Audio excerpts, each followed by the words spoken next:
Suddenly, our valiant hero awoke from sleep, completely unaware of the lands he had found himself in. Looking around in confusion, the first person he saw was a young servant whose heart overflowed with indescribable joy that his master had finally returned to life after long suffering. An awkward silence fell between the two before our hero suddenly jumped out of bed as if stung by a scorpion. He started looking around in such fear, almost losing his breath, praying to all the gods that it was just a bad dream and he hadn't been transported anywhere. After these turbulent struggles, the noble young man calmly and carefully surveyed the lands around him. The clothes covering his body, as well as the furniture, clearly showed that he was far from home. This meant that cruel fate had truly brought him to unknown lands, and the man before him looked like a loyal servant. Turning his gaze to the chambers behind the servant, the young master noticed the writings. They were skillfully crafted by a calligrapher during the Zhengtong reign of the Ming dynasty. Moreover, the simple yet elegant furniture design remained very popular until the end of Zhengtong's reign. Everything pointed to the reign of Hunji, which meant a great upheaval was coming soon. The last emperor left behind complete chaos, corrupt officials, betrayal, an empty treasury, and a people unable to feed themselves. All this chaos unfolded during Emperor Hongji's reign, who granted the country a brief respite. Later, wise historians would call this period the Silver Age of Hunji. Hunji was from the Ming dynasty, and his name alone was associated with the restoration of former glory. However, although the current ruler was known as a wise leader, our hero knew well that many mysteries in history remained unsolved. This meant that since fate had cast him into these lands, he had a great many tasks to undertake. Clearly, the subordinate was deeply surprised when the young master suddenly started talking about serious matters. So he immediately shouted loudly, thinking the young master had fallen ill, and demanded a doctor be called at once. Our embarrassed hero turned to the servant in confusion, not understanding why he had caused such a great commotion. At that moment, 3 burly guards closed in on him, blocking every escape route. A frightened healer also rushed in, knowing that since the young master was sick again, they had to perform acupuncture on him. And immediately, on the doctor's command, 3 muscular men lunged at our hero to stop him from moving. The doctor finally took out his tools and explained to the young gentleman that an evil spirit had clouded his mind, so he should not struggle or resist. Whatever the doctor does will drive out the evil, and finally the illness will retreat. Of course, our hero tried to prove he was not sick, but the doctor wouldn't listen. All signs pointed to his ailment, so the doctor simply asked the young man to be patient, as his acupuncture skills were passed down through generations. He could heal any illness, allowing the young man to enjoy carefree days once again. In the end, just as planned, the healer made the puncture, and the needle's tip truly reached straight to the young man's brain. He screamed in unbearable pain, unable to understand how such torture could be called treatment, as if the old man intended to kill him. In fact, only after the acupuncture did the doctor admit to the servant that there is no cure for the ailments of the mind.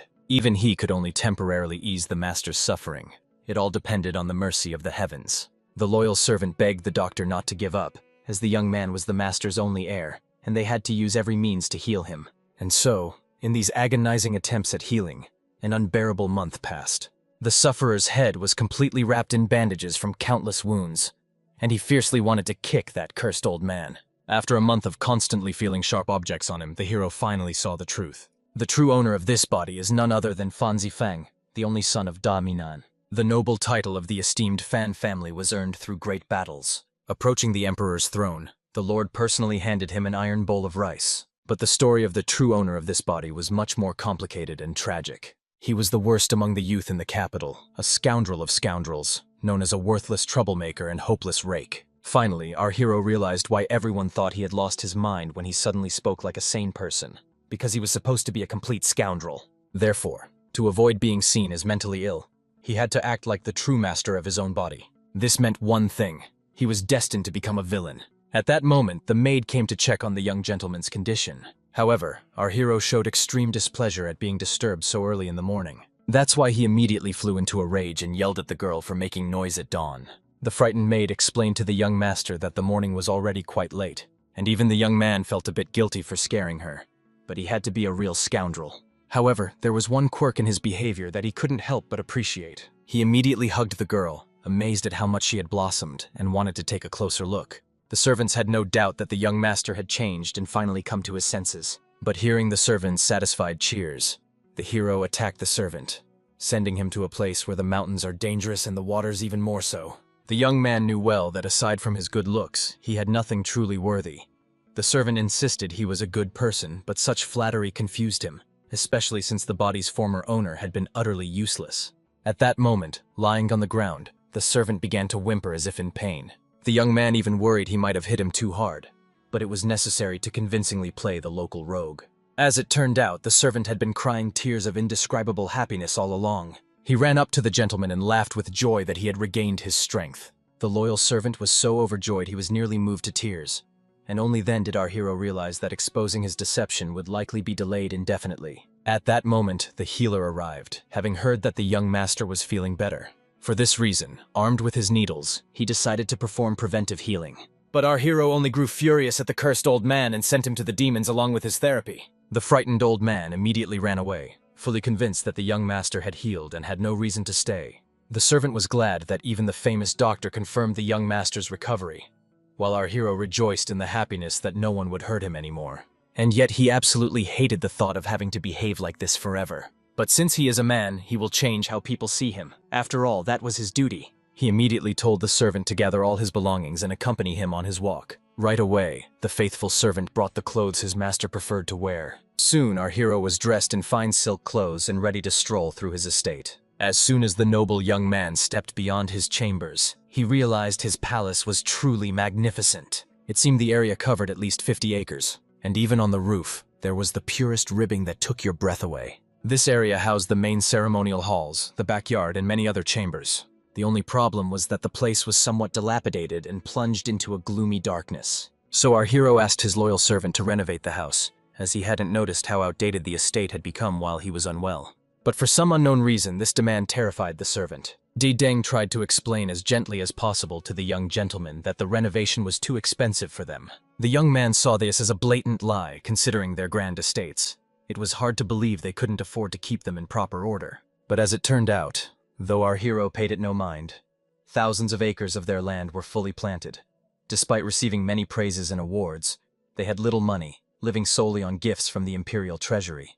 Digging into his memory, the young man recalled that around this time the emperor introduced new banknotes, but because too many were printed, they had almost no value now. In this era, the economy was structured so that land was the true treasure, so it was leased to peasants, especially in fruitful years, exchanging crops for money.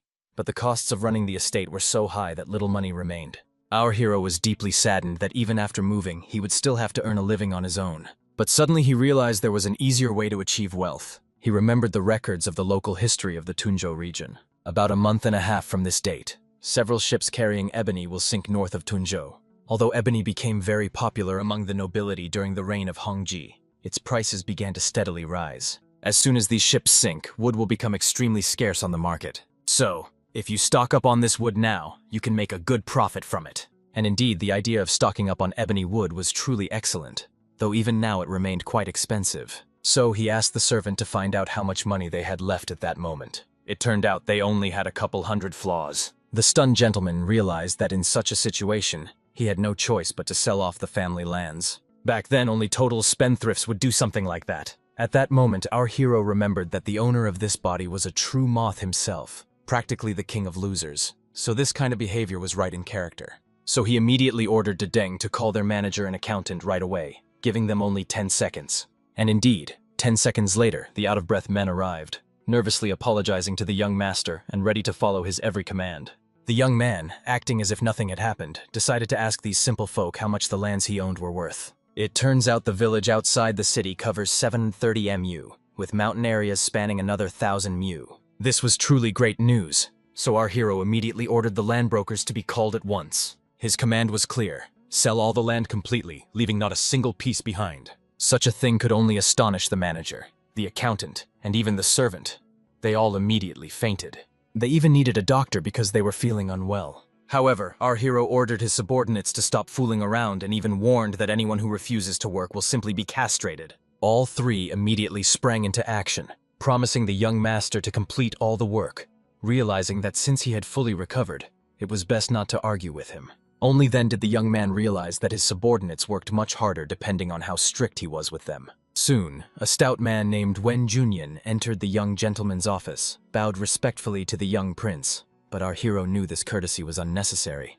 He realized a buyer had come to inspect the lands up for sale. At that moment, the fat man explained that all the lands owned by the hero could easily be valued at 60 or even 70,000 lions. However, The young man felt this was too small a price, but if he haggled with this man for too long in front of his people, they would think he was crazy again and start poking him with needles. However, the guest suddenly noticed that the young master's mansion was truly extraordinary. The painting hanging behind him was a calligraphy piece by Zhao Yuan, a priceless work of art. It was such a precious treasure that it couldn't be obtained anywhere, no matter how much you wished for it. However, Feng Zifeng quickly explained to the man that he could buy this painting, as they had a vast collection of rare items available for purchase. The assistants' faces twisted in horror, unable to grasp what the young master had planned. However, he calmly explained that he was selling everything without exception because he desperately needed the money. And while the two went off to inspect the estate's treasures, the unfortunate trio once again lost consciousness from the shock. Several more days passed in this chaos until our hero heard the joyful shouts of the servants announcing that the master of the estate had returned.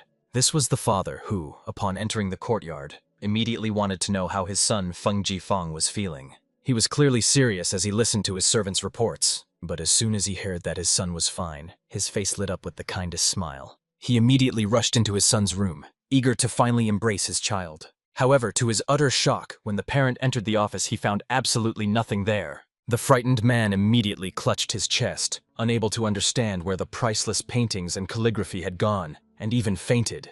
While the doctor was resuscitating him, he explained that the young gentleman had sold everything to get the money. Right away, the father pulled himself together, knowing the most important thing was that his son was healthy, and with their vast lands they had enough wealth to last for generations. However, the worried doctor quickly reminded the gentleman that his son had also sold all the land to buy ebony wood.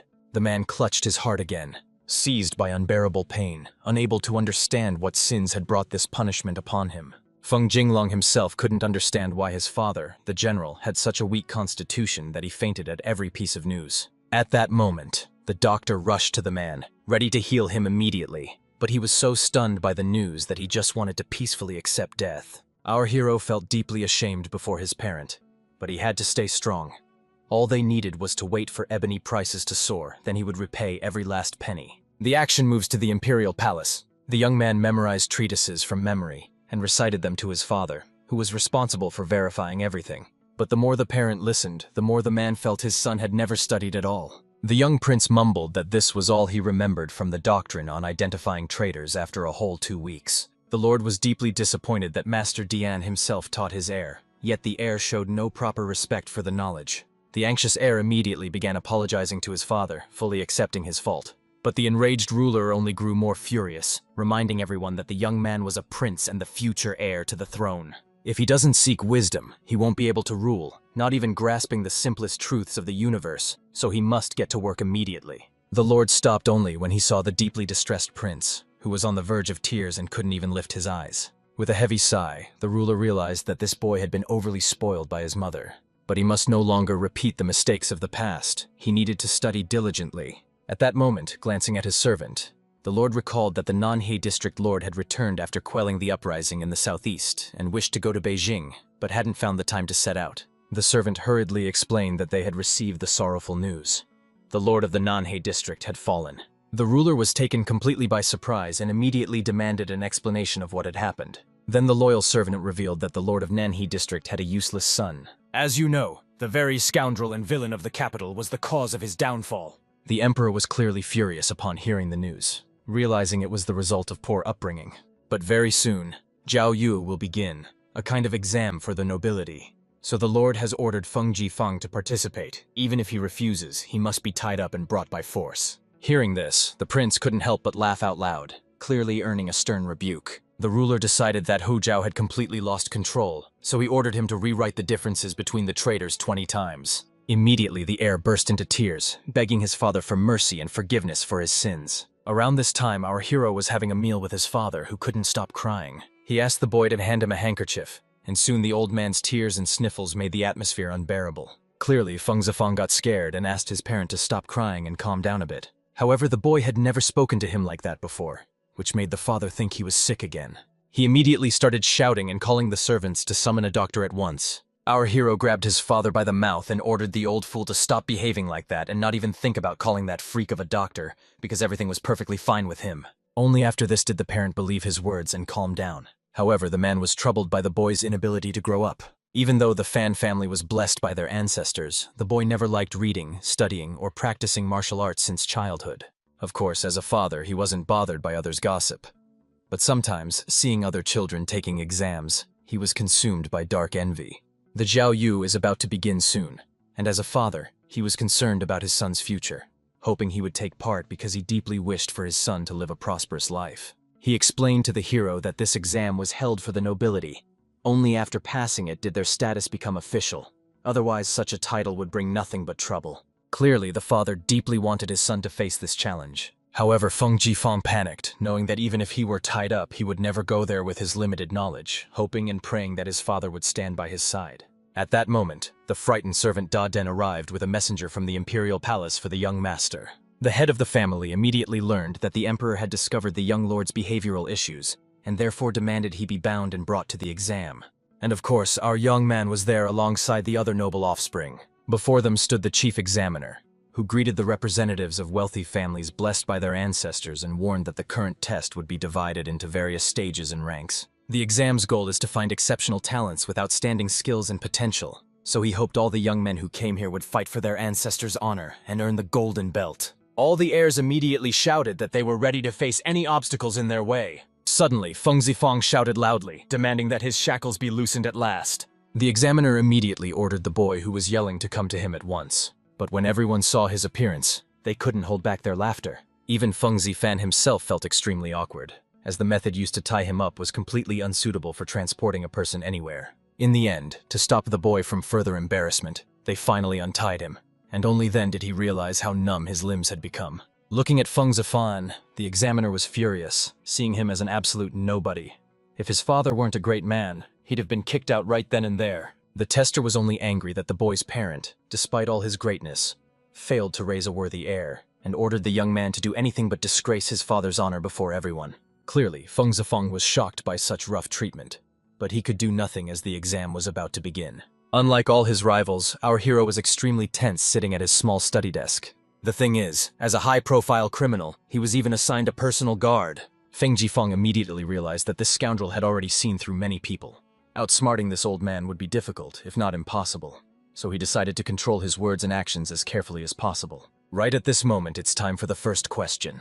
The tester immediately raised a sign that read, "Calm of the Southwestern Lands." To Feng Zifen's great surprise, these were far more than just words. As is known, when the Ming dynasty was founded, the emperor claimed the southwestern lands as his territory. However, local tribes, their chiefs, and frequent uprisings made the southwest an extremely dangerous region, causing turmoil in the imperial palace and great unrest among the rulers. Our young man was about to seize this opportunity in his reply. If he speaks the right words, he can clear his tarnished name. When the time started, our hero began writing the characters at lightning speed.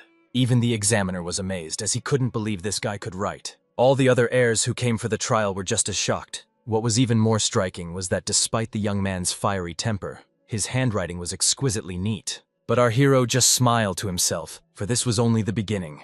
They were about to witness his true greatness. Immediately after that, he shouted loudly as if preparing for a complex move and began drawing even faster. The examiner couldn't believe that this madman wrote so quickly and even thought the boy was truly something special. The answer was finally ready. The young man handed it to his tester, who didn't even know what to say or how to react. The others were shocked, as only 2 incense sticks had burned. There was still plenty of time left. Many believed it was because one of them was a complete loser. Surely he couldn't write anything in such a short time. But as soon as our hero finished the exam, he ran off with joyful cries, confirming people's belief that a lazy person like him can't change. With joyful cries, the young man returned to his home. Clearly, Deden was very worried because the young master went to the exam but returned far too soon. When Feng Jifeng explained that he had finished the test early, his loyal servant decided to find out how the exam had gone. Our hero said he could have done much better, but time was up, so he went to rest. Finally, when all the candidates finished the exam, the emperor himself personally reviewed the heirs' answers to the questions. One answer pleased the ruler the most, and he immediately wanted to know who had written it. But when I saw our hero's name neatly displayed, I nearly lost consciousness from the shock. It was hard to believe such a rogue could know all this. In his response, the young man demonstrated deep knowledge. For example, local rulers who originally governed the southwestern lands inhabited by ethnic minorities gradually became the regional lords, thereby threatening the unity of central authority. However, our sage believed that recognizing them as part of the government would bring significant positive changes to their management system. Obviously, the emperor couldn't believe that this boy had such exceptional knowledge and even a prepared plan, so he immediately ordered his subordinates to bring Feng Jifan to him for an urgent meeting. At that moment, the servant who had just arrived reported that, according to their information, Feng Jifang had opened his own shop at the East Market. Therefore, the emperor chose to meet him disguised as a commoner to understand who Feng Jifan really was. Clearly, his son, the young prince, also wanted to go with his father, giving the impression that he was willing to do anything but study. Around this time, our hero was eager to finally stock up on goods. However, his short-sighted servant reported that they couldn't get ebony wood right now. Not believing what the servant said, the hero shouted, then quickly apologized and decided to find the wood immediately, even if he had to dig it out of the ground. When the loyal servant left, the young man finally realized that over time, it had become much easier to maintain the image of the true master of this body. But suddenly, right behind him, he heard approaching footsteps. Turning around, he saw two figures searching for a man named Feng Jifang. From their appearance and wariness, our hero even thought they might be his father's enemies once again. However, he noticed the face of the man who had come to him. It looked like the eunuch who had connected with him back then and brought him to the exams. It was clear now that he was far too respectful compared to the uncle he had come with. Without much thought, the young man quickly realized who the old man must be, since the eunuch followed him and bowed with such respect. So, immediately dropping to his knees, Feng Zifeng greeted Emperor Ming, making everyone instantly feel extremely awkward. The emperor clearly didn't expect his clever disguise to be uncovered so quickly. However, the lord came to discuss the response given by the boy, who proposed implementing reforms in the current territories to restore stability. Bowing slightly, Feng Jifeng explained that the emperor had correctly understood his answers and conclusions. However, the ruler was worried that once they separated from the Western lords, a rebellion would soon follow. The boy's idea sounded good in theory, but had several flaws in practice. But it turns out our wise man is simply offering 3 strategies to solve it. It was necessary to overcome the power of the leaders and local authorities, who were stubborn, for example, by turning them against each other, which would lead to serious losses for all. It was also possible to defeat them and simply force the authorities to stay and deal with the locals. They could use a range of methods: return their lands, provide resources for survival, and build schools to enable them to rise to high positions. But only if they support the imperial court, so that if the local leadership rises in rebellion, they won't get any backing. The emperor was amazed that this idler had thought everything through so thoroughly. The plan seemed entirely doable, and the boy was clearly more clever than he appeared. However, a servant suddenly arrived to inform the young master that the ebony tree had finally arrived, so they immediately posted a notice. The fixed price for this wood was 100 taels. Of course, the emperor was astonished to see such an incredible sum. He believed Feng Jifeng was exploiting his name's privileges to force ordinary people to buy and sell goods at prices he dictated, even though it was a crime. However, the young man calmly explained that he simply set his desired price. There was no pressure to negotiate, and everything was entirely voluntary. But the emperor believed that Feng Jifeng was taking him for a fool. If he truly made a fair deal, no sane person would come to him and pay that much. Suddenly, a merchant rushed over, ready to pay 50 taels for his ebony tree. As he approached, he wanted to ask the boy how much wood he had gathered, since the worried merchant needed his entire stock. Soon the emperor returned to his chambers, but his thoughts were still consumed by the boy Feng Jifan. Though he was a genius among scoundrels, he was incredibly talented, clever, and sharp-witted. Despite his behavior, he was still far better than the emperor's own son. The lord tried to explain to Ho Chao that he was deeply concerned about his future, which is why he hired the most renowned mentors for him. He was so angry that the boy still had the nerve to complain about nonsense and do nothing after all that. Before leaving, he ordered the young man to rewrite the essay on local land reforms and restoring former glory once more, warning that any cuts would cost him the emperor's favor immediately. In the end, the boy, frightened by the punishment, immediately went to look for those books about the reformation of the local lands, lamenting his fate along the way. Around this time, our hero stood at the market while the fat man was clearly very angry at Feng Zifan for setting a price and refusing to lower it. Even Deden had already asked the fat man to calm down a bit and be more lenient with the young master. Our hero simply smiled quietly, understanding that his buyer was clearly quite nervous. However, the young man explained that his decision was final. He would sell the wood for 100 taels, not 50. Then the old man tried to negotiate down to 80, explaining he couldn't offer more. However, our hero kept insisting on his price and wouldn't budge an inch. In the end, the man had no choice but to accept the price Feng Zifang set for the wood, and the boy started laughing, knowing that with this money he could not only buy back his sold property but also earn a good profit, so he praised himself for his cleverness. At that moment, Deden drew the young gentleman's attention to the crowd gathered ahead of them. At that moment, the merchant was explaining to some young gentlemen that they were scholarship recipients and their little shop was worth nothing. However, they insisted their cause was too small and simply couldn't let a person die from need. The merchant asked him to find other housing and was even willing to forget their debts. 3 young men begged the boss to give them just a couple more days, promising they would pay off their debts then. Of course, seeing the situation up close, our hero approached, not understanding what was happening. Here he heard the whispered words of people. Originally 4 friends were running the business, but one fell ill and the other 3 had to spend all their money on his treatment. As is known, there was still a whole month before the provincial exam, and it was unclear how these 3 would get out of the dire situation they found themselves in. However, Feng Jifeng could tell at a glance that the 3 young men were honorable individuals. However, if he, as an outcast, wants to help these people, he must be extremely careful, or the monster posing as a healer will start stabbing him with needles again. All he needed was to join the conversation the right way and things would fall into place. Nothing better came to his mind than to burst out laughing like a madman. He laughed at the guys for pretending to be best friends, then ordered the tricksters to leave immediately. Obviously, people immediately began to condemn him, seeing him as a disgusting and crude degenerate, so Feng Jifeng fell silent, fearing he might provoke the crowd further and be torn apart. However, Dedeng spoke up, announcing that it was his young master and told everyone to be quiet and avoid trouble. At that moment, Feng Jifeng literally lost face, realizing everyone had now figured out his noble origins. People have already surrounded him from all sides, scolding the young man for being rude to everyone and clearly looking for a fight. Then our hero realized that thanks to Dedeng he had gotten into trouble.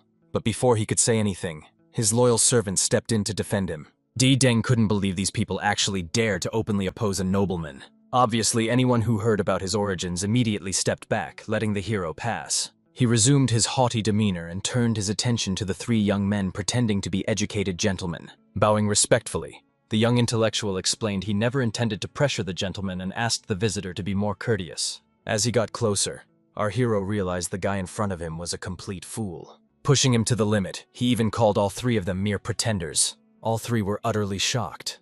Why would the gentleman insult them so boldly? However, the noble young man calmly explained that he wanted them to bow before him and call him master. No one understood such madness. Why would they do this? But our hero calmly pulled 2 silver bars from his pocket. He believed it was reason enough for all 3 to fall and finally bow before him. Obviously, one of the guys made it clear to the young gentleman that you can't buy them with money like that. Realizing this, our hero decided to calmly keep the money and walk away. When he turned around, the young men realized the nobleman was serious. Swallowing their pride, they named themselves and immediately fell to their knees, greeting Feng Zifan as the true master. Even our hero was amazed at how quickly they changed their minds. But as promised, he handed over 2 silver bars to one of them. Then he pretended that their pitiful greetings had saddened him, and ordered them to take the money and leave. Then the crying trio realized they had truly been saved. As he left, Feng Zifang simply reminded them that the provincial exam was coming up soon, and they had 3 days to find mentors and learn at least something. Before leaving, the young men decided to at least find out the name of their rescuer. Our hero calmly cast a cold glance at them and spoke the name Feng Zifang. But when the common folk gathered around heard the name, they were terrified to their core and began to scatter. And so on the vast square only 5 of them remained. Even Feng Zifang couldn't understand until the very end why people truly scattered in all directions, frightened by his modest presence. When Feng Zifang had already returned to his chambers, Dedeng kept praising him for brilliantly teaching the whole trio a lesson. However, the young man knew that if he hadn't done it, he could never become the great Feng Jifan. But suddenly another servant ran up to the hero. His father was calling him because a guest had arrived at their estate. Obviously, Feng Zifanu, who lived up to his reputation, couldn't have cared less about anything. But it turned out the guest was from the imperial palace. The young man immediately realized it was likely a court examiner, as he had heard even the emperor was interested in the results. So having no other choice, he agreed to come. But the moment he stepped through the door, the man grew angry at the boy for daring to be late. He immediately called him a worthless bastard who makes his father suffer. He supposedly had an exam, but he didn't even bother to prepare.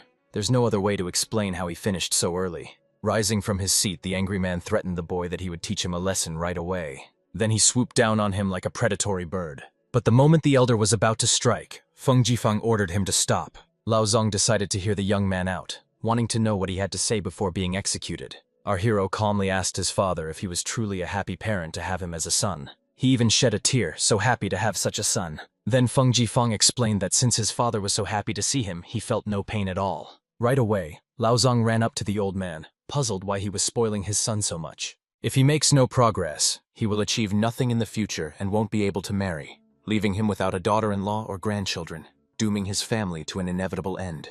And although the father understood this perfectly, he still couldn't say anything to his son. Then Lao Zong explained that he didn't need to do anything. He would handle everything himself. Feng Zifeng was genuinely puzzled why Lao Zong had come here at all, as his entire life had been filled with punishments. At that moment, the father closed his eyes indifferently, allowing his friend to do whatever he wished. The fierce man prepared to lunge at the young man. But at that moment, our hero abruptly stopped him, causing the uncle to freeze in place for the second time. But he clearly wanted to know what that bastard wanted to say this time. Then the noble young man calmly explained that even in war, a commander must know whether there is a reason to deploy troops, so he wanted to understand how he, as a nephew, had wronged him. Uncle believed the boy's mistake was making his father worry about his uselessness. When the young man realized the old man simply wanted to crush him, he had already accepted that this would be his inevitable end. At that moment, the man charged at the boy with loud battle cries. But at the last moment, he stopped, for unexpectedly, an imperial decree arrived for Feng Zifeng. Obviously, his father thought the boy had embarrassed himself in front of the emperor. However, it turned out that by divine blessing, the Lord issued a decree. Someone from Nanhe province proposed an excellent idea for an incredible strategy to reform the local lands. This won the emperor's heart, so he earned first place on the exam and will be awarded the golden belt immediately. Obviously, neither the father nor his own uncle could believe what they heard. However, soon realizing it wasn't a lie, the parent simply broke down in tears. He was deeply moved and utterly amazed. It all felt unreal, like a dream and reality at the same time. Moreover, the warm light and radiant glow of the golden belt enveloped the sun from head to toe. The air became like a hero to him, bringing hope and shining like the sun and a rising star. However, the venerable uncle still couldn't believe it wasn't a fatal mistake. At that moment, Feng Zifeng reminded his parent that the one who called him a worthless idler was a fool, offended that anyone thought he was good for nothing, while his father couldn't understand why someone claimed he couldn't find a bride for his son and that the Feng family line was doomed. But since Lao Zan appeared among them unexpectedly, the priest decided to ask him to marry off his heir as soon as possible. Clearly frightened, the old man immediately lied, claiming he had unfinished business. He promised to talk later and then dashed off from the estate, not even through the gate, but straight across the rooftops like a skilled ninja. Watching this spectacle, the honorable gentleman realized his brother's skills were still top-notch. He was happy that his son was such a promising young man, so he decided to take his time with the wedding and carefully find him a worthy bride. And he remembered that the emperor himself had a daughter, who was no longer very young. It was these very thoughts that led the man to a brilliant idea. Looking at his conspiratorial face, Feng Zifeng had no idea what the old man was plotting. Around this time, the scene shifts to the imperial palace, specifically to the young prince's chambers. The servants couldn't believe their eyes that their young lord had been studying for hours straight, and were eager to learn how the emperor managed to reform him. At that moment, the lord kindly asked his son to be more obedient and study harder, forbidding him from playing today. The obedient, beaten boy just nodded, continuing to copy the texts, with no idea if he would ever finish them in his lifetime. He missed his grasshopper terribly, and hoped it wasn't sad without him. As soon as the father saw his son's mind was clouded with distractions, he got angry and gave him a few more kicks. So the tearful prince continued his work. Looking at him, the emperor had no idea when his son would finally grow up. And just like that, a whole day passed, and morning came. Fan Zifeng was awakened by the maid Xiang, who said his father wanted to speak with the young master and was waiting for him at breakfast in the main hall. When the young man entered the chamber, the old man decided to ask him everything. He admitted that no one usually expected knowledge or skills from his son. And then, sensing where the conversation was headed, he explained to the priest that he hadn't cheated on the exam. He was just incredibly lucky. However, looking at his father and the bags under his eyes, he realized that his parent had likely stayed up all night worrying about his possible fraud. However, the man tried to trust Feng Zifeng and honestly admitted he was proud and happy to be his father. But they still had one more problem with their property. His heart sank when he saw the estate empty. Then Feng Zifeng asked his father to wait a little longer. He would soon settle everything. Of course, father tried to explain that he trusts his son, but he still feels deeply worried. But they were interrupted by a servant who suddenly appeared and informed the young master that a merchant from the eastern market wished to meet him and had brought a dozen wagons with him. The father became very curious about how his son was doing. At that moment, the merchant appeared before the master, greeted him, and explained that he had prepared all the money promised to the young master. Seeing all these carts filled with gold, the young man made it clear to his father that there was no need to worry about inheritance or family property anymore, because all the wealth was now in these wagons. The merchant immediately approached the young gentleman, explaining that he had all the promised money but lacked cash, so he decided to pay him with property instead. Everything taken from the Fen estate will be returned to its rightful place. Additionally, they acquired 300,000 silver taels and 7,000 gold taels. Moreover, the lands near the capital belonged to them once again. There were also valuable banknotes and city shops here worth a total of 1.3 million layan. As soon as my father heard such an astronomical amount, he immediately shouted, unable to believe his ears. He even approached his son, suspecting he might be involved in something criminal. However, the heir calmly explained that all the money came from selling ebony wood. He didn't know why, but everyone seemed to go crazy and started buying it up. All the wealth accumulated over generations was once squandered by the prodigal son. Besides that, everything was sold for a meager 123,000 silver liang. But in an instant, it paid off tenfold. The Feng family became incredibly wealthy, and the news spread like wildfire. Rumors spread that their gold and silver were transported in countless carts and wagons, and the news was so unbelievable that stories about the family's special feng shui began to circulate through the streets. Spring has finally arrived, and the cycle of life on Earth has begun anew. One of the students came to greet his mentor. At that moment, the students noticed a strange glow at the entrance of the young gentleman's house. The eyes were dazzled by the sparkle of the jewels in the mansion. The young gentleman was glad the students showed up, as he had begun to think they wouldn't come at all. Then he turned to his student named Ouyang Ji, but felt the name didn't suit the boy at all. As a mentor, he believed Ouyang Feng sounded more formidable. Plus, it was the name of a character from a Chinese action film about heroes shooting at eagles. Obviously, the young man thought he would have a new name from now on, but Feng Ji asked him not to take it too personally. It turned out the young men came to thank their benefactor, bringing gifts with them. They brought dried meat as a token of gratitude. Celery also symbolizes the intelligence and diligence of its master, and dried longan, which gives rise to enlightened and talented people. However, it was clear our hero thought these poor students were giving him worthless junk. Their endless chatter was enough to make his head spin. He knew these 3 scholarship students were perfect for him, and would definitely come in handy in the future, and in the end, he would be the one who wins. He also reminded them that the provincial exam is just 2 weeks away, but if they study hard, they can pass it. As we know, perseverance and hard work overcome everything, but it's crucial to have a mentor who can connect with students and guide them to success. Obviously, the guys thought the patron decided to hire a famous teacher. Then they'd have every chance to pass the exams. So the young men decided to ask their patron where the wise man was now. And obviously, Feng Jinlong considered himself the top expert. By then, 3 guys had already started to hang themselves and prepare for suicide, realizing they had let their parents down and that their family stories would end there. Clearly, the enraged mentor immediately grabbed a stick and started warding her off from the students. After seating them at the tables, he reminded them to obey their teacher and not even think about pulling any tricks. But at that moment, the students began murmuring to themselves, remorseful for their actions. Hearing that indistinct murmur, our hero immediately ordered the men to come to him with the book.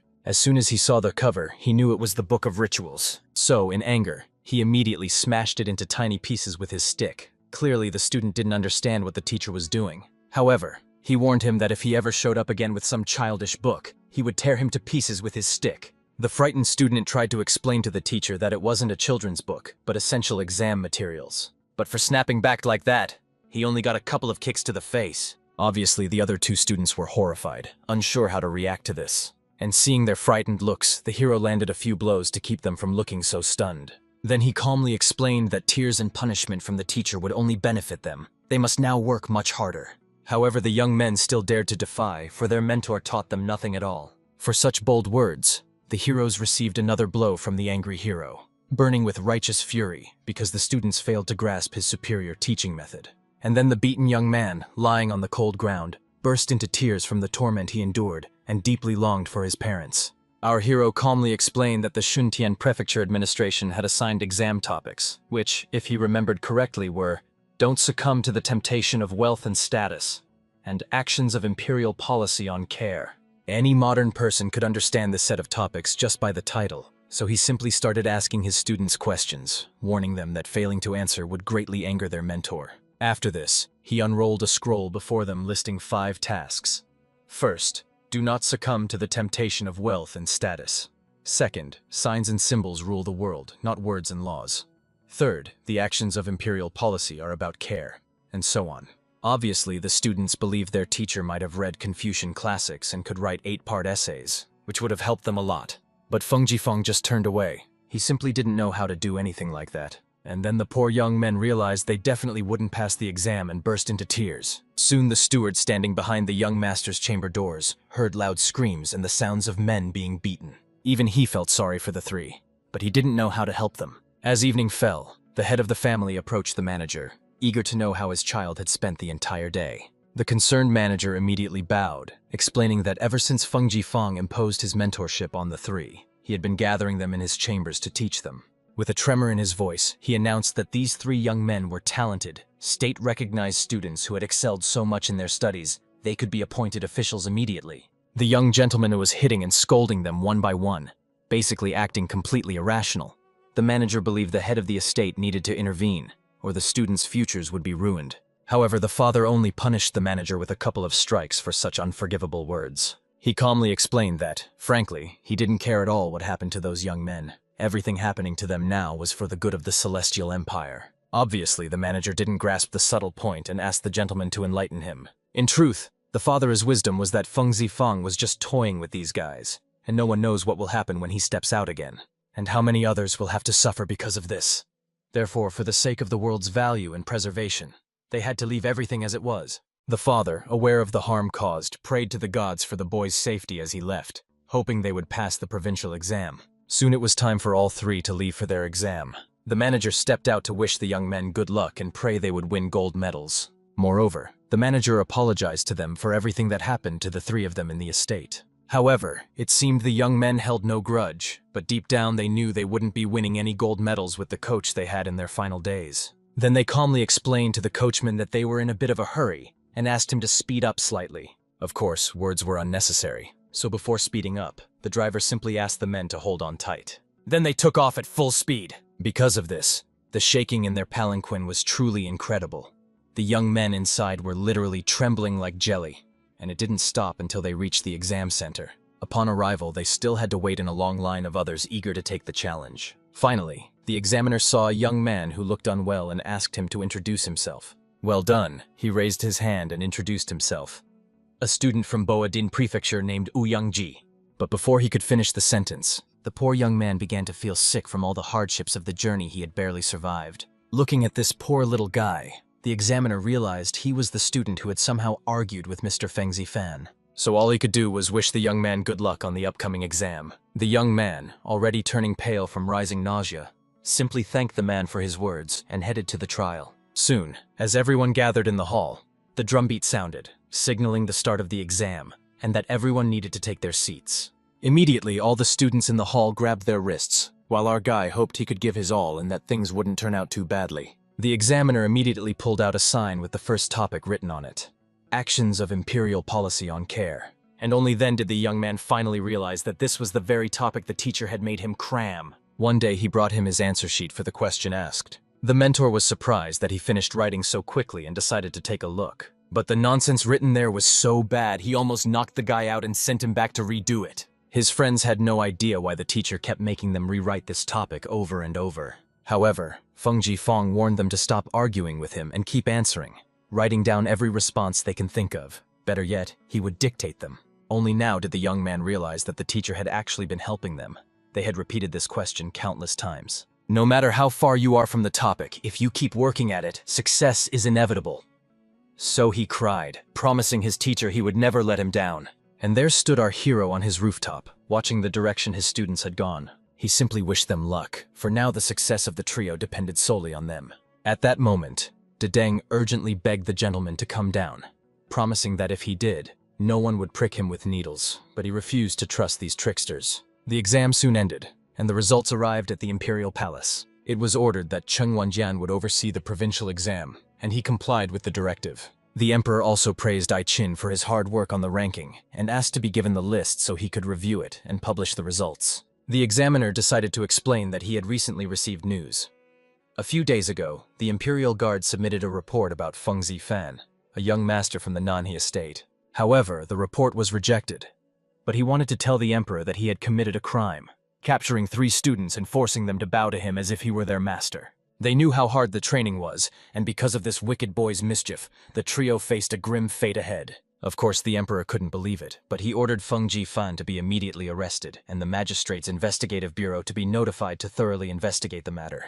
Of course, the examiners were thrilled, because once the magistrate's investigative bureau starts its investigation, the villains from the Feng family won't escape justice for their crimes. The emperor opened his list, eager to see the names written there. However, our lord was so shocked by what he saw that he nearly lost his mind, so he decided to gather the sages and ask the assembled lords what they thought of the three heroes: Ouyang Ji, Jiang Cheng, and Liu Wenshan.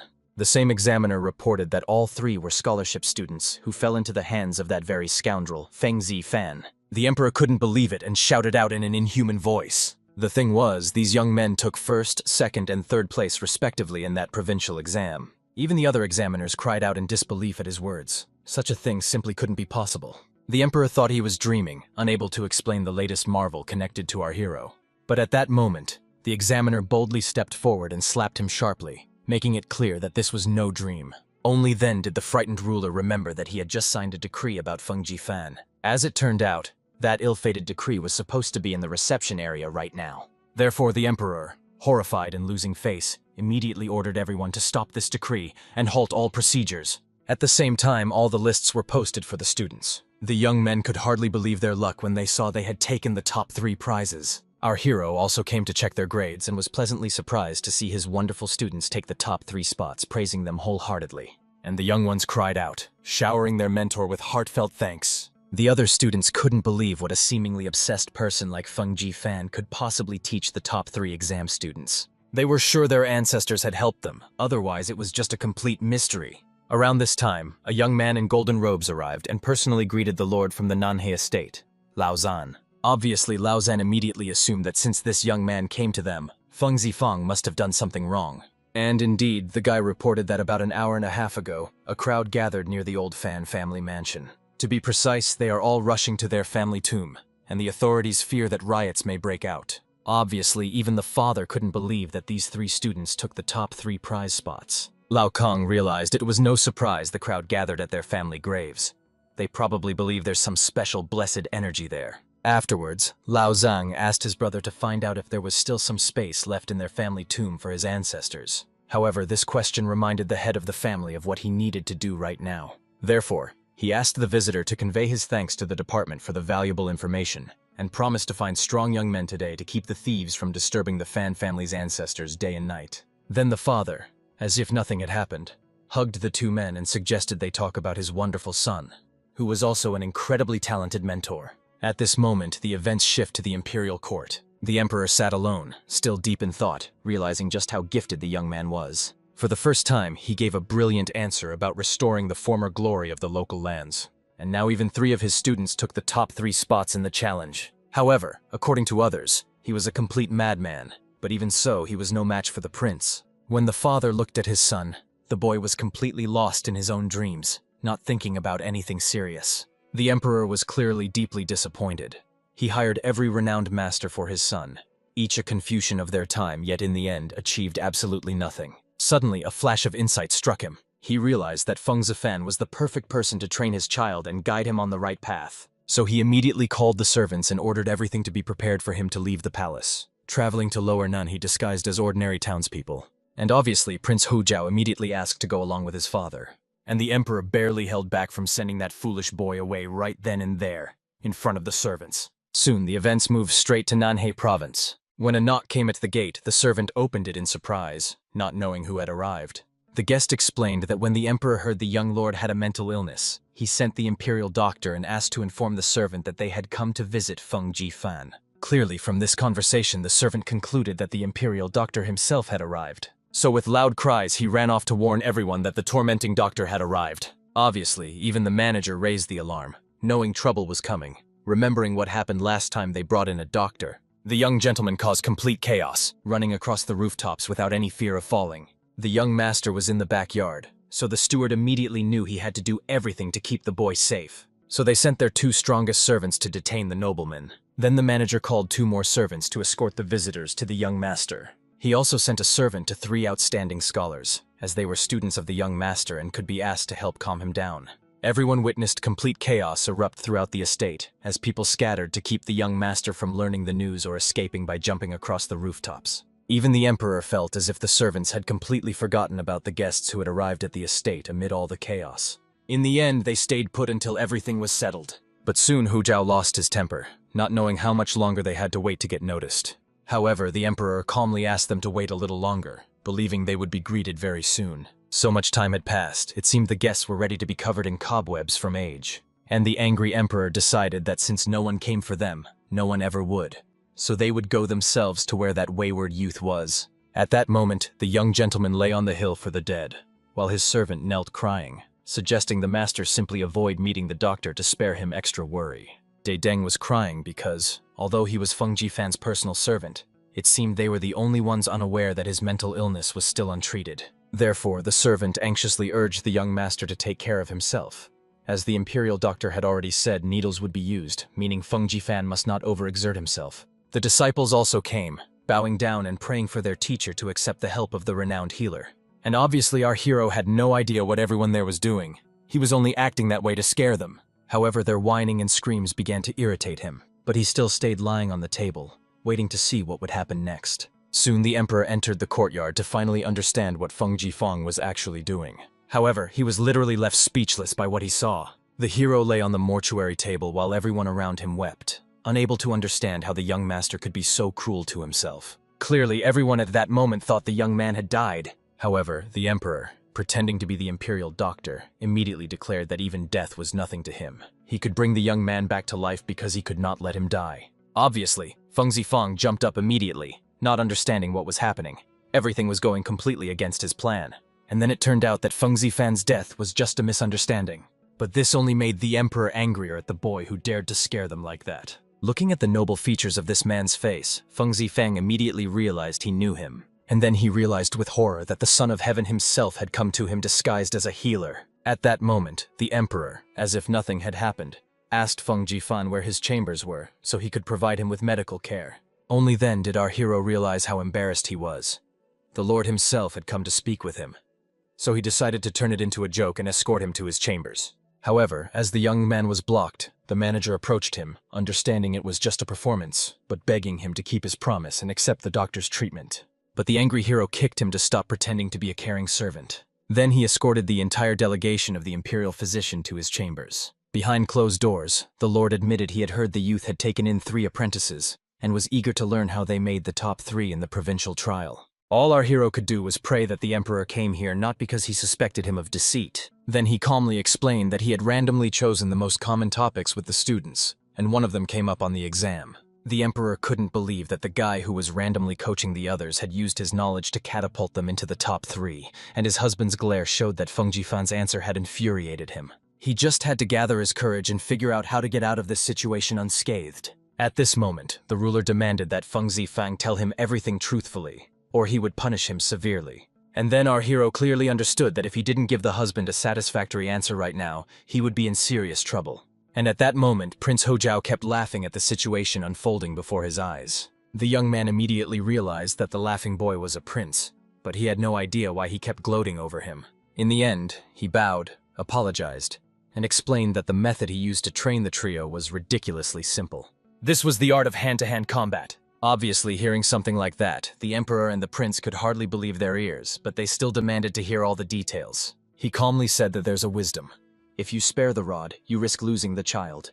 Leave them to themselves even once, and everything falls apart. If you skip 3 days of beating the kids, they'll climb onto the roof and start breaking the tiles. Throughout the day, he hung his students from a tree and whipped them mercilessly. At night, he hung them in his chambers and practiced strikes on them. Then he took a break for an hour or 2 to rest and let them recover from the emotional trauma. And it all started over again. Obviously, the emperor couldn't believe this was a serious method for training the trio. However, leaning in, he explained to the ruler that no student would dare lie or disappoint their mentor after such a punishment. At that moment, the prince realized just how brazen Feng Zifan was. He had set it on purpose to be subjected to the same training methods. And the hero was quite pleased when he noticed the prince glaring at him with displeasure, for that was exactly what he wanted. At that moment, the emperor decided to find out which method of punishment was most effective on the 3. And right then, our hero showed the lord the whip he usually used. Her sound soothed the soul and mind, and the emperor awkwardly asked the hero to lend him that whip. However, Feng Jifang quickly explained that the emperor didn't need to be so polite. If he was thirsty, he could take the whip. The young man just wanted to know who the man intended to use it on. The emperor glanced aside and calmly explained that he had one person in mind. And of course, Ho Jiao felt with every fiber of his soul that it was about him. However, the emperor came here not just for that reason. He had a few more words for Feng Jifan. After all, he was a young gentleman from Nanhe with a golden belt, so the words and actions of the Feng family reflected on the reputation of the imperial court. He longed for the boy to finally stop his antics and, looking at the young man's bowed head, hoped he had understood his words. Of course, Feng Zifang couldn't promise that, because obedience would ruin his villainous image when he was under suspicion. He had to play his part. However, he explained to the emperor that he was still a young and healthy man, so up to 10 incidents a year was not such a big deal. The emperor was stunned that Feng Jifang even bargained with him, typical behavior from such a brazen rogue. However, he declared that the guy could only get away with something up to 3 times a year, or else forgiveness would be out of reach. And for this, our hero was grateful. So he bowed, thanked his august guest for the guidance, and took his leave. The events are moving into the evening. After returning to the imperial palace, the ruler immediately turned to his son, making it clear that he would stay there today. Before leaving, he had to recite the entire Chungguan Zongbo from the Book of Rites that he had recently learned, while the trembling boy begged his father for mercy. And he immediately started waving a whip in front of him, causing the boy to cry and honestly admit he could only tell him everything next time. And after that, the disciplinary lessons began. Meanwhile, at Feng Jifan's estate, the imperial envoy arrived, announcing his appointment as head of the imperial guard by the ruler's decree. And obviously, the head of the family immediately approached with tears of joy in his eyes and accepted this imperial decree. Feng Zifang watched in amazement, mouth wide open, for the imperial guard is one of the 26 elite military units closest to the royal family. Their main duty is to protect the royal family, usually patrolling the areas around the palaces, and only the most trusted are worthy of this title. A position in the imperial guard offers the best opportunity for children of noble families to prove themselves in military service. Our hero couldn't understand why the emperor had chosen him as the head of the guard. At that moment, his parent was overjoyed, realizing the rumors about their family being lucky were true. The hero couldn't believe that instead of praising his son's skills, his father kept rambling endlessly about their buried ancestors. In the end, the day quickly came to a close and the next day began. The maid Shangsheng came to help the young master dress in the required clothes. That's how he ended up in the outfit bearing the golden dragon emblem. And looking at himself, he knew he must look majestic in it. Even Shangsheng was taken aback.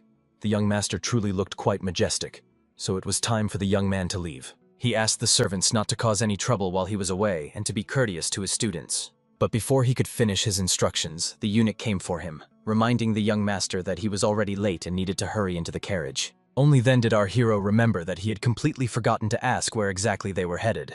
As it turned out, His Majesty personally ordered that the gentleman be taken to the Consulting Institute on his first day of service. And then the young man realized this was the very place where the prince was being trained.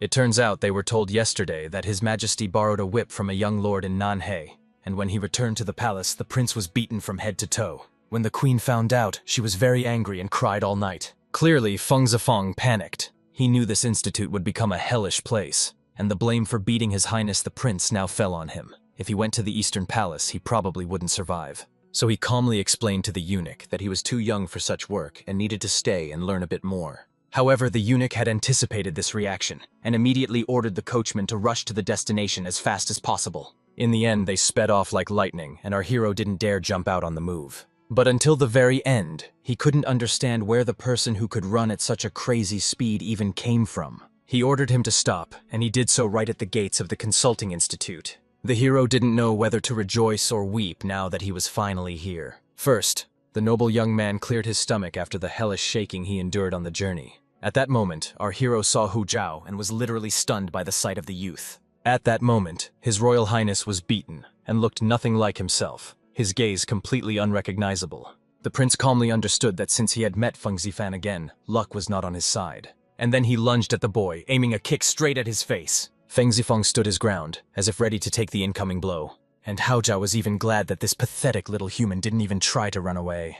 But at the last moment, our hero bowed to His Royal Highness, causing the prince to fly right past him. Obviously, the young man was angry, believing that Feng Jifang must wish him dead for setting him up so badly. But at that moment, he noticed the boy's face instantly change. He couldn't believe his eyes that he had actually met the prince he admired so much. He said he had known His Highness for a long time and eagerly looked forward to meeting the prince. However, it was clear that Ho Zhao thought Feng Jifang was talking nonsense simply because he was afraid of facing the consequences. But the young man calmly explained that he admired his royal highness and was amazed that the prince remained as wise as he had always known him to be. The prince seemed divinely blessed with his mighty tribute. He leads millions of loyal warriors. Not only that, he's also skilled in horseback riding and archery. However, to be honest, he knew that all of this was just the tip of the iceberg. He truly believed that His Highness the Prince was the reincarnation of a legendary martial arts master who would one day conquer deserts, subdue northern and western barbarians, and rule the earth and sky like a dragon.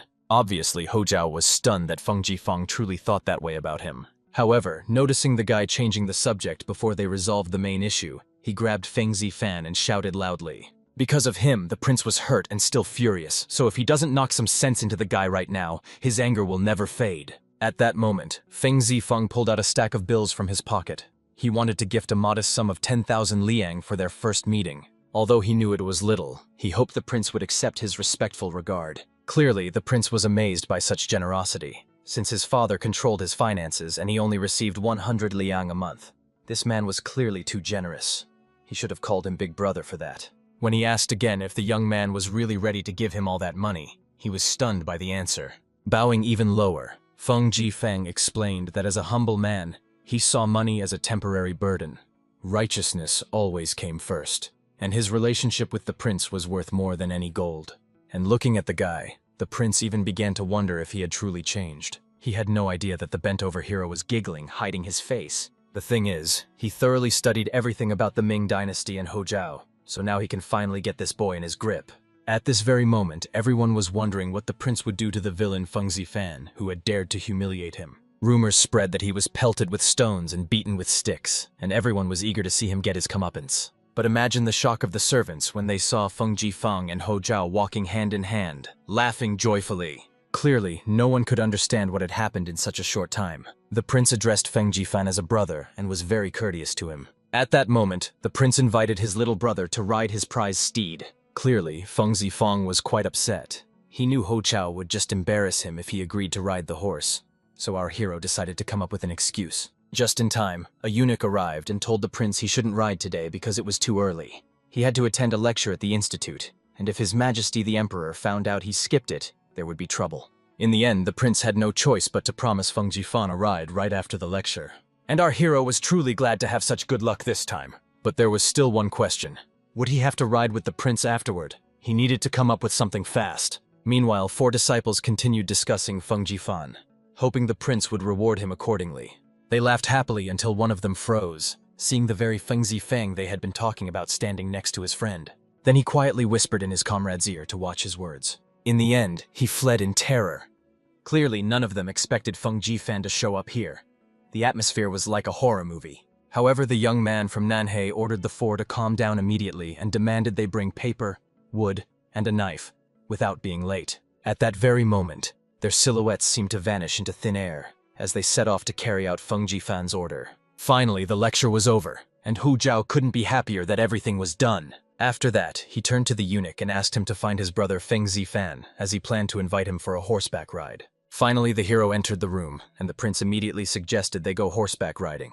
However, the hero firmly rejected this offer. The prince was upset because Jifan had only recently agreed to it. However, the hero quickly showed him the gift prepared for the prince. He showed him chess pieces carved by the finest master craftsmen to order. The figures were connected to the military, including commanders and various troops. The prince loved gazing at them. The figures sparkled like something out of a fairy tale. The noble gentleman expected such a reaction. Having frequented libraries in his past life, he knew the prince was passionate about military matters, mentioned troops and formations, and the prince's interest sparks instantly. The rules of the game were simple, so our hero took it upon himself to explain everything to the prince. But the prince had already placed his bet and threatened the guy that he would definitely beat him in this game.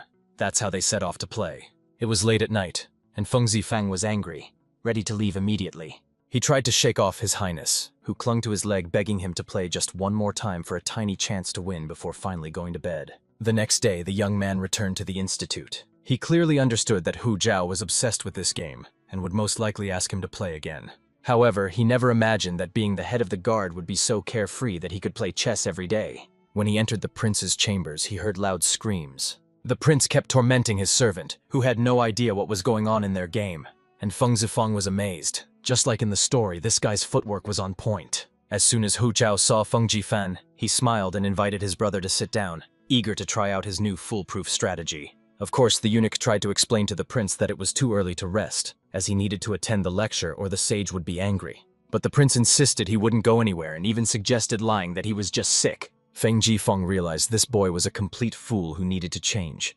because he was the future emperor of the Ming dynasty, and his family was their long-term ticket to prosperity, but he was about to ruin everything. Therefore, Feng Zifeng calmly explained that he no longer wanted to play this game. Obviously, the prince took this response as Feng Zifan refusing to be friends with him. But suddenly, our hero suggested to the prince to play a slightly different game. Playing chess is pretty boring. They need to raise the stakes. For example, if Feng Zifang loses, he'll give the boy 300 liang. In the end, the prince also agreed to pay the young man the same amount if he lost. However, Feng Zifang believed His Highness had mistaken him for a poor man without money. In the end, the youth had no choice but to find out what Feng Jifang wanted from him. And he suggested that if he lost, the prince should perfectly learn one topic. And the young man froze instantly, saying nothing. Our hero just laughed, thinking His Highness was quite afraid to lose. And the prince, quite offended by such suspicion, accepted the hero's offer. This is how Feng Zifang came to love his job as head of the guard, waking up early and rushing to his post. Usually, Hao Zhao rarely attended his lectures at the institute, often pretending to be sick, spending the rest of his time with Feng Jifan playing chess and studying. Sometimes even our hero had to admit that Hao Zhao's lineage wasn't so bad, especially since he had an excellent memory. Several days passed like this, with Xiang Xiang once again preparing the young master to head to his post. At that moment, a worried Dedeng arrived, reporting that the master had recently been unusually courteous to those around him, which could be a sign his illness was returning, so the servant intended to call a doctor. But in the end, Dedeng was immediately struck right in the face by Feng Jifan. He flew off with such force that he immediately crashed into the wall, which cracked beneath him. But he still praised the guy for the great shot. He was starting to understand his style, every move naturally unpredictable. He could bet the guy was solid.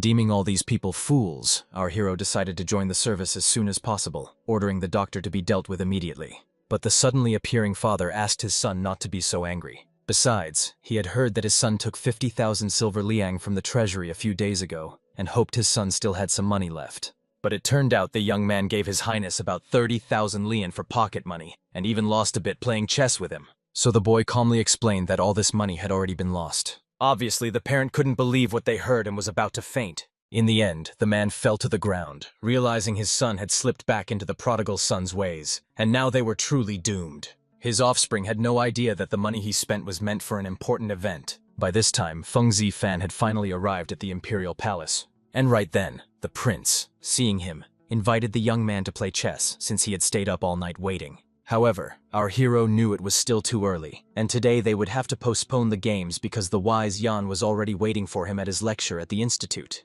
But the prince had no intention of going. He had already asked the eunuch to tell the sage that he was feeling unwell. Today he was ready to deal with Feng Zifan and was very angry that the boy didn't want to play. After hours of non-stop play, our hero is already quite tired. He played for a long time and seriously got tired of it. But suddenly he saw a man approaching their quarters, emerging from behind the curtain. Feng Jifeng immediately recognized Emperor Hongji. Obviously, the guy didn't realize that His Majesty had forgotten why he was here, who invited him, and why they hadn't been informed of his presence. He suspected the ruler had come here to teach them a lesson. At that very moment, the prince shouted loudly, celebrating his victory over the enemy commander in the battle. Our hero trembled with fear and bowed, greeting His Majesty. At that moment, the prince told Feng Zifan that whenever his father saw his mother, he immediately became obedient, like a puppy. One day, his father wanted to punish him, but his mother shouted at him, and in the end, he got away without any punishment. Shaking even more at these words, our hero bowed lower, wishing the emperor a long life. However, Hao Zhao believed that Feng Jifeng was just trying to scare him and distract him because he knew he would lose. He needed to secretly switch the pieces. He was sure no one could fool him with such a cheap trick. But when the prince turned around, he saw his father standing right behind him, so he immediately began praying to all his ancestors for salvation. The emperor came because he heard his son was ill and made time to visit him. However, he was amazed that his sick son was so energetic today, so he ordered him to stop wasting time. Since the room was too cramped for a conversation, he decided to wait for them in the temple hall. In the end, as soon as the emperor left, the two were left staring at each other, unsure of what to do next. At that moment, the poor eunuch ran in. Noticing the servant, Hu Zhao grabbed him, scolding him for not warning that his father had arrived. The young man knew the ruler would surely kill him now, and there was no escape. So he ordered the eunuch to immediately go to his mother and tell her son was in danger, and to bring thicker clothes to at least soften the fall. But at that moment, before the eunuch left, Feng Jifang asked him to stay a little longer. Bending down, he also asked to prepare warmer clothes for him, as he would surely need them too. Soon they arrived at the temple halls, where the emperor and his servants were already waiting for them. Obviously, they were amazed when two guys, now 5 times bigger, showed up in the gym. At first glance, it looked like these two were freezing, so they stuffed pillows into their clothes. Of course, the emperor knew this autumn was quite chilly, but wearing so many clothes still seemed a bit silly. At that moment, the prince bowed, explaining that he had been ill and the wind chilled him to the bone. However, the emperor didn't believe their words and immediately ordered both of them to slowly undress. In the end, the arriving assistants began to undress them. But beneath the first layer of clothing, there were 5 more layers. His Highness the Prince was in the exact same situation. At that moment, as the prince was being undressed, a steel plate suddenly fell out of his clothes. Feng Jifang immediately realized how much the boy feared his father's blows. Apparently, the emperor was truly powerful. Although the slab fell, the prince remained calm. No one would have guessed he was prepared for even this situation. At that moment, bowing, Hao Zhao explained that the steel plate belonged to one of his servants and must have ended up with him by mistake. But the father just shouted loudly, ordering everyone to be silent. He saw that his son was lying and stalling, trying to dodge his responsibilities to mess around, and he thought of him as a pathetic fool trying to drive his father to the grave. He always respected his son's opinion. When he found out he was sick, he couldn't sleep all night, and when it came to his education, he sought out the best masters and scholars, putting in so much effort. And on top of that, Feng Zifang, because the emperor thought highly of him, spent all his time just playing around. In the end, the rulers realized that nothing worthwhile would come from their time together. And in that moment, Hao Zhao realized the end had come. But Feng Jifang suddenly spoke with confidence, asking the emperor not to jump to conclusions so quickly. All the servants nearby were stunned by his words. Leaning in, he explained that His Imperial Highness was no fool. He believed the emperor had made a mistake condemning the two of them. The emperor was clearly furious that some boy dared to question his judgment and apparently saw him as a fool, so he immediately ordered the two to be hanged and whipped. Of course, Feng Zifang knew that if he spoke out against injustice, the emperor would likely bring up his past deeds. Then it will all end with everyone mistaking his achievements for deception, so he had to come up with something before it was too late. So he asked the prince what he had learned from his defeats, and it turned out the young man knew the treatise of Mencius. Bo Yi made peace and settled by the North Sea, thriving under Wen Yuan's guidance, knowing the earth lay beneath the heavens where elders were respected and kind. In that red house they raised horses and silkworms in such abundance that there was enough silk for everyone. Obviously, everyone was amazed. Could he really have learned it all? Even though it was the very topic he didn't want to study, now he knew it by heart. And Feng Zifang couldn't help but be proud of himself, as he had truly taken the right approach to teaching this boy. After that, the boy fell silent, for that was all he had learned. The emperor couldn't believe his son had truly recited the treatise word for word, as he usually just played around and barely memorized the Book of Rituals, retaining nothing else. He once didn't even know the author of the Book of Rites, but now the words of Mencius bounced right off his teeth. However, the emperor decided to see it through to the end, so I asked him a clarifying question. What was this topic supposed to convey to him?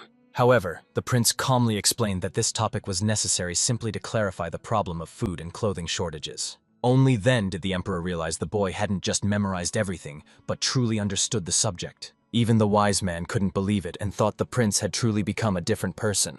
The boy explained that what was written was, in his opinion, only a superficial explanation. He meant that there are still deep moral truths. People will only embrace knowledge and understand the situation if they live in comfort. Therefore, when an emperor faces a rebellion, he must first ask himself if he has done his job right. Ruling the Celestial Empire is challenging. The emperor must consider everyone's opinion to find the right solution. However, the emperor abruptly rose from his seat after those words, making the prince even wonder if he might have been mistaken. But in that moment, the emperor burst out laughing, realizing his boy truly was talented. The prince was absolutely right. This book truly contained the essential rules of governance. Then he approached the sage, bowed, and thanked him for teaching his son. He fell to his knees, thanking the emperor for recognizing his efforts. But the emperor understood. He had entrusted his son's mentor, who taught him with true professionalism, eased all his doubts, and even awakened a great talent in his son. As emperor, he knew the value of good teachers, and the sage had fulfilled his duty, so the emperor was grateful. However, the man explained that he was a sinner deserving the death penalty, for he had not taught the prince this treatise. Startled, the emperor immediately turned around, looking at Hao Zhao with a questioning gaze, And then the boy calmly explained to his father that it was not a sage who taught him, but Feng Zifang. Of course, the ruler was amazed and couldn't believe that such a wild youth had trained the prince so well. Even Feng Zifang didn't know how to react. If he was too modest, someone might get suspicious. So he had to acknowledge his achievements, but explained that he only helped the prince with his training a little. The emperor had no choice but to admit that the Feng family truly deserved praise. But he became curious. How did the boy manage to make the prince learn such a difficult subject? Of course, he couldn't tell the emperor that he gambled with the prince, who learned from every loss and then randomly quizzed him. The emperor thought the young man might have used the same method as with the 3 students.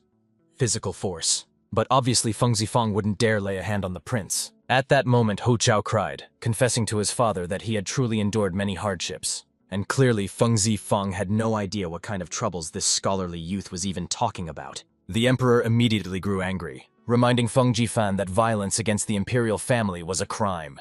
And then our hero realized he was definitely done for. He couldn't believe this was the thanks he got for all the help he gave. The Lord calmly reminded that every land has its laws, and every family has its own rules. There are laws and rules for rank and status too. A prince is a prince, a servant is a servant, and a servant hardly dares defy their monarch. Feng Zifang should have known that opposing the monarch is a crime. Clearly, Feng Zifang asked her husband not to act rashly and not to turn against their benefactor after his help.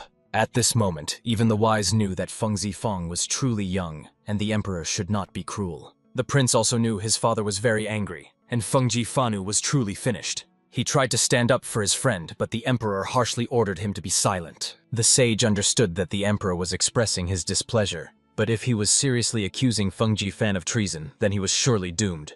The mentor spoke up, trying to reason with his majesty, but he shouted so loudly that everyone fell silent. The emperor only harshly reminded Feng Zifang how inappropriate it was for him to slander him, as he was right about the youth. He had beaten the prince, which was treason against the monarch. Maybe he just forgot the meaning of the word monarch and the difference between a monarch and his servant. In the end, our hero realized there was no escaping such slander, and the prince simply burst into tears, hoping they would remain brothers with Feng Zifang, at least in the next life. At that moment, the servant brought the emperor his battle sword. Everyone knew that what was happening would lead to nothing good. And Feng Zifang realized the emperor was completely serious. The man was punishing him, even though this was his first real mistake. Soon the emperor was already approaching the boy with his sword. The guy couldn't believe the emperor himself had decided to kill him. But it was still too early for him to die, so it seems he'll have to act like a madman again. After all, the emperor is unlikely to kill someone mentally ill. When the emperor approached, our hero tried to say something, pretending to be crazy, but fear left him speechless. But at that moment, the emperor handed the blade to the hero himself. He fully understood that trying to harm the prince was a crime against the prince, not against the emperor. He gave Feng Zifang this sword. Any interaction with the prince will be considered his will, so Feng Zifang faces no restrictions and fears no laws in raising the prince by any means. Therefore, he hoped the young man would teach him with strictness and precision, even entrusting his family with the task of raising the prince to be a decent person. Even the wise rejoiced, knowing they could always rely on his majesty, who was prudent and just. Therefore, they had no choice but to respect and honor him. The prince couldn't understand why his father was so eager to condemn his son to suffering and realized how deeply he had disappointed him. At that moment, our hero bowed, thanked the emperor for his trust, and vowed to do his utmost to fulfill his will in the best way. And looking at these two, the prince realized what future awaited him very soon. At that very moment, the servants announced the arrival of Her Imperial Highness and the princess. And right then, a beautiful woman in her golden outfit and headdress appeared in the hall. Haojo immediately burst into tears and ran into his mother's arms, complaining about everything that had happened here. And then everyone realized that the queen herself, the ruler of the land, had arrived. The woman immediately realized her son had angered his father again, and hoped he would at least apologize for his behavior. But this time, the prince didn't anger his father at all. So the woman let her son go and reminded him that his grandmother was asking about him, urging the boy to visit her as soon as possible. The emperor didn't even say a word to her. And Feng Zifang realized that the empress was truly an extraordinary woman. She even dared to speak to the heir as if they were old friends, while the emperor seemed too afraid to utter a word in her presence. At that moment, just before leaving, the son looked at his father questioningly, as if asking for permission. And of course, the ruler freed him, allowing the boy to visit his grandmother at the Renshu Palace and pay her a respectful visit.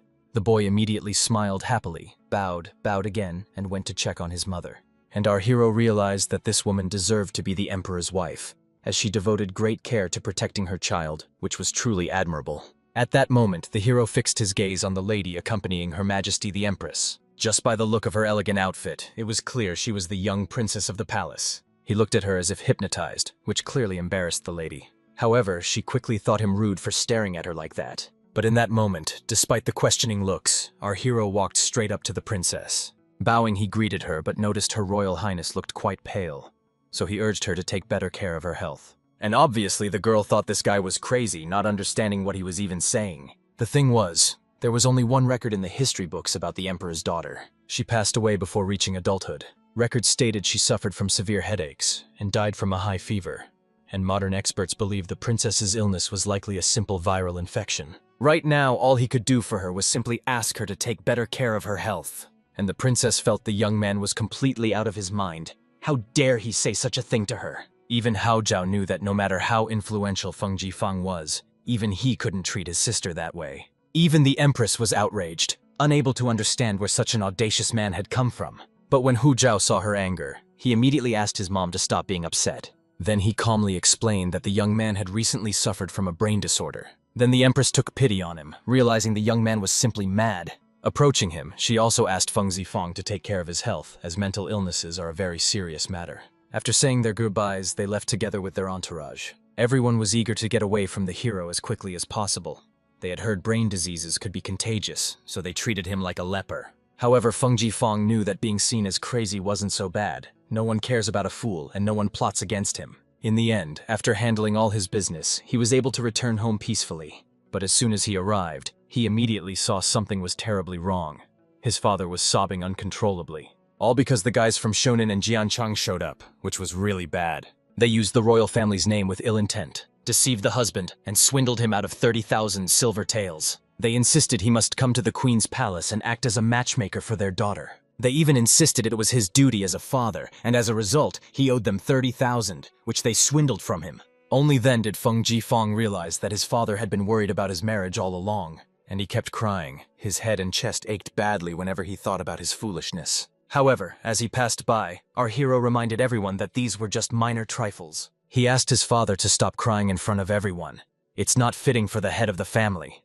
From that moment on, it was his responsibility to get the money back. He knew that if these people had the nerve to steal his money, he would have to pay them a visit and deal with these scoundrels his own way. As is known, during Emperor Hongji's reign, a sudden weather shift hit like a mini ice age, with temperatures plummeting as if the heavens themselves decided to freeze the Celestial Empire. In the 6th year of Emperor Hongji's reign, such fierce snowstorms struck the Huai River region it seemed the Lord of Winter himself had descended in full fury. Our hero knew perfectly well that the snow would keep falling for about another 6 months. Even now, he was freezing cold to the point of madness.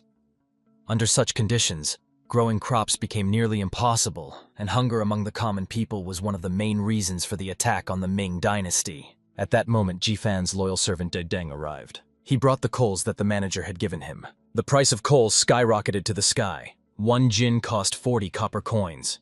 Even those with money found it hard to buy, so he ordered the coal to be saved only for the young master to keep him from freezing to death. Clearly, our hero was shocked by such an outrageous price. It was pure daylight robbery, but the guy knew perfectly well the reason for such an astronomical price. In this era, while the wealthy used charcoal, those with modest means made do with straw and wood, as charcoal was a long and labor-intensive process, but its smoke was much safer for people, making it the choice of the elite.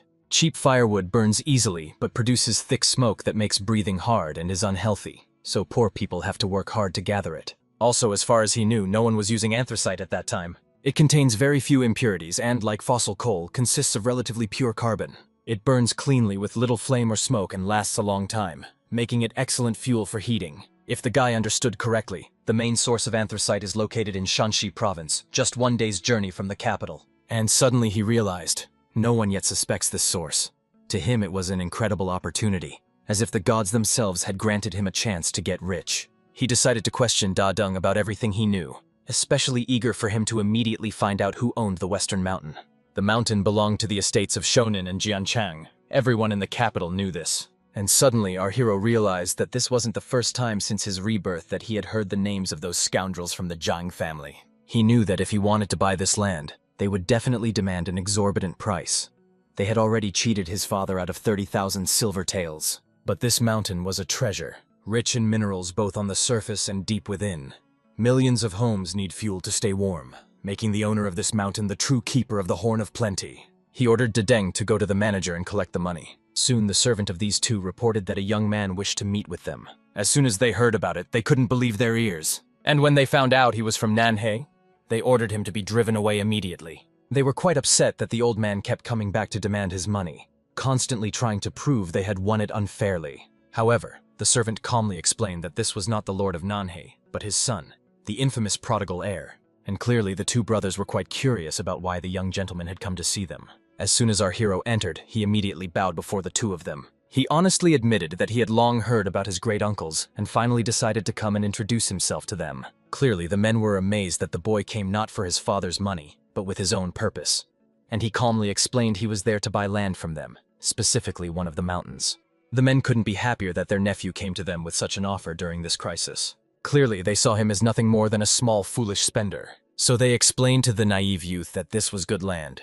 But if he didn't have a couple 100,000 taels of silver on him, they wouldn't sell him anything. Our hero basically expected such a reaction from these cunning brothers. He kept insisting and even set the price for that worthless piece of land at a whopping 200,000. However, Jifeng calmly explained that he could only pay 50,000 silver taels right now, and if that price wasn't acceptable, he would simply walk away.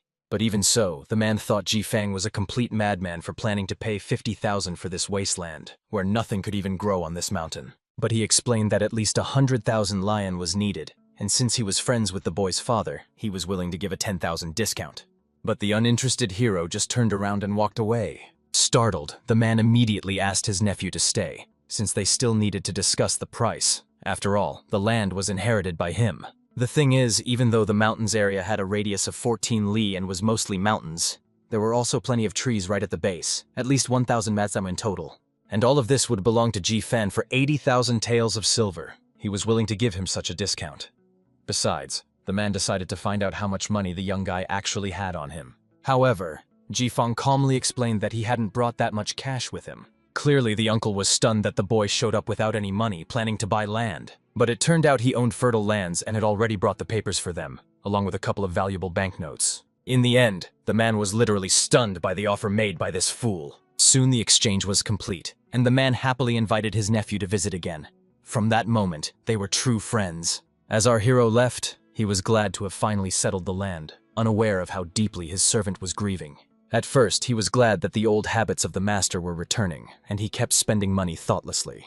But even so, he deeply regretted the rich, fertile lands traded for some useless wasteland. The action quickly shifts to the imperial palace. All the court physicians gathered around the young princess, continuing to check her health using various methods. The emperor tried to calm his wife, saying that although Jifeng sometimes speaks wisely, he also often talks nonsense, so there was no need to worry. However, the woman knew it was better to check now than regret it later, especially since her eye kept twitching after the boy's words. He may occasionally say nonsense, but they'll feel much better if the doctor examines their daughter.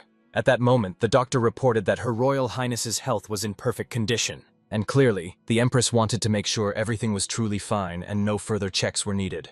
But the doctor knew well they shouldn't worry about the arrogant young man's nonsense, so he assured them the girl had no problems. In the end, the woman realized that Jifeng was truly incompetent and full of nonsense. And the emperor fully understood that his wife couldn't know the young lord from Nanhei had mental issues, something beyond his control, so he asked her not to worry about his punishment. And the woman herself clearly understood that if the boy was truly that sick, all they could do was feel sorry for the family from Nanhei. But before the worried parents could leave, the healer suddenly called out to them loudly. It turned out Her Highness the Princess suddenly lost consciousness, as if her soul had left her fragile body. Clearly, the emperor was deeply shocked. The healer had just moments ago said the girl was perfectly fine. He demanded that the man say something in his own defense. However, the man, terrified to death, claimed that the princess had been fine until that moment, when she suddenly lost consciousness, and the doctors concluded she might have caught a cold. Obviously, the Empress couldn't understand how the girl could have been healthy just moments ago. Then she remembered the words spoken by our hero. He had noticed the princess looked pale and urged her to take better care of her health. Worried, the Empress immediately ordered her servants to find Zifan and bring him to the palace, no matter how far away. By this time, our hero had finally arrived home. He planned to have some hot tea, then lie down and rest after a long day. Before he could take a step, they tied him up hand and foot. The Emperor's servants awaited the hero's return, and, by the Empress's order, immediately escorted him to the palace. Then they roughly shoved him into a palanquin and sped toward the palace as if all the demons of the underworld were chasing them. Soon our hero found himself by the bedside of the seriously ill princess. This is exactly what he expected, which is why he asked the girl to take care of herself. At that moment, the worried empress longed to know if the hero understood what illness her daughter had. However, Jifeng calmly explained that to give them an answer, he needed to examine Her Highness more closely. In the end, the emperor had no choice but to nod in agreement to his demands. And right away, pushing past the other doctors, our hero sat down closer to the princess. Clearly, the doctor was stunned by the young man's audacity, as he too was eager to know what illness Her Highness was suffering from. He was genuinely worried that this clueless boy knew nothing and that the princess was doomed. But our hero knew exactly what ailed the princess, though these folks would hardly understand what a viral disease is. But suddenly, a bright idea popped into his mind, so he calmly told the emperor that he fully understood what had happened to the girl. He explained that it was a brain disease, just like his own. And obviously this shocked everyone like a lightning bolt from a clear sky. Obviously, the doctor immediately argued that this was nothing like a mental illness, since it didn't cause such a fever, and he concluded the hero must think he's an idiot. Moreover, he reported to the emperor that the doctor didn't even check the patient's pulse and couldn't have made such conclusions. But our hero calmly explained that he had been studying brain diseases for about 10 years, so he knew them well and could diagnose at a glance, even without a pulse. The doctor still believed that this little brat kept lying without any shame or conscience. So I reminded them that Jifan was only in his 20s, yet he claimed to have studied brain diseases for 10 years, which was clearly an exaggeration. However, our hero realized that the man knew absolutely nothing. Looking back on his past training with the healer, he could truly say he had learned. Moreover, he specifically developed a treatment method. Clearly, the emperor was angry, reminding the hero that now was no time for jokes. However, leaning in, Jifan asked the emperor to think 10,000 times more and be absolutely sure. Was he ignorant or just proving his point? Then the emperor realized this boy was truly their only hope. Everyone was ready to say goodbye to their princess, while the empress kept crying, not knowing how to save her poor daughter. And Jifan was stunned. Yesterday, when he saw the empress, she kept her composure no matter the praise or humiliation.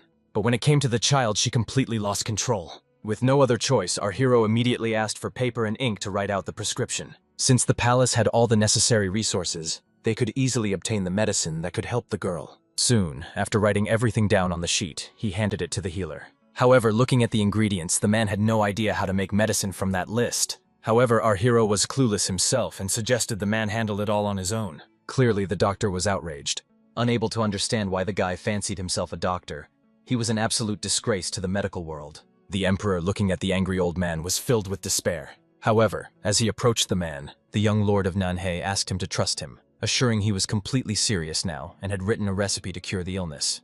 But by then, the nobleman had to leave. The emperor gave the hero one last look, thanking him for his hard work. Seeing the ruler's distress, Zifeng saw the emperor so downcast for the first time. Time passed, and the girl still hadn't regained consciousness. The lord came to his wife, who had been crying and sleepless for over 2 days straight. He reminded us of this belief that heaven always helps the worthy, and everything always ends well. However, the woman was worried because several imperial doctors said Jifeng was not a real doctor, and that the treatment was almost certainly doomed to fail, and she was very afraid of losing her daughter. However, the emperor only grew angrier at those fake doctors who dared to speak such nonsense. But in truth, the emperor wished the illness would pass to him. If the gods had mercy on his daughter and transferred all her suffering to him, then she would be well. Suddenly, a worried servant ran up to them, reporting that Her Royal Highness the Princess had finally awakened. Worried parents rushed over immediately to see their daughter. Even the doctor was amazed that Jifeng was right. The girl had a brain disease, and though no treatment was found in the books, today a true miracle happened. Clearly, the doctor was amazed that after a long illness, people actually became more knowledgeable than doctors like him who had studied medicine for decades. Around this time, our hero was at his estate when Dedeng suddenly ran up to him shouting loudly. He warned the hero that Lao Zong had arrived and was eager to see the young master in the grand hall. Shocked by what he heard, the boy unknowingly broke the snowman he had spent hours building. That old scoundrel is going to torment him again, always trying to beat him up for no reason. So he realized that since he couldn't escape the punishment, he should at least wear something thicker before going out to ease the pain of his wounds. By this time, the old man was already completely beside himself. He couldn't believe what that duo from Shunin and Jianchang had done. Yesterday, he got a message from them and couldn't figure out how they managed to sell a piece of wasteland for a fortune. Uncle himself didn't understand why anyone would buy such a wasteland for a full 80,000 silver taels.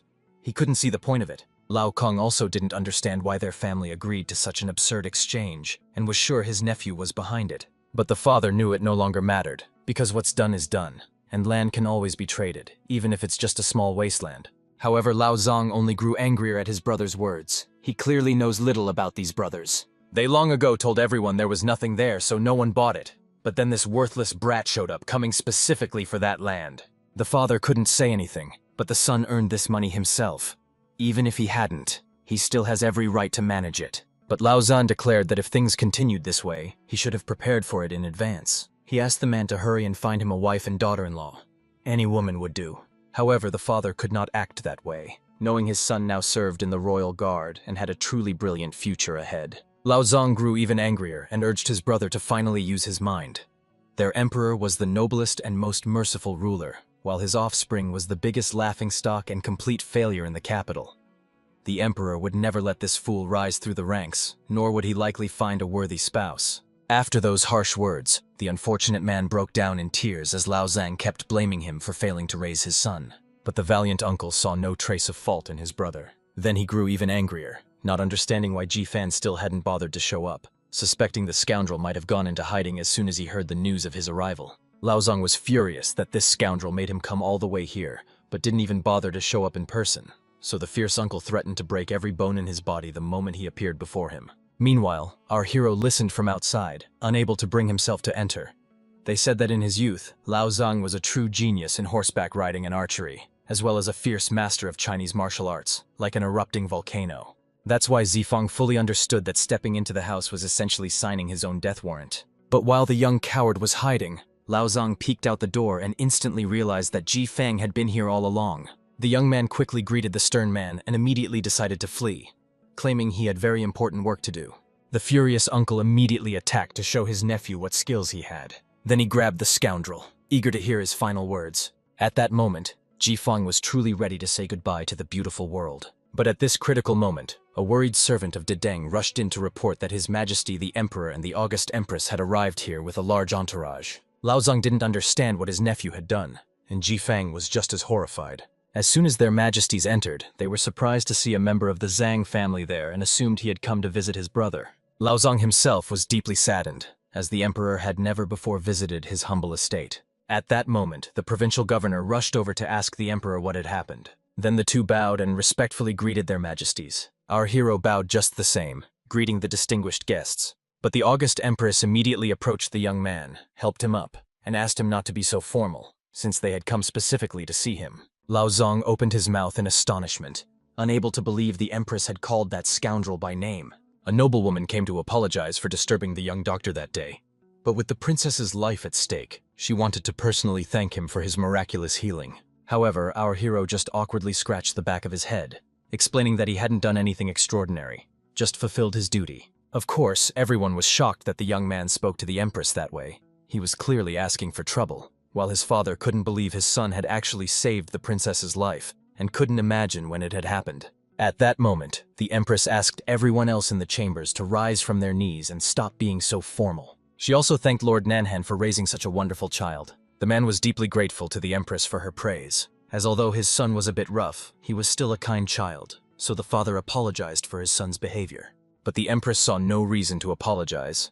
Ji Fang was a man of honor, and even if he was at fault, she chose to accept him as her son and nephew, forgiving all his transgressions. Obviously, the unfortunate man thought he was just dreaming upon hearing those words. For truly, the Empress had accepted his son as her nephew, which meant great success awaited him. Lao Zong couldn't believe what was happening until the very end. The madness unfolding here seemed boundless, especially when the Empress addressed a man with such respect. She expected the reply, "I am unworthy of such honor." This was an extraordinary grace. But our hero responded in a completely different way. At that moment, seeing his uncle's wild gestures, the young doctor finally looked up at him. He understood that the man wanted his nephew to show proper respect to the Empress, which didn't fit the image of the silly, kind-hearted Ji-fan at all. This troubled him deeply, especially since he had barely survived and was still on edge after his uncle's attack. But still, just as his formidable relative wished, the young man fell to his knees and bowed deeply before the Empress. Uncle naturally felt happy right away, proud that the boy still had respect and conscience. At that moment, the cunning nephew bowed and declared that Jifan's nephew paid his respects to his aunt, the Empress. And so, the furious Lao Zong literally exploded with rage at the audacity of that insolent brat. However, to everyone's surprise, the Empress was not offended by his boldness. She allowed the young man to call her aunt, and even asked him to come to her for support whenever someone mistreated him. Even the emperor felt awkward about their sweet conversation, so he turned away. Clearing his throat awkwardly, he asked Ji-fan to follow him to the office, as he had something to discuss with the young doctor. Alone with the ruler, the emperor decided to discuss whether his princess daughter could fully recover. But when Ji-fang, as a nephew, claimed the situation would improve, the emperor only grew angry and ordered the young man to stop calling himself his nephew, reminding him that despite his respect for the emperor's relatives, he was still a servant and must not break the chain of command. So Ji-fan had no choice but to awkwardly repeat that the princess should have already recovered from her illness, leaving the emperor with nothing to worry about. However, the ruler suspected the princess wasn't truly suffering from a brain illness, but even if she was, he wanted to know if the remedy prescribed by the hero could really cure it. However, Ji-fang firmly stated that it was a brain disorder, and his medications were perfectly fine. But then the man grew very curious. If the remedy developed by the hero was so effective, why did he still need so many treatments to stay conscious? And truly, our hero realized there was no explanation for why they kept treating him. He urgently needed to come up with an excuse. However, seeing his distress, the emperor realized that curing the root of the illness wouldn't be easy, so he asked the young doctor to honestly reveal the princess's true condition. And that's how Ji-fang ended up in the very circumstances that forced him to lie. Bowing, he admitted that the emperor, as always, was sharp and insightful, truly a man attentive to every tiny detail. By these words, the man concluded that his daughter would need another examination. However, Ji-fang calmly warned that with this illness, one must always be prepared for possible complications. The emperor had no choice but to explain that since the hero serves at the palace, the princess would visit him regularly to continue his treatment. The young man smiled and promised the emperor there was nothing to worry about, and it was a great honor for him to look after his cousin's health. Obviously, the man immediately got angry that the hero kept behaving that way and reminded him to respect the chain of command and keep a close eye on his daughter.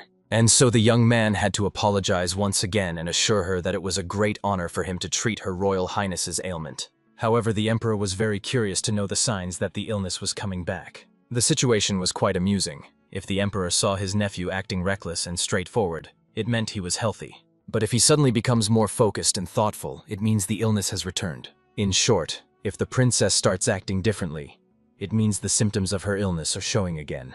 Then the wise ruler realized he must punish the servants to watch over his daughter without fail. He also explained that if anything unusual happens to the girl, they must immediately call Ji-fan to the palace. Our hero was truly glad to have suddenly found a companion in his suffering. Soon, the valiant healer returned to his duties at the palace university. And of course, upon arriving there, he immediately met his loyal friend Ho Zhao, who was glad that his brother had managed to recover from his illness. However, he just laughed, explaining that a person only needs a little theory to surpass any imperial physician. The young prince was also eager to discuss the rumor that Ji-fan had bought a piece of land in Senshan, curious about why his far-sighted friend made the purchase. Our trickster explained that he had some plans related to this land. Of course, Ho Zhao couldn't hide his curiosity, and hoped Ji-fang would confide in him, since they were now sworn brothers. But before confessing why it was necessary, our hero decided to delicately ask his friend if he had a little money to spare. Clearly, the young man was shocked that his friend had completely forgotten he was a prince with plenty of money. Then, without explaining anything, the young man turned and left, making his friend follow him. Only later did he explain that he intended to have a polite conversation with his father, the emperor, and his mother, the empress. After this conversation, a whole day passed before the emperor loudly called for his servant. When the loyal servant hurried to the call, he had no idea what was troubling his majesty. However, he looked around confusedly, unable to find his favorite painting, 1,000 Rivers and Mountains. Around this time, the smug Ho Zhao visited his sworn brother to tell him he had managed to get some money. Then he showed the hero a certain contract. At that moment, the emperor realized his child was behind the theft and ordered a guard sent immediately to find out what the boy was up to.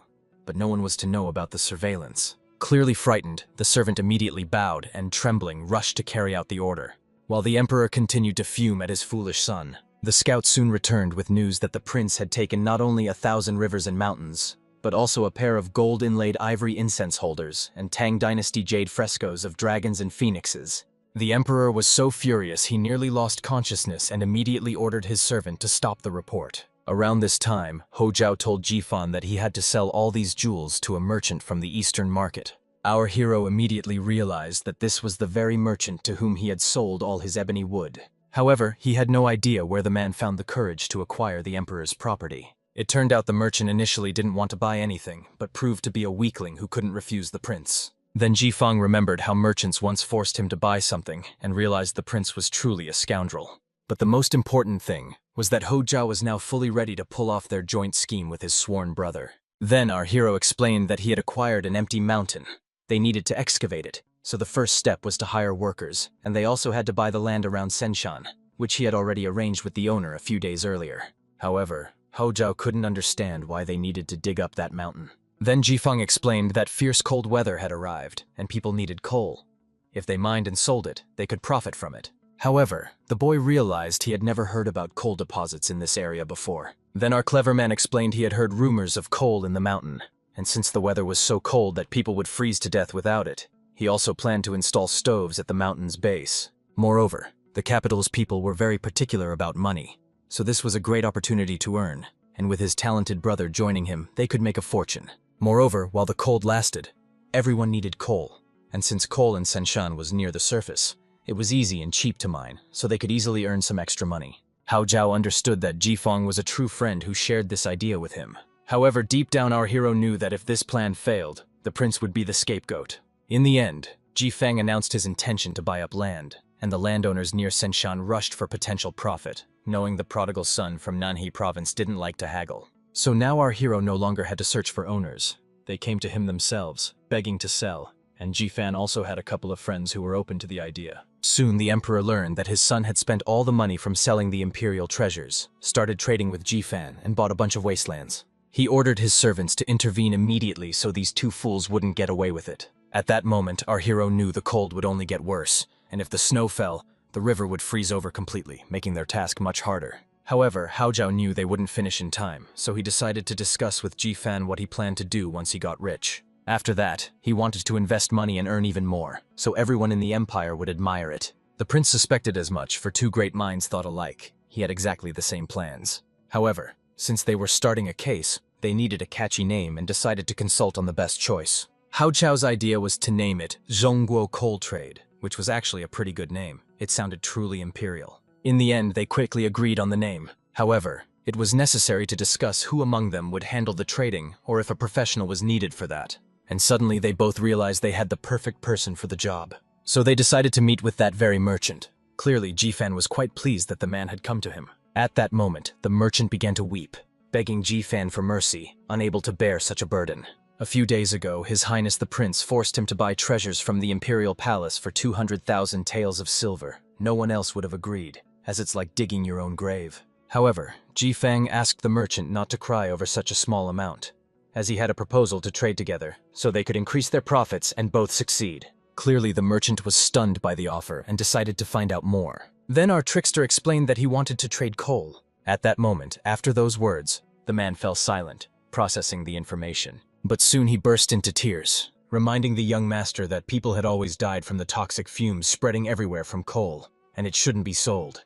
He begged Jifan not to get involved in this madness. Our hero was clearly shocked. Despite knowing the trader for so long, he still refuses to cooperate. Of course, it was his right, and he wouldn't force him. After that, the young gentleman decided to ask the man if it was true that the prince had threatened him with a sword when he arrived. The merchant honestly admitted that the man had brought a 3-foot saber and held it right by his head, which scared him greatly. Our hero just smiled upon hearing this. After that, he immediately ordered his servant Deng to bring him a blade sharp enough to behead the prince or the careless merchant. The frightened man had no idea what the boy was planning. However, he smiled calmly and asked the merchant not to worry, as this blade was not meant for him. Then our hero roared, demanding that Da Den appear immediately, or he would find him himself and cut off his hands with this blade. At that moment, terrified to death, the merchant bowed deeply to the ground. He already realized that trading coal wasn't such a bad idea, and he was ready to help with it. And Zifeng calmly reminded the man that he himself had made the offer. No one forced him.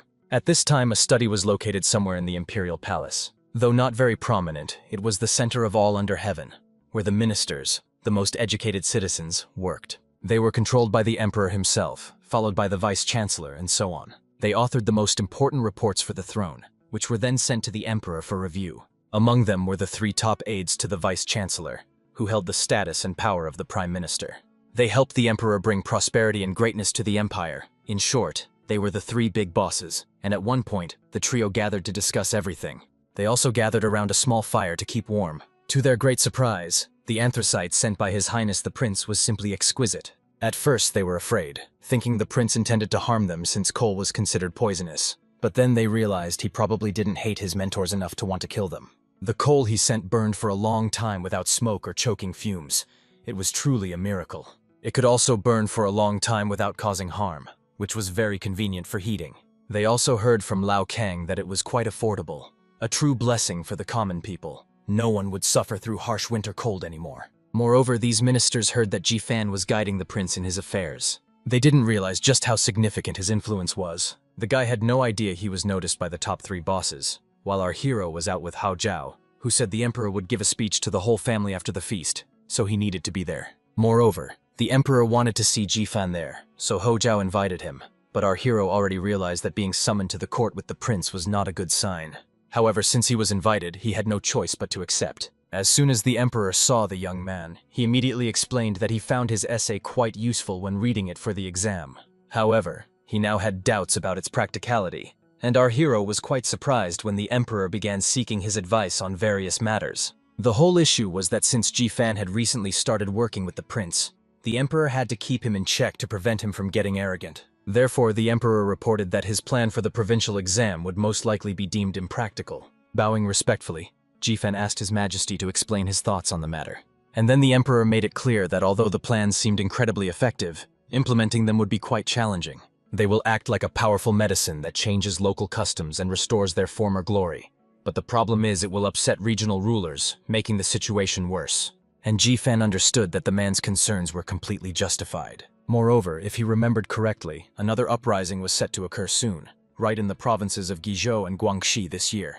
Therefore, our hero calmly explained to the emperor that if they don't solve the root cause of these uprisings using his plan, things will only get worse, and a new rebellion will soon erupt, turning into a full-scale revolution.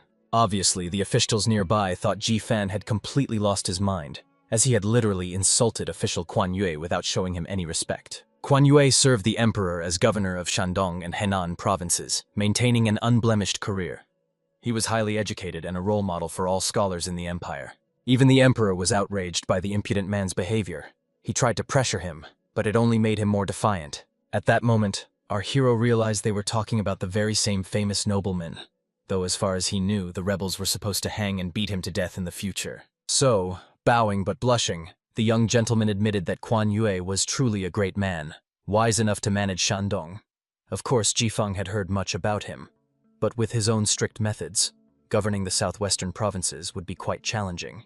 The emperor had no choice but to call it slander against the great official, though deep down he regretted provoking the young man and just wished he would finally be quiet. The other nobles couldn't understand how Ji-fan dared to say such things and were fully convinced he was truly mad. Then the emperor called his prince, and Hao Zhao entered the chamber with a radiant smile. The emperor was eager to find out what his son had been reading in recent days. However, looking at his face, the ruler's first thought was that he hadn't done anything lately except indulge in his silly amusements. Hao Zhao had no choice but to nervously explain that he had just recently been studying the Spring and Autumn Annals manuscripts, and the emperor immediately demanded that his son recite the work from memory. Then the young man calmly recited, "In the 3rd year of Zhuang's reign, on a certain day in early spring, Lord Wang met the Qi dynasty and attacked Wei in the 4th month of summer."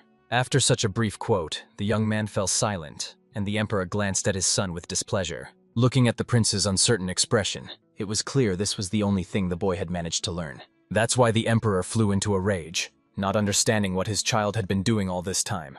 At that moment, ManHUA, who worked as Yan Qing's assistant and was responsible for the prince's education, spoke up. The emperor decided to hear out his assistant, and then the young man calmly explained that the conversation was about His Highness, the crowned prince of this country, and there was proof that he had been involved in business with the young Mr. Ji-fan. Everyone was shocked by what they heard, as entrepreneurship was considered a commoner's pursuit, and they were horrified to learn that Ji-fan had been assisting the prince with business all along. Although the emperor was nervous, this was not yet the end of the honorable assistant's report. He calmly explained that these young men traded coal and claimed it could be used to heat homes. And this truly shook all the courtiers to their very core. Wise officials couldn't see simple coal mining as entrepreneurship and even thought they were being made fools of. Therefore, they rightly pointed out that coal was inconvenient to use, toxic, and poor for heating, so they concluded the assistant was mistaken about their prince. However, Hao Zhao raised his voice and calmly explained to the esteemed audience that he was selling anthracite, Seeing his confident face, the courtiers realized the prince had also started to lose his mind, seemingly infected by his companion's madness. Jifan respectfully explained to the emperor that he and the prince were not engaged in petty business, but working together for the well-being of the common people. His Highness was deeply concerned for his people, so they decided to contribute to their prosperity. However, the emperor was not satisfied with their words at all. He roared loudly like an enraged dragon, promising to thrash them so badly they wouldn't be able to sit still for a long time. Looking at these two madmen, he realized they had no idea how grave a crime they had committed. But at that tense moment, the venerable old man who had entered the room spoke up. This was the chamberlain who wished to speak with the emperor. All the ministers immediately bowed deeply, greeting His Highness Liu, a very important person. If he challenges Jifan's opinion, the boy is in big trouble. And the emperor, of course, decided to hear what the wise man had to say. However, he came forward claiming that anthracite was truly very useful. News like that nearly made everyone in the rooms drop their jaws in shock, and the emperor completely lost touch with reality. It was such a staggering statement from the venerable Liu. The courtiers simply couldn't believe that this respected elder was on the side of the prince and that boy. It couldn't have been any worse! However, unexpectedly, another official approached the emperor, admitting he also agreed with the wise Liu, for this anthracite was simply magnificent. Then everyone realized that all had completely lost their minds. Each official from the three greats was in cahoots with these young men.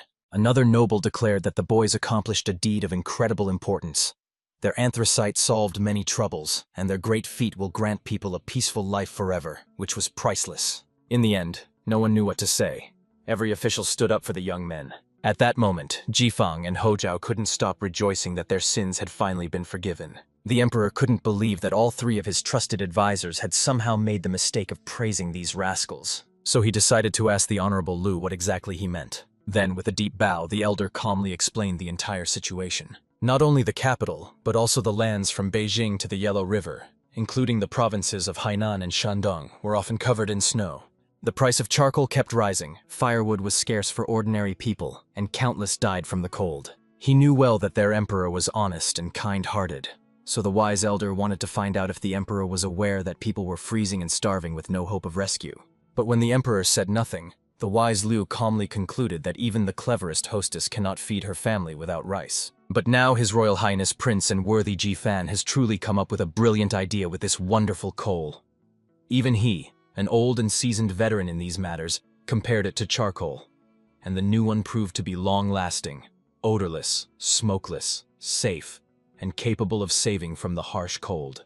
He also learned that it cost 10 times less than charcoal, and as His Highness declared, was very affordable for ordinary people, allowing them to easily stay warm and drastically reducing frost-related casualties. The skeptical emperor decided to find out if this new fuel could truly replace charcoal entirely. However, his son was willing to stake his own life on it. In the end, the nobleman could do nothing but burst into tears of joy. He finally realized that their noble ancestors truly blessed the empire. Jifanu felt quite uncomfortable hearing such words, especially since they had achieved everything thanks to him. And he couldn't understand why the emperor suddenly changed his stance and credited his ancestors for the achievements. The emperor, realizing how many lives they could save, asked Jifan and the prince how much coal they could mine in a day. As long as they had enough workers, any amount of anthracite was no problem. Moreover, Jifan planned to hire more workers and relocate refugees outside the capital, as they all suffered from cold and hunger and could no longer rely on Shuntian's mercy. His Highness took pity on them and decided to hire as many people as possible to help with the excavations. The father was clearly proud that his son had finally accomplished something worthwhile. After all, the anthracite made a great impression. The emperor wanted to speak privately with the prince and Zifan, so only the two of them remained in the palace. The prince was quite proud of himself and made sure to remind his father that he was capable of much. However, he calmly reminded them about his stolen painting. 1,000 rivers and mountains. From his son's expression alone, he was sure the boy was the one who stole from him. Angered, he looked at Jifan, knowing they split the profits evenly. From now on, the prince would no longer trade, so Jifan could send his half directly to the imperial treasury. After hearing these words, Hao Zhao fully realized that he had now become a true dead man, and once again a penniless pauper. By the time the emperor approved the sale of anthracite, Jifan had already calculated that he could turn a profit in less than a year. Of course, this monopoly owned by an ordinary townsman will surely bring huge profits with minimal investment. And Zhongguo coal trading is sure to succeed because it bears the prince's seal. Now this was a tasty piece of pie, making it even more attention-grabbing. Right now, Hao Zhao was extremely busy, working like a man possessed on his studies. And until this moment, the John brothers from Shuning and Jianchang villages had no idea the land they sold to Jifan was so valuable. One fine day, they showed up at their nephew's place and forced the young man to go somewhere. Obviously, Jifan immediately recognized this pair of rotten eggs who sold him the land near Senshan. The uncles greeted their nephew with a smile and invited him to stay with them. Only then did Jifang finally remember who these two were. They were relatives of the Empress herself, and calmly told them he wouldn't mind staying with them. After that, the two of them moved on to the topic of Jifan starting to trade coal. However, he calmly explained that it was just a small business to earn some money for everyday expenses. The men were clearly surprised by the hero's behavior. His trading house was thriving, so he had money, but he didn't pay his uncles as much as they demanded. But still, there was nothing they could do except wish the hero luck in his endeavors. Afterward, the three of them exchanged glances, each silently thinking the others were complete idiots. Yet they said these words out loud. No sooner had the esteemed uncles left than a majestic wooden carriage, drawn by spirited horses, arrived straight at our Jifan. A young man calmly appeared and respectfully greeted the noble gentleman from Nanhei province. Afterward, the man introduced himself as a member of the trading company 4 Seas, and expressed his wish to discuss a very important matter with the Honorable Jifan. And that's when the uncles completely lost their temper, unable to believe that even this famous trading company wanted to do business with their nephew. The trading company 4 Seas was the leading group of entrepreneurs in all of Beijing, renowned throughout the world, dealing in everything from rare silk to precious jade, with branches not only in the capital, but also in Nanjing, Suzhou, Hangzhou, and other famous cities. And they even owned their own bank. As for the man who came here, he was just the public face of the company, but if he could handle major deals, the people behind him must have been incredible entrepreneurs, with rumors linking the company to the powerful Wei clans in Nanjing and the mighty Gong family in the capital. The uncles felt like they were in a bad dream. The trading company 4 Seas was truly seeking their nephew Jifan to start doing business with him. Our hero was not surprised at all, and calmly greeted the man, eager to find out what he wanted to discuss. However, it turned out that the trading company 4 Seas was eager to buy the land of Senshan, and once again, the respected men couldn't believe that anyone would suddenly need this wasteland. It turned out they had investigated and knew Jifan owned half of Senshan. But that wasn't a problem since that was exactly the half they wanted. They were ready to pay 1,000,000 liang for the land and hoped Jifan would accept the offer. Obviously, the men who recently sold this land for 80,000 couldn't believe someone was now willing to pay 1,000,000 for it. Soon the uncles arrived at their sister, the Empress, and told her that a representative from the trading company 4 Seas had offered Jifan 5,000,000 taels to buy the land. They hoped their sister would help, as the treasure rightfully belonged to them, and they wept as they told how the offender Jifang took advantage of their innocence and robbed them. The scoundrel tricked them and bought this land for just 80,000, even though it was the fruit of their hard work. Of course, this was an insult not only to the Jiang family but also to the Empress herself. They hoped their sister would help them. They couldn't just accept that these young men disrespected their beloved sister. However, the woman sternly shouted at the men, ordering them to be silent immediately. Of course, both awkwardly fell silent. Then one of the brothers suggested that their sister ask the emperor to forcibly take the lands from Jifan. But at that very moment, he got a sharp slap for his stunt. The poor brother genuinely didn't understand why his sister suddenly decided to hit him. However, she reminded them that they sold this land themselves, then even celebrated it, and now they come to her and say nasty things. She also reminded that her son bought this land with Jifan, but they claim the prince seized their property by force. So she ordered the scoundrels to leave and stop disgracing themselves in front of everyone. And so these tearful losers left empty-handed, while our hero's trading business continued to thrive. At that time, Jifan's followers hurried across the estate to meet with his son. As soon as they appeared before him, the young man still couldn't understand what this trio was doing here. However, all 3 students immediately bowed to greet their patron. Obviously, Jifan believed the trio came here hoping to learn more from him, and all 3 quickly looked away because they didn't have that desire. In reality, things were different. Around this time, the head of the estate had a brilliant idea. The day before yesterday, he checked the expenses and saw that his son had spent too many resources and most of the money, making it seem like Jifan had already used up all the funds earned from selling the precious wood. But the father believed none of it was his fault, as he had failed to teach the boy properly in the past. For the sake of his family's future, he had to set an example for his son, a conclusion reached by both Father Jifan and his 3 students after reading wise books. The man asked these boys to teach his son about moral upbringing, a method of enlightenment through education and personal example. From this moment on, the honorable father decided to teach the hero thrift and wise household management. Of course, Jifan was surprised that his father decided to ask for help from his own students. He was shocked that they were so ignorant as to try to lecture the father of his own mentor. Jifeng raised them very differently, and it was clear the students felt deeply ashamed and ready to accept punishment. In the end, the father decided to teach by example, offering verbal guidance and advising the hero to be more hardworking and frugal in managing the household. He decided to explain to his son how to become like that. Then he placed a piece of anthracite coal on the floor in front of the boy. The father was amazed that his son was well informed about this stone. It appeared to them 2 days earlier and burned very hot. The thing is, it's very cheap and much better than that nasty charcoal. That's what he wanted to explain to his son. They should spend money only on truly necessary things and not take it lightly. So the father asked that his son not spend money unnecessarily on the wasteland he bought, since people kept laughing at them. Clearly, the father hoped the boy understood his lesson.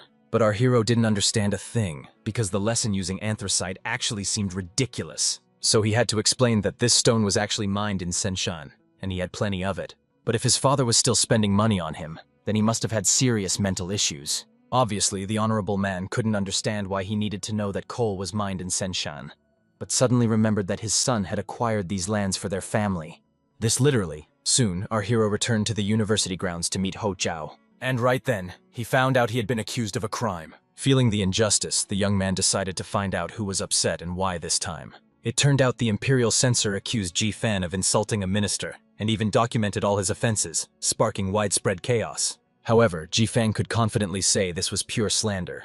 Instead of worrying, he suggested the prince play Xiangqi or go for a horseback ride. In fact, our hero wasn't bothered by the news, as every high-ranking official had already been reprimanded by the imperial censor at least once. Once, even the emperor himself was scolded by him for being overly honest, which is why there were hardly any heirs. But the hero took it all in stride. He had transformed from a city hooligan into a celebrity, and this was already a sign of significant growth. But at that moment, the servant finally understood what was happening to the master, who was being treated like a dangerous criminal. And Ji-fan was stunned by the behavior of this sycophant, who was a true flatterer. The servant explained that the whole issue was that Ji-fan had insulted the manager of Guizhou, and since many people at court were on good terms with him, such audacity sparked widespread anger. However, Hao Jiao decided to help his friend by setting up an ambush at the imperial censor's house, throwing a sack over his head and knocking some sense into him. But Ji-fan knew perfectly well that this idiot didn't care about his problems at all. He just wanted to have fun. Fortunately, the imperial censors were usually with the emperor and had no right to appear without cause. Hao Jiao suggested beating each of them, clearly a sign the prince had gone mad. So our hero suggested putting jokes aside since they were rich now and shouldn't be reckless. But it turned out the prince had no copper coins left, as his father had taken all his money. Then Ji-fan realized he wouldn't spend his money on this, so he suggested to his friend to fight with words, not fists, for noble men relied on the art of speech. But the prince saw no point in these words, as talk could never harm the imperial censors. It would have been better to fight with fists, which understandably upset our hero. At that very moment, troubling events were unfolding in the province of Guizhou. Bloody battles raged everywhere, many were wounded, and every day people died without proper medical care. The minister governing the territory himself didn't know what to do. Not long ago, the local chief's daughter got married but couldn't get along with her husband, leading them to turn against each other. A woman gathered warriors from her homeland, invaded Poan's estate, killed her husband, declared herself the great heavenly king, and sparked a rebellion. Clearly, things weren't going smoothly, and the minister just couldn't understand the local customs. All he could do in this situation was to use military force to suppress the uprising. Around this time, the emperor was holding a petition written against Ji-fan. After reviewing it, he decided to ask his close aide if he had already seen the petition. It has been revealed that Lords Shunan and Jiang Chang jointly signed this impeachment petition, which was, of course, directed against Ji-fan, detailing every offense he committed. The emperor wanted to know what the official thought about it. All he could say was that these lords had always been a bit unstable, and now they accused Ji-fan out of personal grudges. Of course, the man insisted that this petition should not be made public, yet Kuan Yue's political achievements were undeniable. He had noble lineage and an excellent reputation among scholars. But Ji-fan insulted him, and of course the emperor could use this as an excuse to put the boy in his place. The emperor realized this was truly a good plan and decided to immediately go deal with Ji-fan. That's how he ended up on the grounds of the Imperial University. His son was already there and immediately came out to greet his father. But the emperor had no use for pleasantries. Instead, he turned to Ji-fan to find out how things were going. The young man immediately knelt, greeted the emperor, and thanked him for taking the time to meet someone so insignificant, explaining that although he was deeply absorbed in affairs, he still wished to honor the emperor with his greeting. The emperor was struck by the hero's excessive reverence. Even a bureaucrat would find this shameless flattery over the top. At that moment, the emperor explained to the boy that he had summoned him because he received several documents about his impeachment, and this petition was sent to him by the imperial censor. But that was not all. The petition had already been signed by Lord Shunan and Jiang Cheng. They accused Jifan of insulting the minister and behaving inappropriately. Looking at the thick stack of pages in the emperor's hands, our hero could hardly believe someone had written an entire book about him. At this moment, the emperor decided to hear what this scoundrel had to say in his defense. However, the young man genuinely didn't understand when he had offended the minister. The emperor only asked the boy to stop playing the fool, as he was slandering the emperor's right hand, the imperial censor and Lord Guizhou. However, Jifang bowed and explained that he was simply expressing his opinion based on facts, and felt it was unfair to be taken as an insult. The emperor was very displeased that the boy still denied his guilt. Apparently, his usual rudeness and lawlessness weren't enough. With so many petitions against Jifan, the emperor can no longer protect him and must punish him this time. But in truth, the man was quite proud of himself, pleased that he had scared the boy enough to make him think twice before moving. At that moment, a student from the Imperial University ran up to them. He had an urgent and important report for the emperor and needed to meet with his majesty. Of course, the emperor let the man come closer and allowed him to speak. He explained that the governor of Guizhou had arrived to report an emergency. The daughter of the local chief, Ren, declared a rebellion due to her troubled relationship with her husband, and when the ruler found out, he immediately resisted. But unfortunately, they were defeated. And in that moment, the emperor realized that Jifan's entire report was confirmed, and he had been completely right. As is well known, leaders hold great power and tend to rebel. To keep them in check, one must closely watch and control them with troops, cornering them for bad behavior. However, the noble ruler of the land chose to pursue a peaceful policy, as the failed attempt to suppress the rebellion had seriously damaged the imperial court's reputation in the regions. The emperor was deeply disappointed that the official had let him down. At that moment, another official fell to his knees and begged the emperor for forgiveness, for he was the one who had advised appointing Quan Yue to this position. However, the others knew it was not the time for regret or punishment. They had to send reinforcements immediately to suppress the uprising, as it could not be left unchecked. The emperor was in full agreement with this decision. Suddenly falling silent, he remembered that Jifan had predicted a possible uprising of the chiefs, and it happened. He also thought Quan Yue was too diligent to govern this territory, and once again he was right. The young man's insight increasingly began to frighten the emperor. This meant only one thing: his tactics were the only solution. But for now, their top priority was to completely crush the uprising. The decree ordered the Minister of Revenue and the second assistant imperial censor to assume control of Guizhou and mobilize the army to suppress the rebellion. After this, they had to immediately follow the tactics written by Jifan. First, divide the enemy forces, then replace their leaders with low-ranking officials to prevent them from consolidating power, and finally provide education to the local population and teach them peaceful work. Obviously, the emperor decided to consult Jifan to confirm if this tactic would work now. However, unfortunately, since the uprising had already begun, this was too little to help. Both Hozhou and the emperor were struck by his determination. The emperor couldn't understand why Jifan changed his strategy, since it was originally his own decision. However, the noble hero explained that they needed to act at the right moment if they hoped to win, as serious trust issues still existed between them and the local tribes. For hundreds of thousands of years, the people of these lands revered leaders who inherited power as if they were divine beings from the heavens. Therefore, simply offering people benefits won't suddenly make them heed the imperial court. They needed to earn their trust first, then use this clever technique. After quelling the rebellion, they were to inform the people that the soldiers and commanders would leave them in peace, and the generous emperor would graciously distribute the remaining provisions to the population. Each soul will receive 20 jin of grain and a piece of precious salt. When the people rejoice, soldiers must not interfere, no matter how many come or how much grain and salt is given out. In 2 months, the emperor will order another distribution of supplies to win even greater trust from the locals. From this moment, the leaders will believe the army has retreated, the threat is gone, and the people will be well fed and grateful to their protectors, leaving no obstacles to their sinister plan.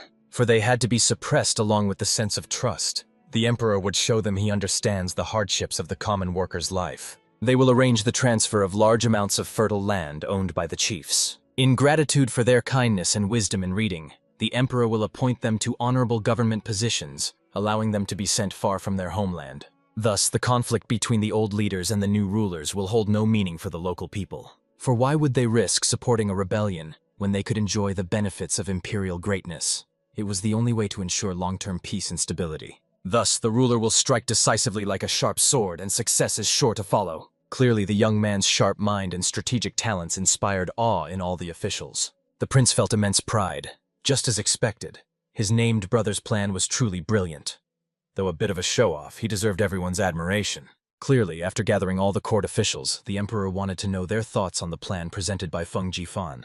Everyone immediately gathered and started whispering among themselves. Jifeng was not offended at all. After all, this was a crucial state matter, and regardless of his abilities, ministers must carefully consider their decisions. But suddenly the prince declared aloud that he considered this the best plan. Everyone was deeply shocked by such a statement. Even Zifan himself never fully understood what was happening or what his sworn brother had planned. The emperor was secretly angry. He had planned to punish the boy, but the idea proved so promising and inspiring that he no longer wanted to punish him. But the punishment was already set in motion, and stopping it without a good reason would be truly awkward, so he hoped to use his son to do so. At that moment, the prince said that the locals, like ordinary people, only wish to eat their fill and stay warm, and such a gift would be a sign of incredible generosity to them. As long as they can meet these needs, people will definitely be drawn to the imperial court. The ministers were clearly shocked that their spoiled prince cared about the common people. Even the emperor was proud that his son truly thought that way. However, the ruler quickly realized that the boy was now speaking on someone's orders. At that moment, behind him stood our hero, whispering these words. However, the prince had to lie and say those were his personal thoughts. He explained that when he visited the coal mines, he saw poorly dressed miners, and realized the hardships of everyday life for ordinary people. For them, this job is the only key to survival. Moreover, people gratefully bowed to them every time they came, for they provided work that allowed them to support themselves. The prince had been pondering these words for days, realizing that people need very ordinary things. Emperors of all dynasties denied their people's needs, sparking uprisings and unrest that inevitably led to defeat. Clearly, the prince's heart ached for his people. Of course, everyone immediately fell silent at the prince's touching story, having fully understood the hardships of the common people. But Jifan was furious. The whole fact that the boy was in the Shishan mines was supposed to remain a secret. But the emperor still wanted to hear his son out completely. The young heir then explained that he despised emperors who abandoned their people to fate and shut their gates, indulging in rivers of wine and mountains of meat, indifferent to the death of their citizens, whose downfall was entirely their own fault. Therefore, he believes that if they follow Jifan's plan, success is guaranteed and he can count on it. Hearing these words and seeing his son bow respectfully, the emperor was nearly overwhelmed with emotion. And then he shed a tear, happy that his child had grown so strong. However, he had to be careful not to get too excited, or his father's pride might go to his head. Suddenly, the emperor recalled part of his son's report that the prince had indeed been to the mines. And right then, the boy realized the mistake he had made. But he immediately shielded Jifan, explaining to the emperor that it was his own initiative and no one forced him to go there. Clearly, these words sounded even more suspicious, causing our hero to freeze, hoping the ruler would believe the prince's words. The man simply asked his son to stop acting so recklessly. Then he turned his gaze to the young Jifan himself. After what happened to the minister, he regretted not listening to the boy sooner. Therefore, he officially declared that he would remain at court and continue to devote all his efforts to educating the prince. Jifeng, of course, understood that accompanying the prince in his studies was a clear sign of honor. By the way, he probably could have built a relationship with the heir to create his own circle of close associates. However, during the Ming dynasty, there were no escort officials, so Jifeng did not know how to interpret the situation. So Jifeng bowed and asked His Majesty to explain exactly what role he would have in the young prince's entourage. Official Zhang, the cabinet manager, stared wide-eyed in shock, unable to comprehend how the boy even dared to say such a thing. The other ministers also saw him as a fool who had completely lost his sense of tact. It was like giving someone a beautiful painting, only for them to start wondering how much it's worth. In the end, the emperor also paused, pondering the boy's question, then immediately ordered the prince and Zifan to leave. Clearly, both bowed and decided to disappear from sight. At the end, our hero caught the emperor's words as he explained to the officials that suppressing the unrest was now the top priority. The year is ending, so they must finish everything by spring, as exams for scholars awaited them, including preparation for the Keiju, the Imperial Civil Service exam in ancient China, a key part of the Confucian education system. It was mainly held in spring and was commonly known as the spring exam. And truly, our wise master remembered that the crucial tests of the 12th year of his reign were just around the corner. He was counting on his 3 students to pass these trials successfully, so they could fully enjoy the fruits of their labor. He eagerly awaited the finale of this event. By the way, this period was the most unpredictable for the exams, as scandals involving a scientist from Jiangnan broke out. Our hero still remembered the poem, In a village of blooming peaches stood a cozy hut where a tiny fairy lived, planting peach trees not for fun but to earn sweet honey of delight. While you savor it, dear, she sits beneath fragrant blossoms. But once you're drunk, she suddenly snores. And of course, thanks to the modern actor in that film, the phrase at the end just begs to be said. Oh my god, I love braised chicken legs. Unlike his ridiculous TV persona, 28-year-old Tan Yin's real life is harsh and pitiful. He was supposed to get first place on the exam, but failed. Yet even among recognized students, there are differences. Because a person attending a local school in a backwater is completely different from a star student in a big city's high school. Jifeng believed that this young man was already heading to the capital, where, upon arriving in Beijing, he would get caught up in a scandal involving his childhood friends. For this, he will be thrown into prison and subjected to the harshest tortures, and soon the imperial court will issue a ban on him holding any government office. Thus, the talented and inspired young man will have to endure a poor and miserable life instead of resting on his laurels. However, Jifeng believed he might be able to save the boy, as he couldn't believe such a smart person would cheat. The only logical explanation for this scenario is getting close to bad people who will make him the scapegoat. He just needed to stop the scoundrels from making contact with him before he arrived in the capital. He also assumed that his followers were now working tirelessly, and even managed to give them extra homework questions. They weren't as gifted as Tan Yin, so these fledglings had to take their first flight. At that moment, the prince noticed his friend was deep in thought, hoping he had spoken well before the emperor and not disappointed our hero. And so, there was nothing left to do but thank Hu Zhao for the wonderful speech. Afterward, the heir honestly admitted that he still gets scared every time he sees his father. These two were very much alike in that. However, unexpectedly, a eunuch came running to Ji-fan, searching for the master. The princess wished to meet at the Kuning Palace, having heard of their successes, and also asked Mr. Ji-fan to visit Her Highness later.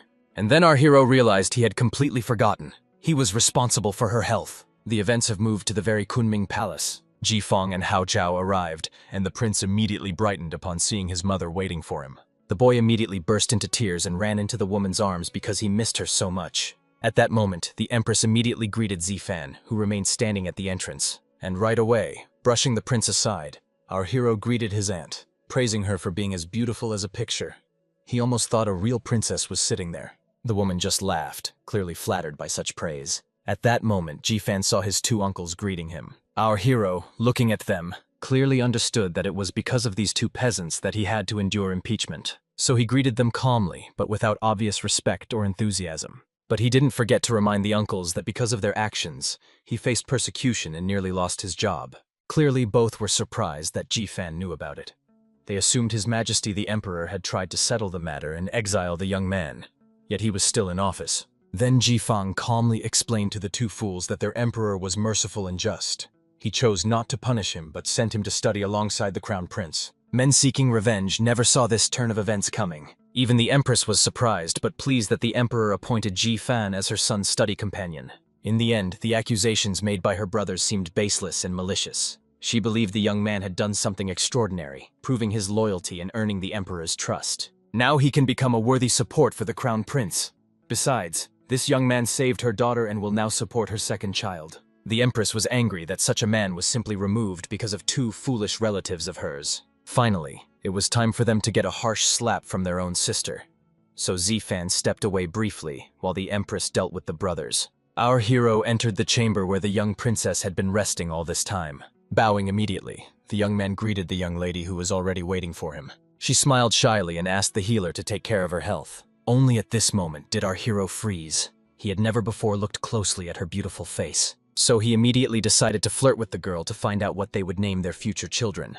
The angry princess's maid reminded Ji-fan that he should start the inspection immediately. The puzzled hero realized that apparently nothing was in store for him. So he approached the princess and asked her to extend her hand, but she only shyly withdrew into her seat. The young man calmly explained that if he couldn't find her pulse, he probably wouldn't be able to diagnose the illness. In the end, the princess gave the trembling young man her hand, shaking with fear. But grabbing her, Ji-fan asked her not to worry. He had already examined everything possible and impossible in her body when she was near death. The princess was clearly stunned to hear such news for the first time. However, she decided not to show any sign of embarrassment, or they would make her drink that bitter medicine again. Besides, she just wanted that strange doctor to finally leave. After checking her pulse, our healer confirmed the princess showed no signs of illness. Bowing, he was pleased to report that she was in perfect health. After that, the hero turned around, said goodbye to her, and decided to leave. Obviously, the princess was shocked. She thought the young man wanted to seduce her, and Ji-fan had a rough idea why she was so stunned. But he was truly a romantic, not a libertine. And so the 12th year of Emperor Hongji's reign began. A young man set off with his friend for the capital to take part in the upcoming city exam. However, he was ultimately imprisoned for helping his own comrades cheat. A young man named Tan Yin was truly talented, earning the top scholar title in his province, so he had no reason to cheat. But because of Xu Jing's close ties to the host jury, the young man still got caught in the crossfire. To save his idol, Ji-fan now intended to prevent such an outcome. So he set off with his servant to an inn called Blessing. Dae-dung didn't understand why they were here, but Ji-feng decided to hurry. But he rushed up to the hotel so fast that he suddenly collided head-on with one of the guests. Obviously, he immediately got angry that this guy wasn't watching where he was stepping. But in that moment, seeing the poor guy clutching his bloody nose, Loyal Dung knew they had found who they were looking for. Our brave hero couldn't believe that this bearded old man was truly the legendary talent. The man looked so frail and miserable, nothing like how Ji-fan had imagined him, and the noble young man's desire to save him nearly faded away. But since this man was his idol, he decided to give it his all. Bowing respectfully, our hero greeted him by the name Jie Yuan Tan Yin. He was quite surprised that the stranger knew his name, so he stared at the noble youth in confusion. And when the hero introduced himself, the man immediately realized that the infamous Beijing bandit had come to visit him. So he bowed even lower, trembling, to honor the lord. Ji-fan himself, smiling like the spring sun, admitted he had heard much about the man's great reputation, and suggested they visit a tea house together to chat over a cup of fragrant tea, eager to gain new wisdom from the sage. But the old man only stepped back from the hero, as if from a venomous snake. Then he explained in a trembling voice that he had already invited friends for drinks and couldn't spend time with the noble gentleman. Ji-feng clearly understood that the man was now heading towards Xu Jingyu and the representative Cheng Minzheng. Senior officials often seek talented individuals for promotion, while newcomers look for reliable support, making such visits mutually beneficial. And although Ji-fang fully understood a man's desire for career advancement, he had no idea it would lead to such sorrowful consequences. So he ordered the old man to stop, as their conversation was not yet finished. Trying to decline, the man reminded her they could talk another time. But our hero immediately ordered the old man to dare challenge him.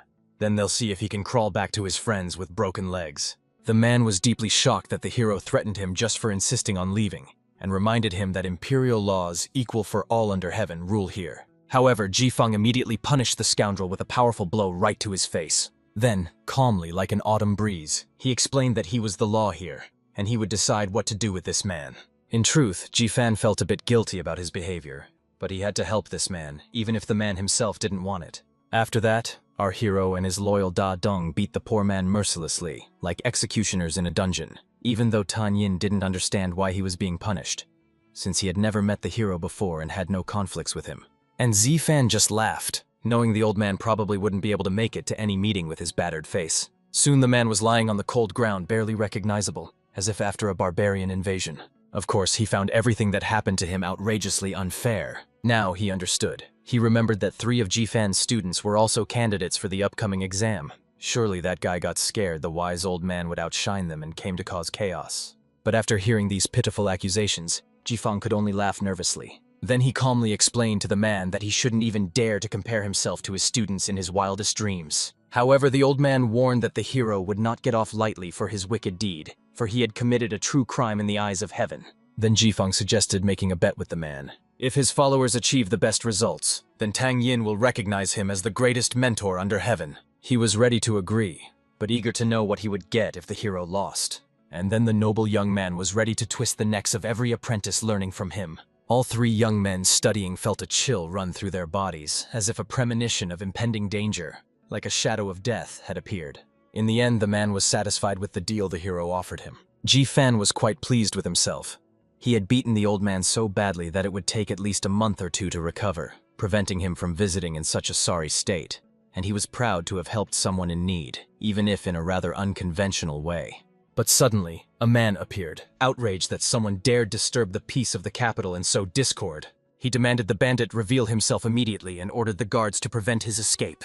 The arriving men were shocked that someone dared to beat the scholar, and had completely lost all shame before the heavens. However, those who appeared immediately recognized the hero's attire, the blade bestowed by the emperor himself, along with the seals and garments on his noble body. Our hero calmly introduced himself, explaining that he was the son of the governor of Nanhei province. After that, he stepped closer to the loudly talking guards so they would introduce themselves in return. This frightened husband, who had encountered such a demon, was named Jang Son, and Ji Fan, piercing him with a dagger-like gaze, decided to ask how many people were in their family. Leaning down to the ground, the man explained that in the family there was an eldest and a youngest, and that was it. Then Jifeng decided to tell the guard what had happened. He explained that this clever Tan Yin started making moves on an important gentleman. Obviously, the guard immediately decided to arrest this criminal, as such behavior was unforgivable in the eyes of heaven. However, our noble hero decided to spare this poor soul. The guard was struck by how kind-hearted their gracious lord was, and showed him the deepest respect and admiration. Tan Yin himself was stunned that this scoundrel dared to blame him for everything. Then our hero calmly explained that from this moment on, he ruled this place. And he immediately warned that no one else was allowed to come near. Otherwise, he will take it as a sign of disrespect toward him. Before leaving, Jifeng only asked the remaining people to call a doctor for the unfortunate man, and promised to pay for his treatment himself. However, even this kindness he could not appreciate. He saw it as a trivial duty the master owed him for creating his likeness. In the end, this internal conflict drew widespread attention, with all eyes fixed on the bet made by Ji Fan. Everyone was sure that Tan Yin himself would win the bet, not his students. Soon he invited 3 students to the estate. He assumed all the young men should already be up to date with the latest news. And clearly they were quite anxious that the teacher had made a bet on them, as if their very futures were at stake. However, Jifeng was determined to teach his students everything to punish this arrogant fool once and for all. And instantly, all 3 lit up with joy, eager to learn what their mentor would teach them. But at that moment, he gave them literally kilograms of exam prep material. Seeing such an intimidating stack of books like Mount Tai, the boys' confidence immediately waned. Jifan calmly reminded them that with their limited intellect, passing the imperial exam would be as challenging as ascending to heaven. Therefore, they had to grind away at their studies all this time, writing 2 essays daily on topics chosen by the hero, along with extra questions from the wise mentor. In fact, among this pile of papers were questions for this year's spring exam. Even though they had already written about 10 papers, it still wasn't enough. To ace the exam, you need to be good at writing essays, and the examiner will be Mr. Li himself. Fortunately, Jifeng had read all his works and remembered most of the key points, so he had a clear understanding of his requirements. Besides that, we had to avoid a fiasco with the crooks. By today's standards, it was a complete farce. But during the imperial court era, there was a crackdown on candidates Xu Jing and Tan Yin, friends of examiner Cheng Minzheng. The capital's exam was different from the provincial one because it was much harder. Everything took place under the careful watch of an examiner fully trusted by the imperial court, whose decisions were unquestioned, like orders from the heavens themselves. The capital exam was conducted under the watchful eyes of not only the examiners but also representatives from the Ministry of Rituals, the Prosecutor's Office, and the Imperial Academy. It was precisely because of such deep involvement of people that the deception was possible, like a snake slipping between the stones. The chief examiner, Official Li, was a respected man. There shouldn't have been any problems with him. According to historical records, everything was fine with his assistant Cheng Minzheng too. The dog was just a symbol. They simply became friends and started spending a lot of time together. 2 gifted scientists who often visited the examiner's assistant were accused of cheating simply because they passed the exam flawlessly. To prevent this, our hero built a wall between them and shielded their relationships from outsiders, like building a fortress around his students. However, he suddenly noticed that his students were also talking to someone unknown to him, eager to make friends. So he shouted at them loudly that today they would make friends with his boot, demanding they return home to study like a shepherd herding sheep into the pen. At this very moment, Tan Yin lay in the infirmary when suddenly the doctor came to inform him that a visitor had arrived. Clearly, the beaten husband, wrapped in thousands of bandages, was in no condition to receive any visitors. And the servant fully understood that his master was right. However, Jifeng knew very well that such beatings were actually for Tan Yin's own good. That's why he was proud of himself, believing he couldn't have acted more rightly. Then our hero looked at his students and swore before the heavens to turn them into true killers for Tang Yin. And the old man was even ready to die rather than let Ji-Fan win. Both were convinced they would win this bet at all costs, like 2 dragons battling for the Pearl of Wisdom. As the days passed and the new year approached, many officials from the Jianxi household took their leave. So far, all was quiet, like before a storm. But our hero knew well that the guards never slept, and neither did he. In every season, especially during holidays, it was his sacred duty to protect the Jianxi household. For this reason, he returned to the university, where he noticed Hou sitting, buried in books like a mole in the ground. This was completely strange. So our hero decided to find out what the prince was up to. He just turned around, showing his bruised, battered face, letting his friend figure out what had happened on his own. Obviously, even a guy would understand that the prince got beaten up again, like a naughty little boy. It turned out that at the end of the year, the Ministry of Finance was auditing grain and income. He overheard his father talking about it and decided to help, since his parent kept criticizing him for being lazy like a crow scavenging carrion. And here are the results. He was beaten instead of being thanked. Ji Feng fully understood that these were harsh times. If a ruler didn't study the four classics, or the teachings of the sages, but preferred math or military strategy, he was seen as a lazy man unworthy of the throne. But the young man didn't care how many times he got beaten. He was determined to finish the calculation like a stubborn bull. And of course, Ji Feng decided to help the prince by reviewing the calculations. Written on the very first page for May 1911, the warehouse held 110,000 jin of silk, 330,000 rolls of fabric, and 93,423,540,000 grains of wheat. Even Ji Fan's head suddenly throbbed as if struck by lightning from such an overwhelming number. Accounting at that time was so primitive. Officials from the ministry just did tons of additions and subtractions in piles of columns. And that was just the table for Jiangsu region. It's terrifying to imagine what was happening in larger areas or, God forbid, in the capital. The real nightmare in accounting came from unexpected expenses during deliveries, leading to a cascade of extra entries and turning the year-end books into a true hell. All accounting books were regularly inspected by the relevant officers and then compiled into a single state ledger at the end of the year. Obviously, our hero realized the boy couldn't handle the task, so he approached him with a worried look. However, Hao Zhao just yelled at his friend for losing count when called, demanding that Ji Fang stop distracting him from his sacred work. That's when the young man offered to help his friend. And of course, he was surprised to learn that Ji Fan also mastered mathematics. But as it turned out, our hero was a true professional in this matter. In reality, he would have been a humanitarian at heart. But even with his knowledge, he had an undeniable edge in math over people of his time. He just needed to apply the Pythagorean theorem to advance China by a couple of centuries. But he had no intention of simply tallying their income.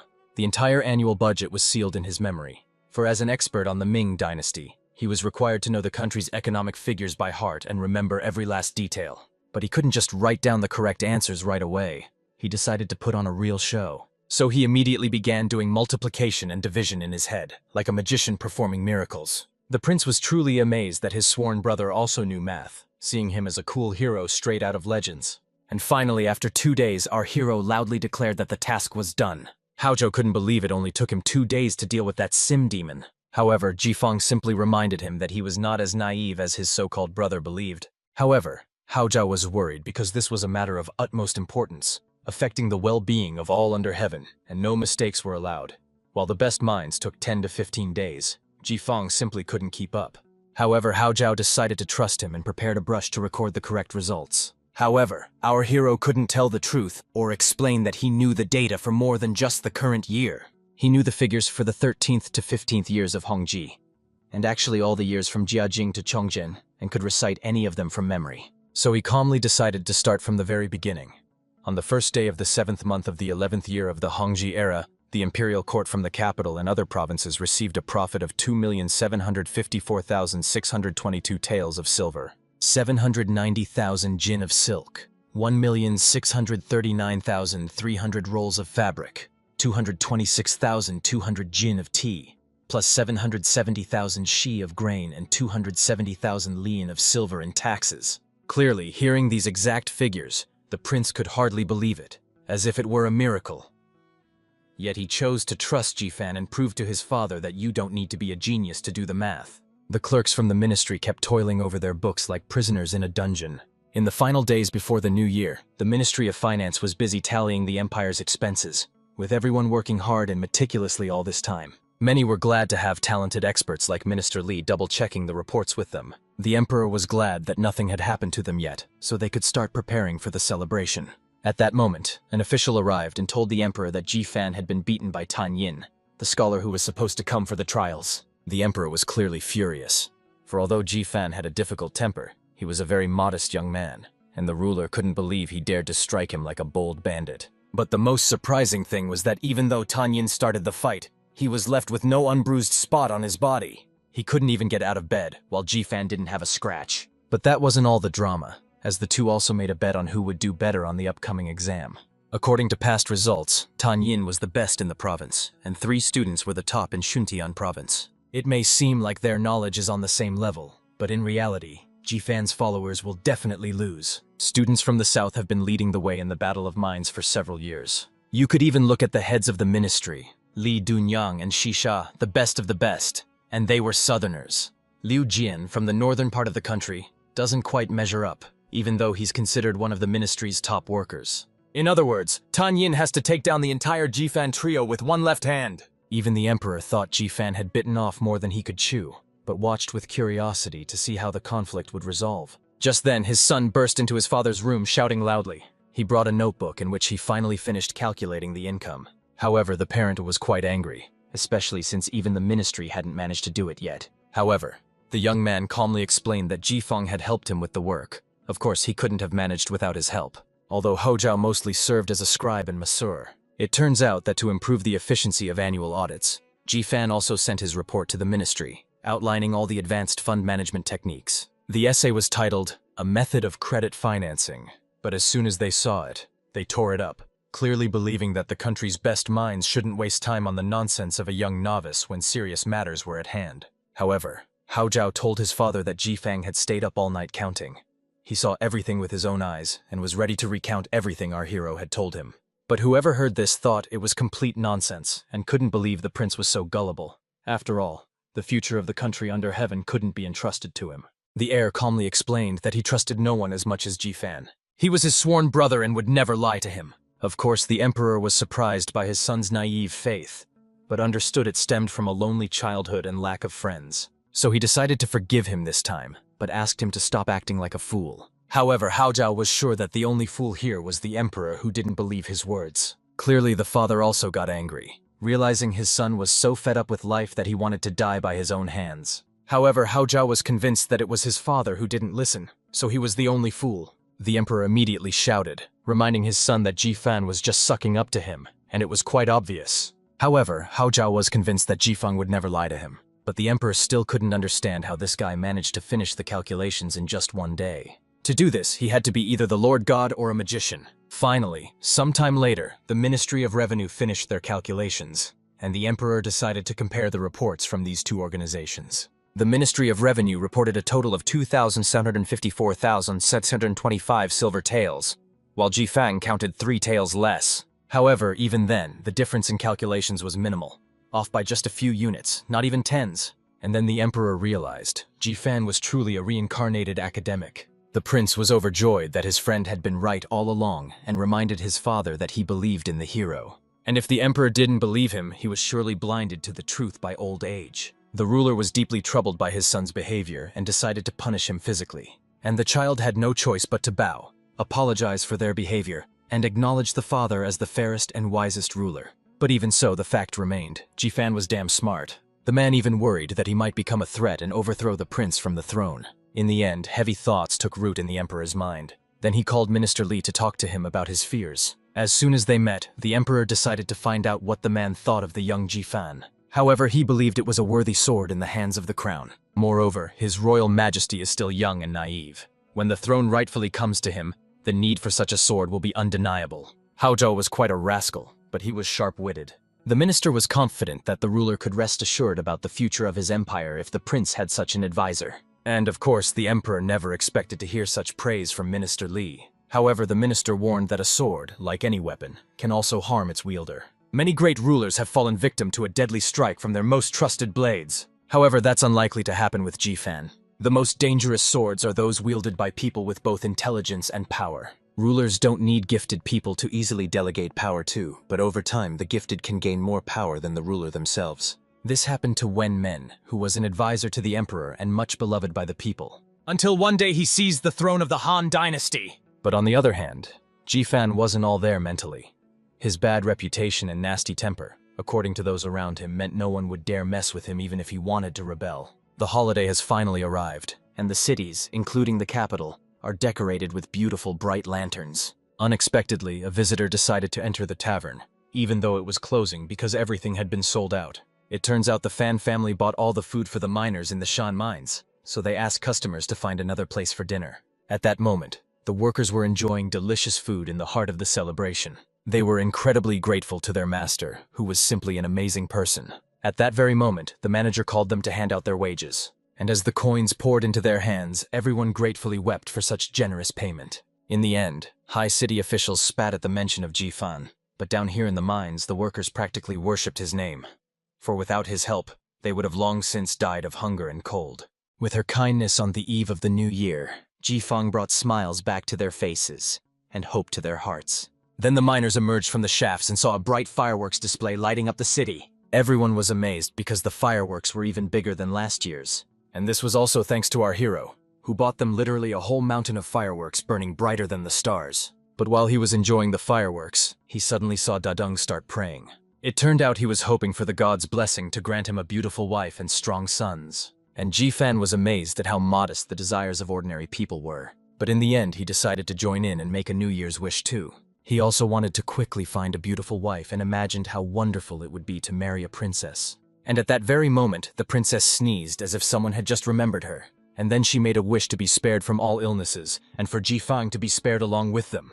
At the same time, Hao Zhao prayed to gain the mind of his sworn brother, and make him a little less clever, so he could surpass him. And of course our hero immediately sneezed from these strange desires. His attentive servant thought the master was ill, but the master felt the same and saw nothing serious about it. At this very moment, the Empress's two brothers prayed for Jifan to get hemorrhoids. Even Tan Yin once wanted to give Jifan a serious beating. In the end, our hero sneezed so hard he almost blew his entire nose away. And seeing this, Deden remembered that if you sneeze once, someone misses you. Twice, they tease you. And 3 times, they wish you ill. So who could possibly wish anything bad for the young master now? But Jifan knew very well that half the kingdom hated him, so he saw nothing strange about it. But suddenly, when he turned around, he noticed his father was making a wish too. As he got closer, he thought the parent wished for greater wealth. However, to his surprise, the desire was not a sim at all. Then the young man realized that his father's wish was to win over the young lady, which greatly confused the old man. But once again, he guessed wrong. So Zifan started using all his wits to figure it out. But the father himself admitted that his greatest wish was his son's well-being. As long as he was alive and well, his father could truly be considered happy. Such care truly touched me. Our hero even shed a tear, hiding it from his father, and promised they would live a long and happy life together.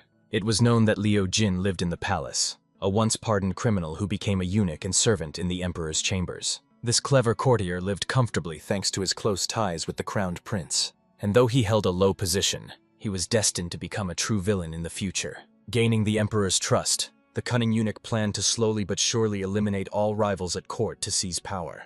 Pouring sweet words into the lord's ears, he was a true fiend of hell, with tentacles reaching everywhere. But with the arrival of Feng Jifan, all his devilish plans went straight to hell. Once again, the guards began resuscitating the unfortunate eunuch, immediately calling for the doctor.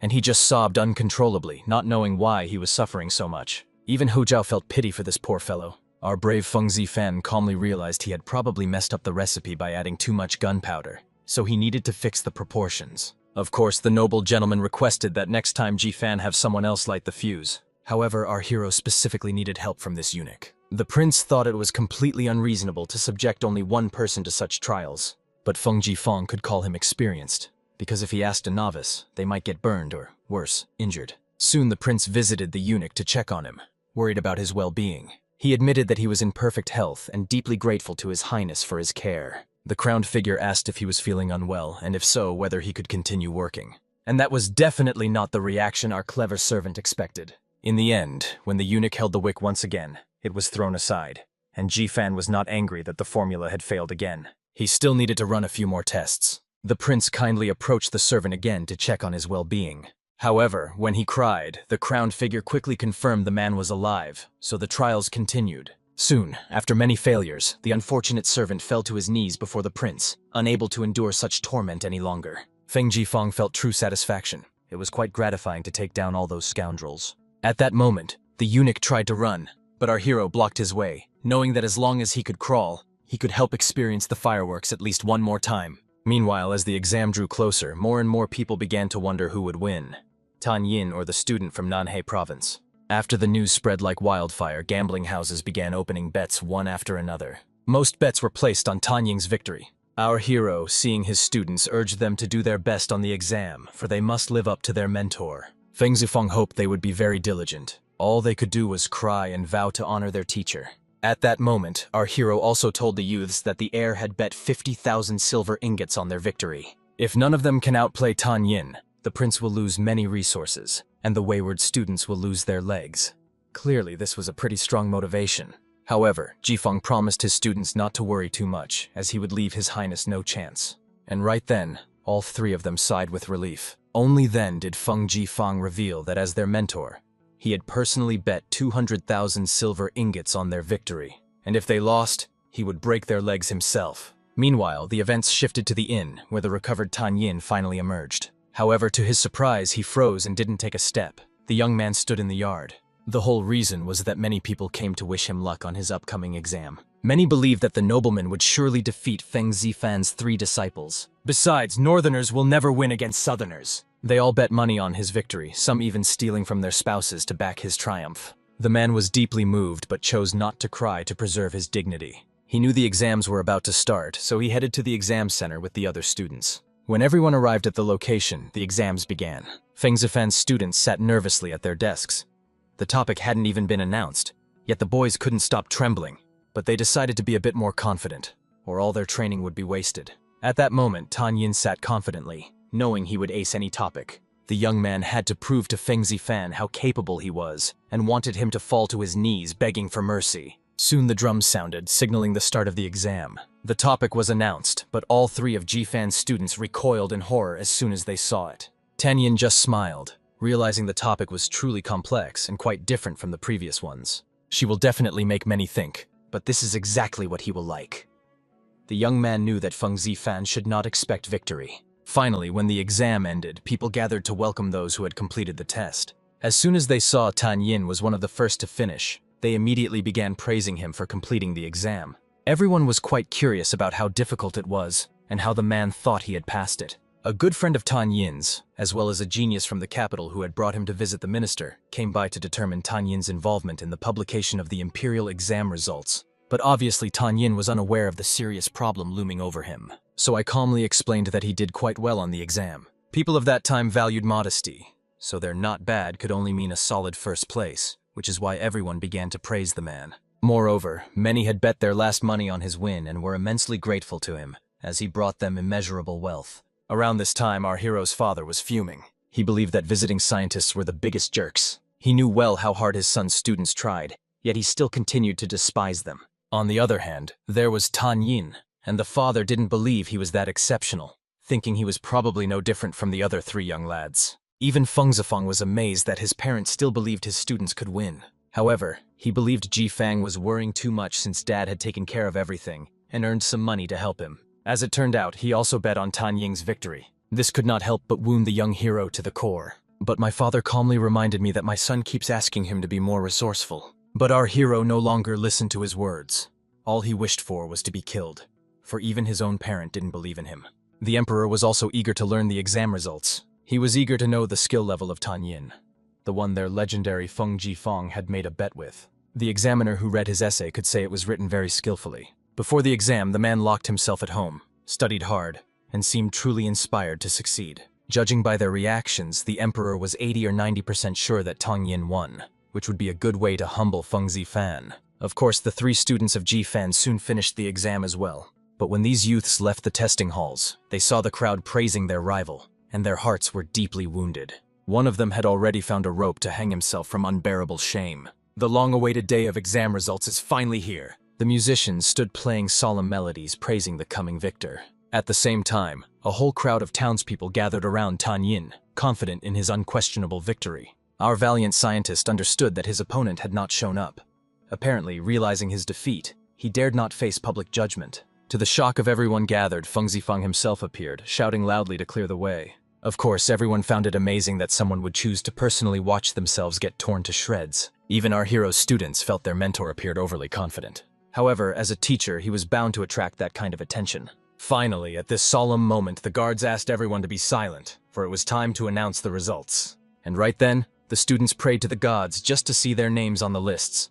That alone would be a great stroke of luck. At that moment, one of Feng Zifan's students noticed he had taken 8th place and was overjoyed, as if he had found treasure in the desert. Even others were amazed that the northerner ranked so high. It was a decent result, but clearly not enough for someone aiming to surpass Tan Yin himself. Even the renowned Southerner was amazed at how such a seemingly foolish man with meager abilities managed to secure 8th place and pose a worthy challenge. However, Tan Yin could not even dream of defeating him. At that moment, the other students were anxiously explaining to the mentor that they still couldn't find their names on the lists. They were already feeling a hopelessness that gripped their hearts like iron clamps, as the final list naming the top 3 places was about to be posted, and the youths were already wondering how Feng Zifang would punish them. And when our hero said nothing, they only begged fearfully for him to say at least one word. Then the other onlookers, seeing the reaction of the renowned teacher, realized he had seemingly suffered a complete defeat. At this moment, the final list of those who took the top spots has appeared. Obviously, everyone was absolutely sure that the brilliant Tan Yin took first place. The other boys just burst into tears, realizing how useless they were for not even making it onto the sacred lists. Even Tan Yin himself didn't check the results, confident that he had secured first place. But loud, confused cries that shook the entire crowd forced him to open his eyes. It turned out the famous Southerner lost to 2 students of Feng Jifan and ended up in 3rd place, like a worthless coin. And our hero rejoiced, having won the bet and put that arrogant show-off firmly in his place. Shortly before, the frightened servants rushed to the emperor with the exam results. But when the lord opened the list, he could hardly believe his eyes. They nearly popped out of their sockets.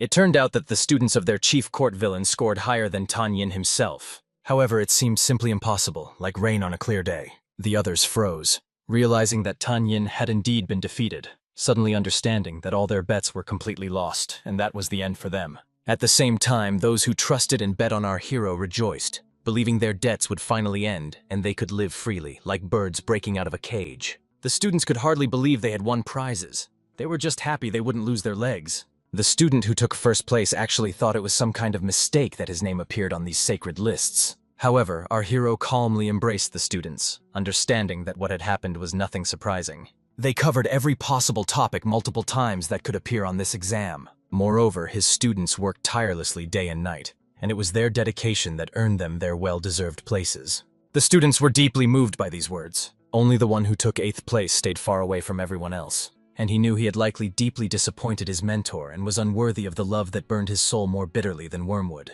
At that moment, Tan Yin wept in despair, unable to understand how such a lazy person could have raised such smart students. He prayed to the heavens that it was all just a bad dream, and that he would wake up, because the exam hadn't started yet. But those who approached him and heard his words quickly reminded the man that everything happening was harsh reality. As soon as Tan Yin saw the scoundrel before him, he immediately demanded an explanation for how he performed such a miracle. He even suspected that Feng Zifan might have used some dishonest methods, like a cursed sorcerer. However, our hero promised to teach the man everything and even invited him to his palace. But it was said with such pompousness that it struck the poor guy's self-esteem like a hammer on an anvil. Soon the emperor saw the 4th place, taken by the boy Van Yanmin. So he called his official to congratulate him on his son's well-deserved 4th place. However, it was bitter for the lord to realize that a child from a bureaucratic family took 4th place, while 2 unruly students of Feng Jifan won prize-winning spots. This was unacceptable with his heir, so he asked the officials to pay more attention to his offspring to ensure he also succeeded in life. All the courtiers could do was agree, even though they knew perfectly well how reckless Hao Zhao was. At that time, people had no idea how much the son of that very old man, who didn't even make the top 3, would shape the thinking of his contemporaries. In the Ming dynasty, he will become the most famous thinker, writer, military strategist, and educator. In short, a master of both brush and sword. But let's not get ahead of ourselves.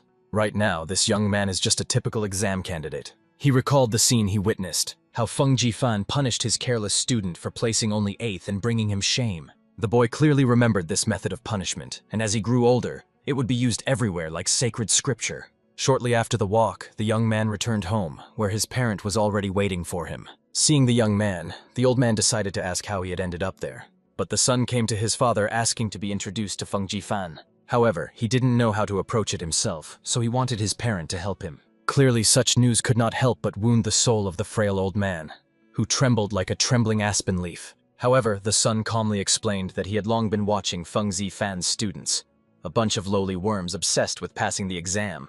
This kid has been smart since childhood, but never played by the rules. He understood that learning wasn't just to pass a state exam, but to become a wise and talented person. The old man knew exactly what happened on his wedding day. The son was sure that a woman in his life would only speed up his journey to becoming a wise man. The father was angry. His child was talented enough to earn a degree and succeed, but once again he went down the wrong path. That's why he strictly ordered the boy not to provoke Feng Zifan, who everyone around knows is a total slacker, even though he has taught a few decent students. But just one look at the son made it clear. He would never listen to those words. His father understood this well too, but looking at his worthless son, he couldn't understand why he couldn't be like him. His parent earned the highest degree, became a model of nobility and morality, and reached the top of the civil service. However, he couldn't even raise his only son properly, who turned out to be a real troublemaker, tormenting his old soul worse than any torture.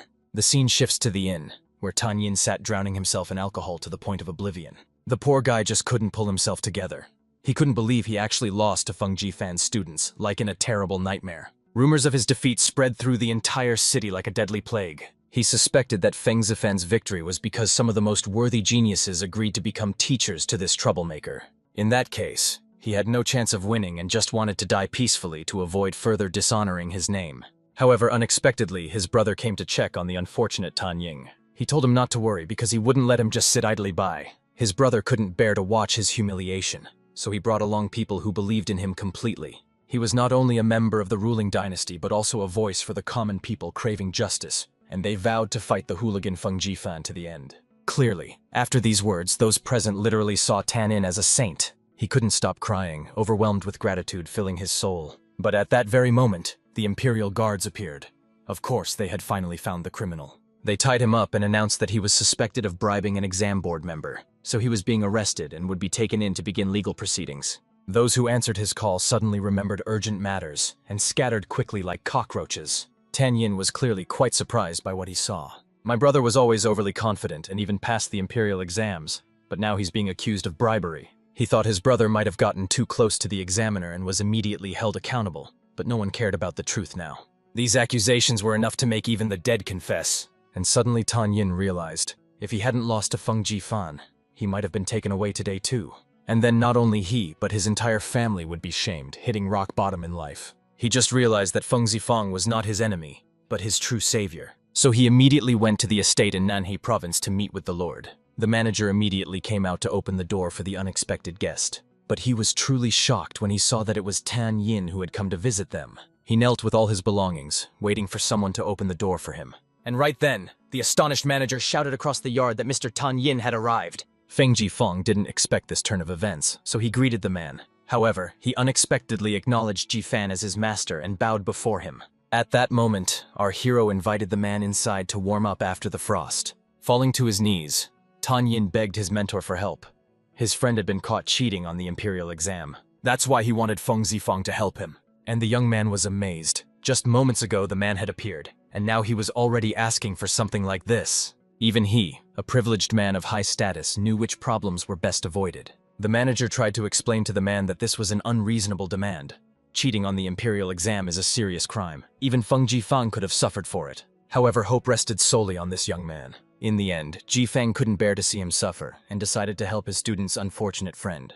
The manager asked his master not to be so impulsive. Most likely, even he will find it difficult to intervene in these matters. However, Feng Jifang had no intention of getting involved. Then he asked the manager to rise from his knees. It turned out that all this time he had been holding on to the gentleman, not letting him leave. However, after saying he didn't intend to get involved, the hero calmed down considerably and let him go. Only then did Jifang explain.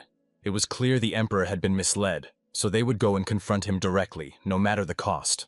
But the guy knew deep down that if the emperor himself approved the fraud, there were probably undeniable proofs, since the Secret Service was involved. The only fate awaiting the suspect was a public execution, and possibly even the confiscation of his entire family's property. But Feng Jifang knew the emperor was far from acting recklessly. He ordered official Li to thoroughly investigate the matter. In the end, it turned out the accusation was false, drawing all of China's attention. And to save face, the emperor had no choice but to compromise with the prisoners. It was with this very statement that Feng Zifan dared to stand before the emperor. Clearly, the three top executives were surprised by the hero's reasoning. Even they couldn't dare say that to the emperor's face, so this guy's boldness amazed them. It seemed there was no fool in the whole world who would rush headlong into danger at that moment. However, Jifang boldly claimed that there was no cheating during the imperial exam. The emperor immediately grew angry with the hero, reminding him of all the reports filed against him in the palace. And the guy was stunned. Before he could say a word, the lord had already launched his attack. This meant his perfectly planned scheme was already going off script. Meanwhile, the emperor was quietly starting to boil with anger. But the officials did not interfere in the process, as Feng Jifang was smart and expected to handle the problem himself. Therefore, Jifeng bowed and asked the emperor to allow him to finish his report before they discussed his mistakes. The officials were stunned by the audacity of this young man. The emperor was nearly losing his temper from the fury he felt. The officials realized Feng Zifeng was clearly crossing the line and needed to tell the emperor something right away to help the boy. At that moment, Jifeng interrupted the official, reminding him that there was no evidence in the fraud case. He couldn't understand the accusations. The emperor was a saint in his followers' eyes. He couldn't have acted so foolishly.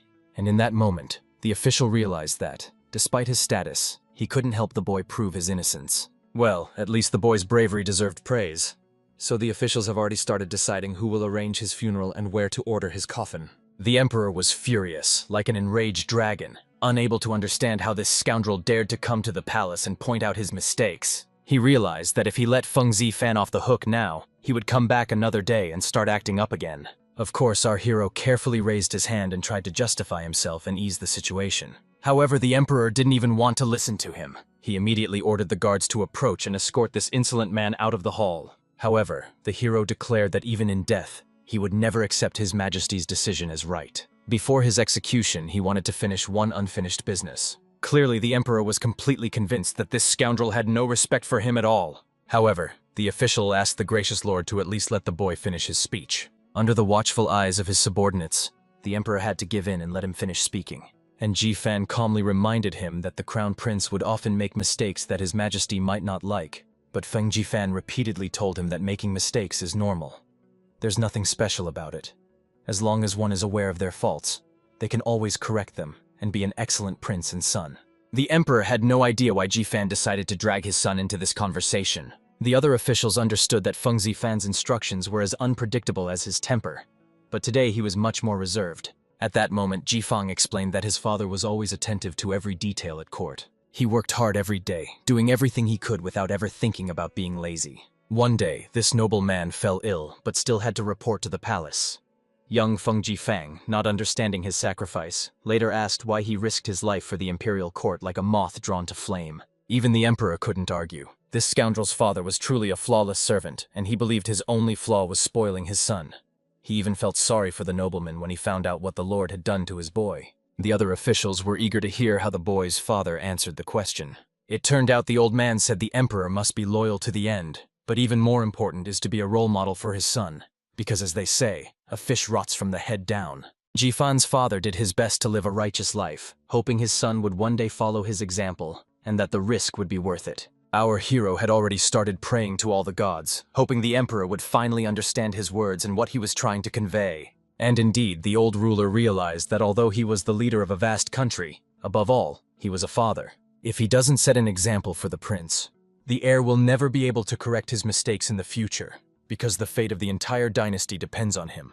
Therefore, the emperor immediately ordered the fraud case to be dismissed. The young man reinstated, his reputation restored, and those who made false accusations to be fired and expelled from the capital. Strictly punish the Secret Service involved in this matter. Afterward, the lord apologized, admitting his fault in failing to see the unjust accusation.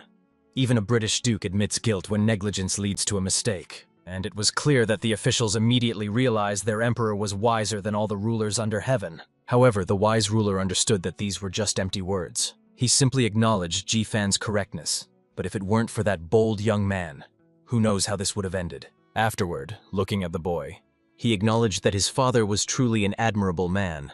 The emperor was deeply moved by his story. Indeed, the entire Fan family deserved to be seen as wholeheartedly devoted to their homeland. However, Jifang calmly reported to the lord that this so-called story was nothing more than a fabrication meant to serve as a moral lesson. And in that moment, the emperor realized how badly he wanted to beat that scoundrel like a naughty puppy. That's how rumors of the guy's full rehabilitation spread to every corner of the capital. Of course, the Secret Service immediately released him as soon as they heard the emperor's order. Our hero stormed into the prison, kicking the door down like a raging bull. Then he calmly greeted his comrade and explained that he had come to rescue him. He jumped for joy, hardly believing his luck. Feng Zifeng grabbed him immediately and decided to hurry home as soon as possible, where they were already waiting for him. The emperor ordered a thorough analysis of his mistakes and even scolded himself for incompetence. No one suspected that it was all thanks to the daring Jifan. However, one official knew for sure.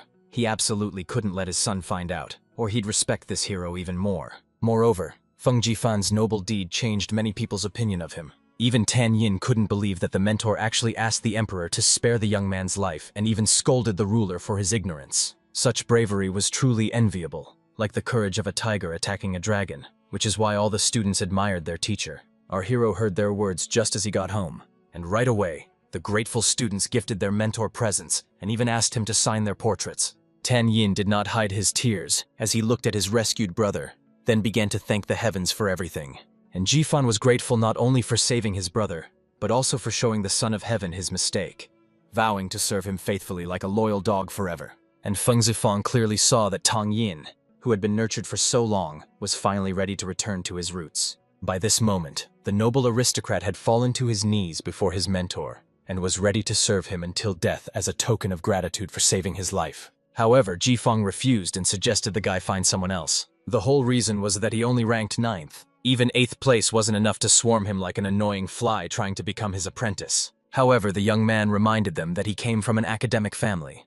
His grandfather and father were luminaries of Nanjing University. But our hero calmly pointed out that his relative's achievements have nothing to do with him. Then Tan Yin fell awkwardly silent, digesting what was said but unable to argue. So he remembered that he had a large collection of works on astronomy and geography at home, along with many travel notes. The books in the 5 canons were just tools for exam prep, but in everything else he was more knowledgeable than most. And indeed, our hero almost forgot that this man's great-grandson would become the most famous geographer in Chinese history. But he still couldn't understand how astronomy and geography would help this kid pass the civil service exams. Clearly, it hurt the guy to realize that his knowledge was useless to anyone, like a pearl thrown into the dirt. But Tan Yin immediately set out to teach his brother, promising to help him with everything. And then the young man realized, no matter what, he had to become a disciple of the highly selective Feng Jifan. A couple of days passed, and our hero was peacefully resting in his home in the Nanhe province. The emperor asked him to accompany the prince during his studies, but he made excuses every day, claiming to be sick while running around like a rabbit in the forest. However, Feng Zifan liked to spend at least a little time at home just relaxing. But suddenly he heard someone stomping in the yard, followed by a shout reading the emperor's decree that all idlers must be removed from office. Armed men immediately burst into the hero's home to check the situation. Our hero couldn't believe it. He took just one day off and the news had already reached the emperor, spreading like gossip in the market. The maid calmly explained to the gentleman that Her Highness the Princess had left the palace and was on her way to the doctor.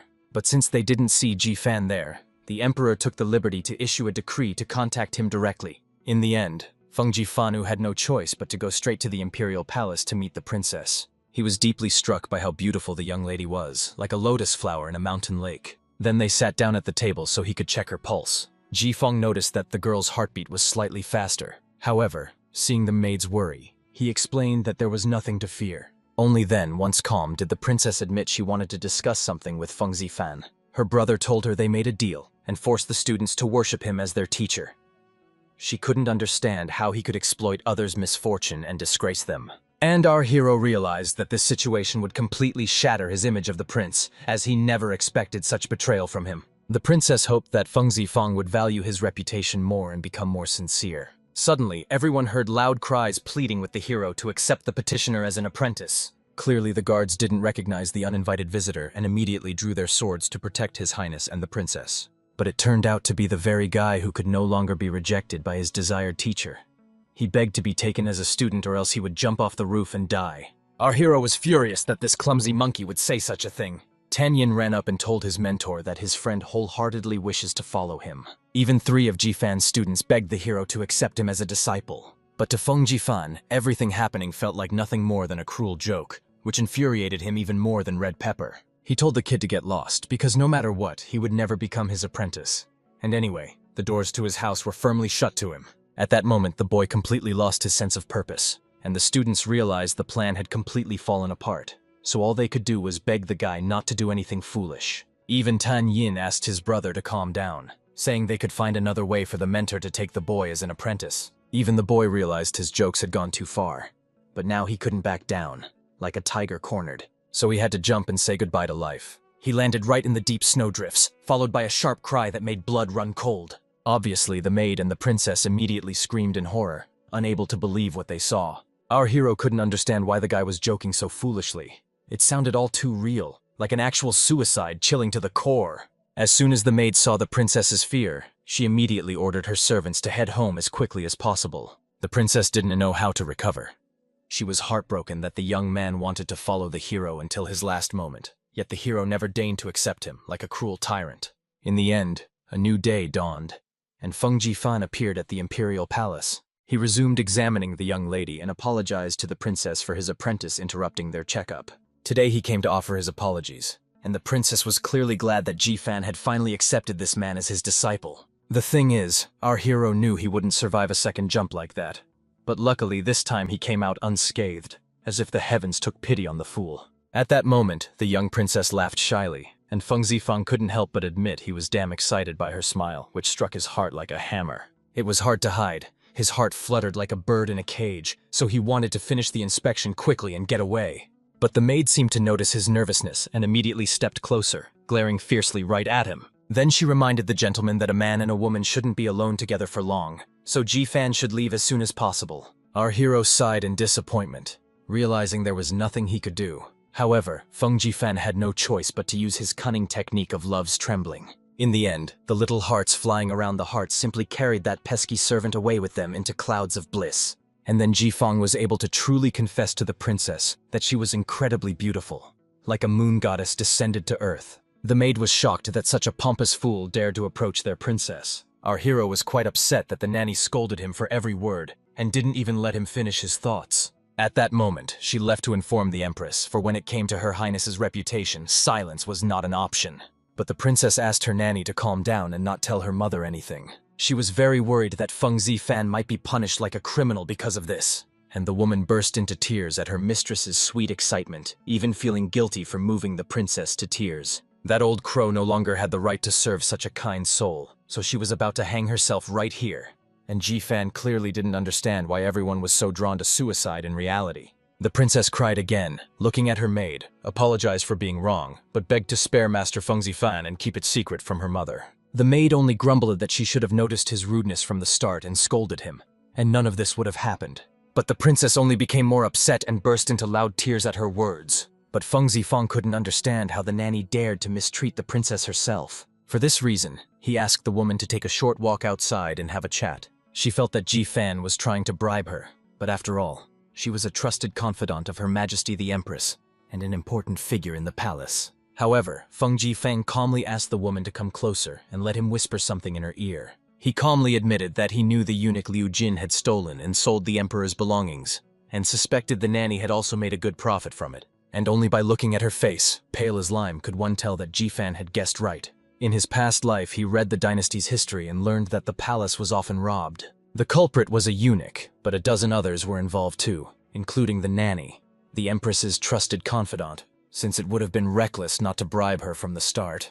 Obviously, the nanny couldn't understand how Feng Zifang knew all about it. At that moment, the hero himself suggested they walk together to the empress and complain about her behavior. Then they could see which one she would punish. The nanny immediately dropped to her knees, sobbing as she realized she had been too harsh and begged the elderly woman for forgiveness, knowing that Jifan was truly the princess's noble healer.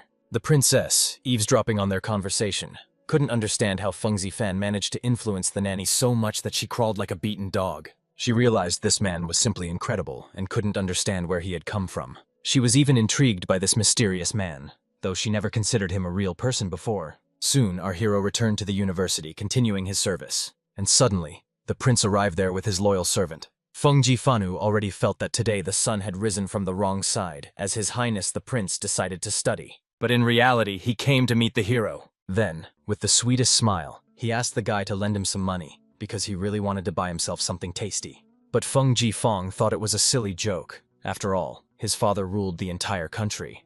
Yet he was begging his friend for money like a poor beggar. It turned out Dad just didn't give much money, but this winter fruits and vegetables skyrocketed, and even tea prices jumped more than tenfold, hitting the wallet harder than robbers. Indeed, this period was marked by a sharp 6-month cold spell that left many northern regions without crops, and countless people homeless, becoming the final blow that crushed the dynasty. And in that moment, our hero realized this was literally the perfect situation for him, like a gift from the heavens. So he told the young gentleman that unimaginable riches awaited them, shining brighter than the stars. Obviously, the prince immediately became interested and started imagining the sound of coins ringing in his head. Feng Zifang explained that he had a method to grow watermelons in winter, but first he needed to find a plot of land for testing. In the end, the idea sounded fantastic, and Hu Chao couldn't help but love it. He also decided to ask his eunuch servant to uproot all the plants from the garden behind the house a little later. Of course, the servant tried to explain to His Highness that the garden held flowers from around the world, each blade of grass with its own story, grown through hard work, and he could not dare destroy it all like a barbarian. The prince truly understood that he couldn't entrust such a task to his servant. However, the prince knew very well that he was truly skilled at launching fireworks, so he suggested his friend continue working on them. Then the eunuch changed his expression and reminded His Highness that he was known as the Flower Terminator, best suited to eliminate unwanted flowers. Feng Zifang explained that the key factors for growing off-season fruits were temperature and sunlight, so they needed to build a greenhouse heated with anthracite to maintain temperature. But to solve the sunlight issue, they had to construct a roof from a light-transmitting material. However, this wasn't a problem, as the heir simply suggested removing all the glass from the palace windows. Obviously, the eunuch nearly fainted at the suggestion, realizing it was completely impossible. And our hero was genuinely amazed by how devoted the prince was to his cause, like a man possessed. Around this time, the emperor realized that Feng Jifang, the tutor of the imperial son, was truly very talented. The lord could no longer remember the last time he had guided his heir, so he decided to see how well he was managing his duties. But when he entered the young prince's palace, he was nearly stunned by what he saw. It was total chaos. Servants were freezing because the palace windows were all gone. And right then the man realized he couldn't let his son go unpunished. Without hesitation, he immediately took off his cloak to move more freely and give his offspring a good beating. He ordered the servant to bring the prince to him immediately. He also pulled out a whip meant for the heroes to give the guy a serious beating. In the end, when the heir was brought to the emperor, he explained that he had been working in agriculture. If it hadn't been snowing, the man might have even believed it. But now he was convinced his son was making a fool of him. But the lord truly noticed that his son's clothes and even his face were covered in dirt, as if he had been rolling around in a pigsty. So his anger subsided a bit, since although it was a disgrace, the young man was still working in agriculture. He didn't often get to see his son involved in such serious matters, so he decided to find out exactly what his child was up to. And then he kindly led the father to the backyard. Along the way, explaining that the key to growing out-of-season vegetables was temperature and sunlight. They had anthracite, so maintaining temperature was no problem. But the emperor was more worried about where the garden, which had been in the backyard for decades, had gone. The prince calmly explained that they pulled out all the plants to make room for the greenhouse, so it took some effort, but in the end, it was like a victorious raid on the enemy camp. The father was barely holding himself back from beating the boy right then and there. But at that moment, he saw their precious glass, now adorning the greenhouse walls. The prince was glad his father noticed so quickly and explained that seedlings need sunlight, and the palace glass was perfect for that. And then the father, now truly furious, wanted to know why his son was wasting time on this at all. Of course, he wanted to make some money from this. It seemed as obvious to him as 2 + 2. The emperor was completely disappointed in the boy and immediately ordered the guards to seize his son. The prince truly didn't understand why his father was going to such extremes. However, the lord had simply grown tired of hearing such nonsense from his son, so he decided to give him a serious punishment he would never forget. At this moment, Feng Zifang finally returned to the winter greenhouses to check how the prince had done his work. However, I noticed the heir is getting a serious spanking. The prince tried to justify to his father that, according to Ji Fan, they could grow fruit even in winter, and asked the lord to discuss it with the mentor, not wanting to be punished since the whole idea belonged to the hero. And as soon as the boy said this, the emperor noticed Ji Fan, who immediately tried to escape. He knew he was in serious trouble. He had never seen the emperor so furious before, like a raging tiger ready to kill him. But unfortunately, he really had no chance to escape, so he admitted it was indeed his idea. The building was called a greenhouse with a special planting method. The prince reminded the emperor that everyone knows the hero's abilities. If he says he can grow plants even in winter, then he truly can, so the father wronged them for no reason. However, the emperor ordered his son to be silent, believing all of Feng Jifan's words to be lies. He also suspected his son was trying to deceive him, and asked the mentor to cover up the lie, unhappy that he had beaten his son dozens of times while the boy goofed off instead of studying. And it was hard for the prince to hear such truthful words. He truly wished his father would just beat him to death, for he was tired of this life. But the emperor couldn't accept that his son was so foolish and was determined to punish him. And our hero truly felt sorry to see his highness suffer. But he did everything he could as a loyal servant. Soon they returned to his chambers with the beaten prince. Our hero applied healing ointment to the wounded body. Feng Zifang suggested His Highness go to the Emperor and simply apologize for his actions. However, these words only angered the young man, as he saw no reason to apologize. The boy explained he wouldn't apologize for his father doubting his ability to grow something. He had to prove him wrong so his father would apologize like a defeated enemy. But time passed and nothing ever grew. The prince was deeply upset, believing his friend had no idea how to grow watermelons. But he calmly explained that these were just test seedlings, so the watermelons might grow or might not. But the prince insisted the watermelons had to grow, because he couldn't have been beaten for no reason. Even now, after all this time, his whole body still ached. If Feng Zifang fails to grow watermelons, he will end his life, and they will die together like lovers in a tragedy. Clearly, the upset hero didn't know how to comfort the poor prince. He only asked His Highness to be more careful in the garden beds and not damage the seedlings. At that moment, the boy sat by the watermelon seedlings, apologizing for hurting them and promising to give them the best care. He decided to sleep in the greenhouse from now on to personally care for the little ones. He also decided to give these little guys names. One was called General Zhu, and the other one is the champion Hao. Even Feng Zifang, watching the scene, felt the prince was losing his mind, so he decided to leave as soon as possible. A few days later, our hero was peacefully resting in bed, recovering from a tough day. But suddenly the prince woke him up, saying an assassin had broken in. As soon as Jifang woke up, the heir showed him his ripe watermelon and suggested he try it. Obviously, the hero agreed, but the prince had to promise never to come to him with such words again. As it turned out, the prince had secretly slipped out of the palace, and Feng Zifang's servants refused to open the door, so he had no choice but to climb over the wall and sneak in through the window like a thief in the night. In the end, he cut open his watermelon. It was truly red, just like one grown in summer. And the prince knew that the skill to grow such seasonal fruits deserved praise. He couldn't resist and rushed here to taste them with the hero. And indeed, the moment they took a bite, they almost soared to the skies from the amazing taste. The sweetness of this fruit enveloped their taste buds. Watermelon had a truly divine flavor, a bliss unmatched by the gifts of seas and mountains. The prince managed to gather 30 watermelons. He decided to give one to his mother, another to his grandmother, and sell the rest to his father at a high price. The heir knew that since their crops had taken root, selling them wouldn't be a problem, so they just needed to build a good reputation and become rich by next year. And Feng Zifang knew the perfect spot to sell watermelons. The next day, the ministers gathered at the eastern gate to set off for home. They were quite amazed that His Majesty was so hard-working. He didn't even have breakfast. And clearly, because of this, they couldn't break for lunch either, like hungry wolves. And just at that moment, near the eastern gates, they heard cries announcing the sale of fresh watermelons, being given away completely free. Clearly, the Empress's brothers were outraged that someone dared make such a racket near the Emperor's palace. They thought this man had gotten too big for his boots and wanted to fine him like a petty traitor. But when they opened the stall, they saw an angry prince who had already drawn his sword to punish the officials. Clearly, the courtiers were stunned to realize the crown prince himself was selling watermelons like a commoner at the market. At this moment, Feng Zifang asked the prince to sheath his sword and focus on the task, for peace is the key to prosperity. Then he offered the officials to try the watermelon, completely free of charge. They got even more scared when they realized our hero had been here too. However, they were actually offered watermelons. It was no trick at all. And it was free, so refusing felt like spitting in the face of the heavens. In the end, the officials eagerly indulged in watermelon in the middle of winter.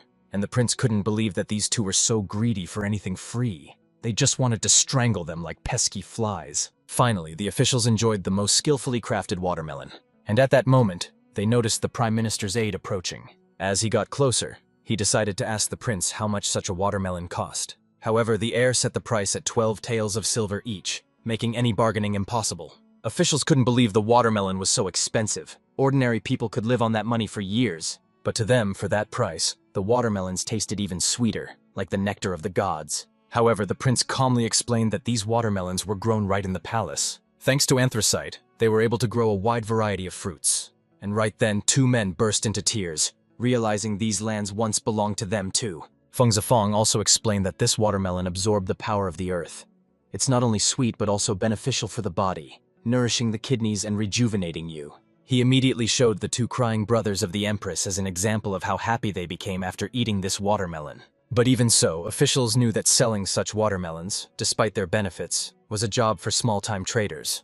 The Crown Prince couldn't be involved in that. This guy immediately started looking for a way to justify himself. But Feng Zifang stood up for Hozhao, knowing the men had completely misunderstood. His Highness saw the difficult situation of the refugees from the northern lands and decided to sell watermelons himself, with all profits going to help the refugees. And right away, the officials wanted to buy up all the watermelons to support the prince's good deeds.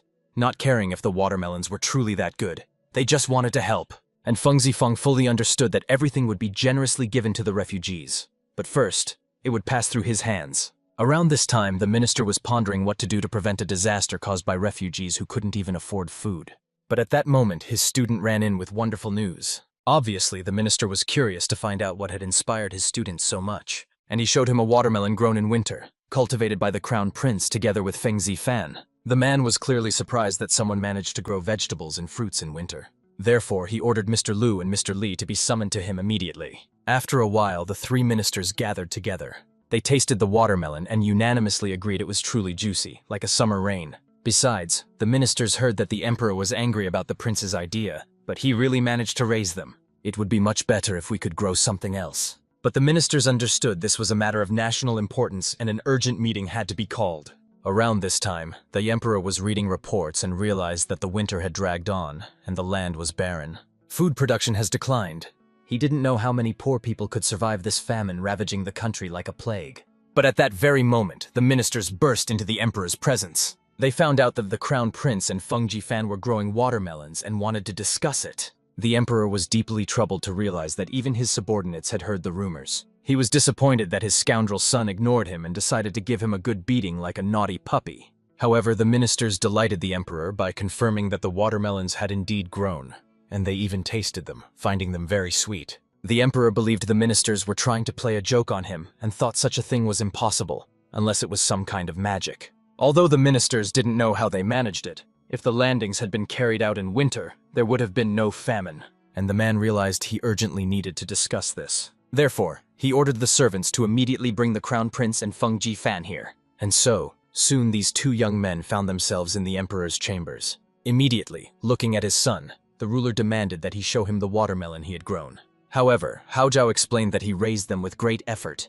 He would gladly give this watermelon to his father for just 3,000 coins. And obviously, the emperor could not help but be angered by such bold words. He reminded his little son that he must watch his words. However, the boy knew that even if his father beat him, he would accept the punishment, for he had always been nothing but a useless son in the emperor's eyes. Hearing these words, Jifeng realized they were like a slap to the emperor's face in front of everyone. If Hao Zhao overstepped, it would mean the end for them both, like a death sentence. Fortunately, the emperor agreed to Hao Zhao's terms and agreed to pay 3,000 coins. Then the prince admitted that the watermelon was already waiting outside the gates, so he asked the servants to bring it here. And soon the shiny, beautiful fruit was placed on the table before the emperor. He couldn't believe they had actually managed to raise him. But he wanted to know how his son learned the technology for growing watermelons, as he was sure Feng Jifeng was involved in it all. And the prince couldn't admit that the whole idea was his.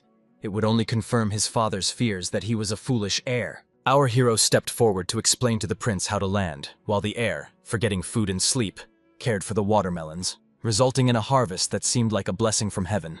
And of course, the emperor immediately asked the hero if it was possible to increase the planting area. Feng Zifeng understood the man's seriousness. Growing watermelons was just a game for the prince, but for the emperor and ministers, it was a vital matter tied to people's lives. Therefore, after considering all the requests, he reported that the number of landings could be increased. Then the man decided to find out what else he could grow besides watermelons. However, it was possible to grow anything the emperor desired, but first, Feng Jifan needed to prepare a test field for planting. In the end, the delighted ruler praised the hero for his contribution to the country's development. For this, he was promoted to personal guard officer, and now also responsible for agricultural development. Jifeng was amazed that the ruler valued vegetable cultivation so much, he made him a member of his personal guard. With a smile, the ruler announced that from today, besides tutoring the prince, Feng Jifeng must work hard in the fields. But if he succeeds, a generous reward brighter than gold awaits him. However, his son was clearly upset by his father's decision. He reminded them that growing watermelons was his achievement, so he suggested entrusting the task to him. But to the ruler, it all seemed like his son was just looking for an excuse not to study. Therefore, he demanded that he stay and ordered everyone else out of his chambers. This is how our hero realized that at this pace, he would quickly climb the career ladder and build a real fortune. But now he needed to meet his new subordinates. As soon as they saw the gentleman, all the soldiers greeted Commander Fan loudly and in unison. And for some reason, our hero was quite upset because all these guys were just perfect picks. Tall, big-built, and full of warrior spirit. And Feng Zifeng couldn't accept this, so he decided to use these guys as farmers. Soon they looked just like farmers are supposed to.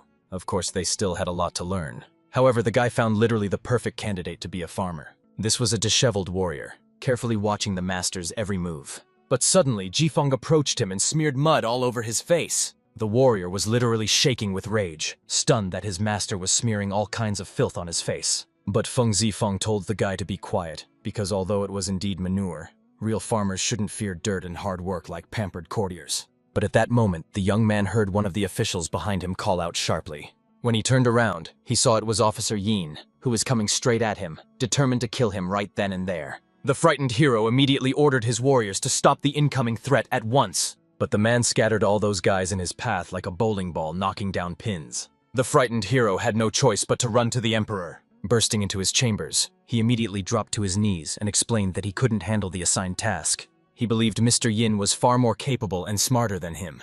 He would successfully complete the task. At that very moment, the official who was looking for the boy burst in. But as soon as he saw the emperor, he dropped to his knees, greeted his majesty, and tried to explain that he had come to report on the completed work. But the emperor was delighted that the man had arrived, for now his son would be responsible for developing the farmland. Of course, the official was shocked.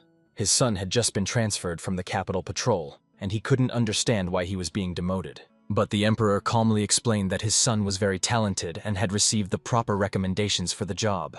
And then the official realized that it was all the work of our hero! However, the young man calmly promised the official that he would take good care of his son. Only then did the man realize he should have strangled that scoundrel much earlier, and none of this would have happened. The events take place in Sichuan province, specifically in the Department of Agriculture.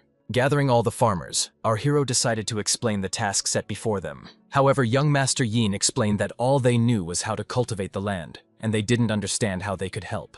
And just like that, the boy got hit with a stick by the hero for not understanding. He didn't understand why they were told they'd be useless for this job when all they had to do was plow the land. The rest of the discussions could wait. And of course, everyone was shocked that Feng Jifan struck the official's own son. He himself was quite surprised at how rudely they began treating him. However, our hero calmly explained that this was a show of strength. If anyone slacked off, he wouldn't just beat them, he'd hang them from a tree. And right then, all the workers realized they loved farming and felt highly motivated to work. Even the young official Yin was surprised at how well violence worked on these people. Some time passed, and our hero rested under a shelter, shielded from the snow, with a plate of fruit beside him. At that moment, Mr. Yin approached to greet the captain. Clearly, the hero was shocked to see the guy so covered in dirt, like a pig wallowing in mud. However, he calmly explained that he came to report the greenhouse was built and thanked the hero for the opportunity to try his hand at farming. Feng Jifeng was amazed that this guy had turned so dark, like anthracite, yet he still thanked him. As it turned out, his past life was mostly made up of horseback riding and studying. Only after arriving here did he finally understand what he truly wanted to do. He loved figuring out how to make the greenhouse brighter and the watermelon sweeter, and thanks to Jifan, he discovered the meaning of his life. And our hero was amazed that his spiteful father had almost destroyed a true professional in his own son. However, the young man was quite sorry that in these parts you couldn't grow just anything you wanted. And indeed, in those times food was expensive and yields were low. It would have been much better if they had improved crop varieties. Soon a merchant also visited the hero, believing he was summoned to review the mining reports. However, Mr. Yan was handling all these matters now. Our hero had no need to know about them. The merchant also explained that a foreign trader heard Feng Jifang was unwell, so he brought 1,000-year-old ginseng from the west. Our hero clearly understood that this man was just trying to butter him up, since ginseng doesn't grow in the west. They were trying to fool him like a fool. But in any case, he invited the man in to talk. As is well known, Ming Dynasty silk and porcelain were famous worldwide, and shipping them by sea was both highly profitable and quite risky.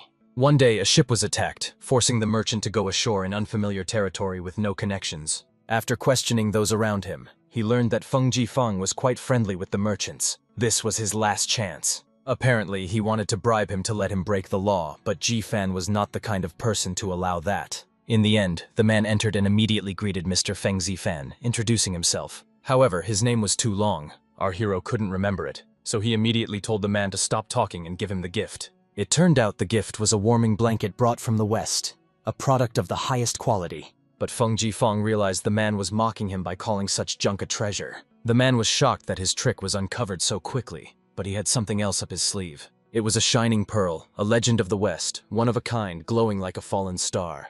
However, Feng Jifeng explained that passing off a glass orb as a pearl was just too foolish, especially since the hero was nearly finished building his glass-making furnace. The man realized he had seriously misjudged this one too, so only one copy remained. The rare specimen was ginseng brought from the west. But our hero just laughed, not understanding why traders saw sweet potatoes as no different from ginseng. This made him wonder about the man's mind. He seemed unaware that what he was holding was a sweet potato.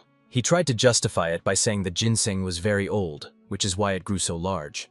The man bought it for 300 gold coins, a rare treasure that's hard to find. Our hero knew well that sweet potatoes originated in America before somehow ending up with the man. This product isn't rare, but it's highly nutritious, yielding 10 times more than today's crops. This is a true artifact that could save millions of lives. If the hero can obtain it easily, this potato will earn him nationwide fame as a savior of the homeland. The man wanted to discuss his ship specifically about the potatoes, and Feng Jifeng immediately explained that he would write a letter to his father, and they would solve his problem. And the man was very glad that his capital would be saved. However, Jifeng warned that his father is a very decent man. He's not sure he'll succeed. And then the merchant realized he had been deceived, and had given away all those gifts for nothing. The events take place in the land tax collection office. On the mountain, our hero asked his young assistant to come over because he wanted to show him something. He showed a bag of sweet potatoes he grew himself, and if the planting goes well, they could harvest 30 times more, equal to 3,000 jin. Of course, the guy was beside himself upon hearing such news. He immediately thanked his captain for the trust and promised to make the best use of this potato. And our hero clearly understood that the boy was so talented that the entire future of the dynasty depended on him, like a precious gem. And just like that, winter has come to an end. Thanks to young Mr. Ina's efforts, the sweet potatoes were successfully grown and harvested. Even Feng Jifeng was quite surprised that sweet potatoes actually grew in these parts. He hoped the potatoes would actually be edible by then. Right now, his students would be just what he needs for the test. So, pouring the purple liquid into a bowl, he invited the students to come and taste the food their teacher had personally prepared for them. Clearly, the students were surprised. The teacher was unusually kind to them. So much so, they thought it might be their last day alive. But when they saw the brew, they realized what was going on. One of the students suddenly remembered he had prepared a map for the teacher and immediately went to get it. Of course, the students were amazed at how cleverly this student tried to escape this torment. At that moment, Tan Yin spoke, thanking the teacher for the meal provided. He immediately finished the entire bowl of prepared potatoes in one go. Besides, the food was so delicious that he forgot to use chopsticks and asked his friends to try the dish. And our hero was glad that Tan Yin liked the food. He believed the other students simply had to try it too. He knew that as long as the student was still alive, he could confidently sell this food. At that moment, another student peeked at his friend, realizing the food was actually quite edible, so he was probably overreacting. So he returned with the map as promised, pretending he had really stepped out on business. Feng Jifeng decided to ask the young man how much they could plant in Sichuan province, according to his field research. It turned out the mountain terrain was very rocky and hilly, so even with plenty of labor, there was still very little land suitable for farming.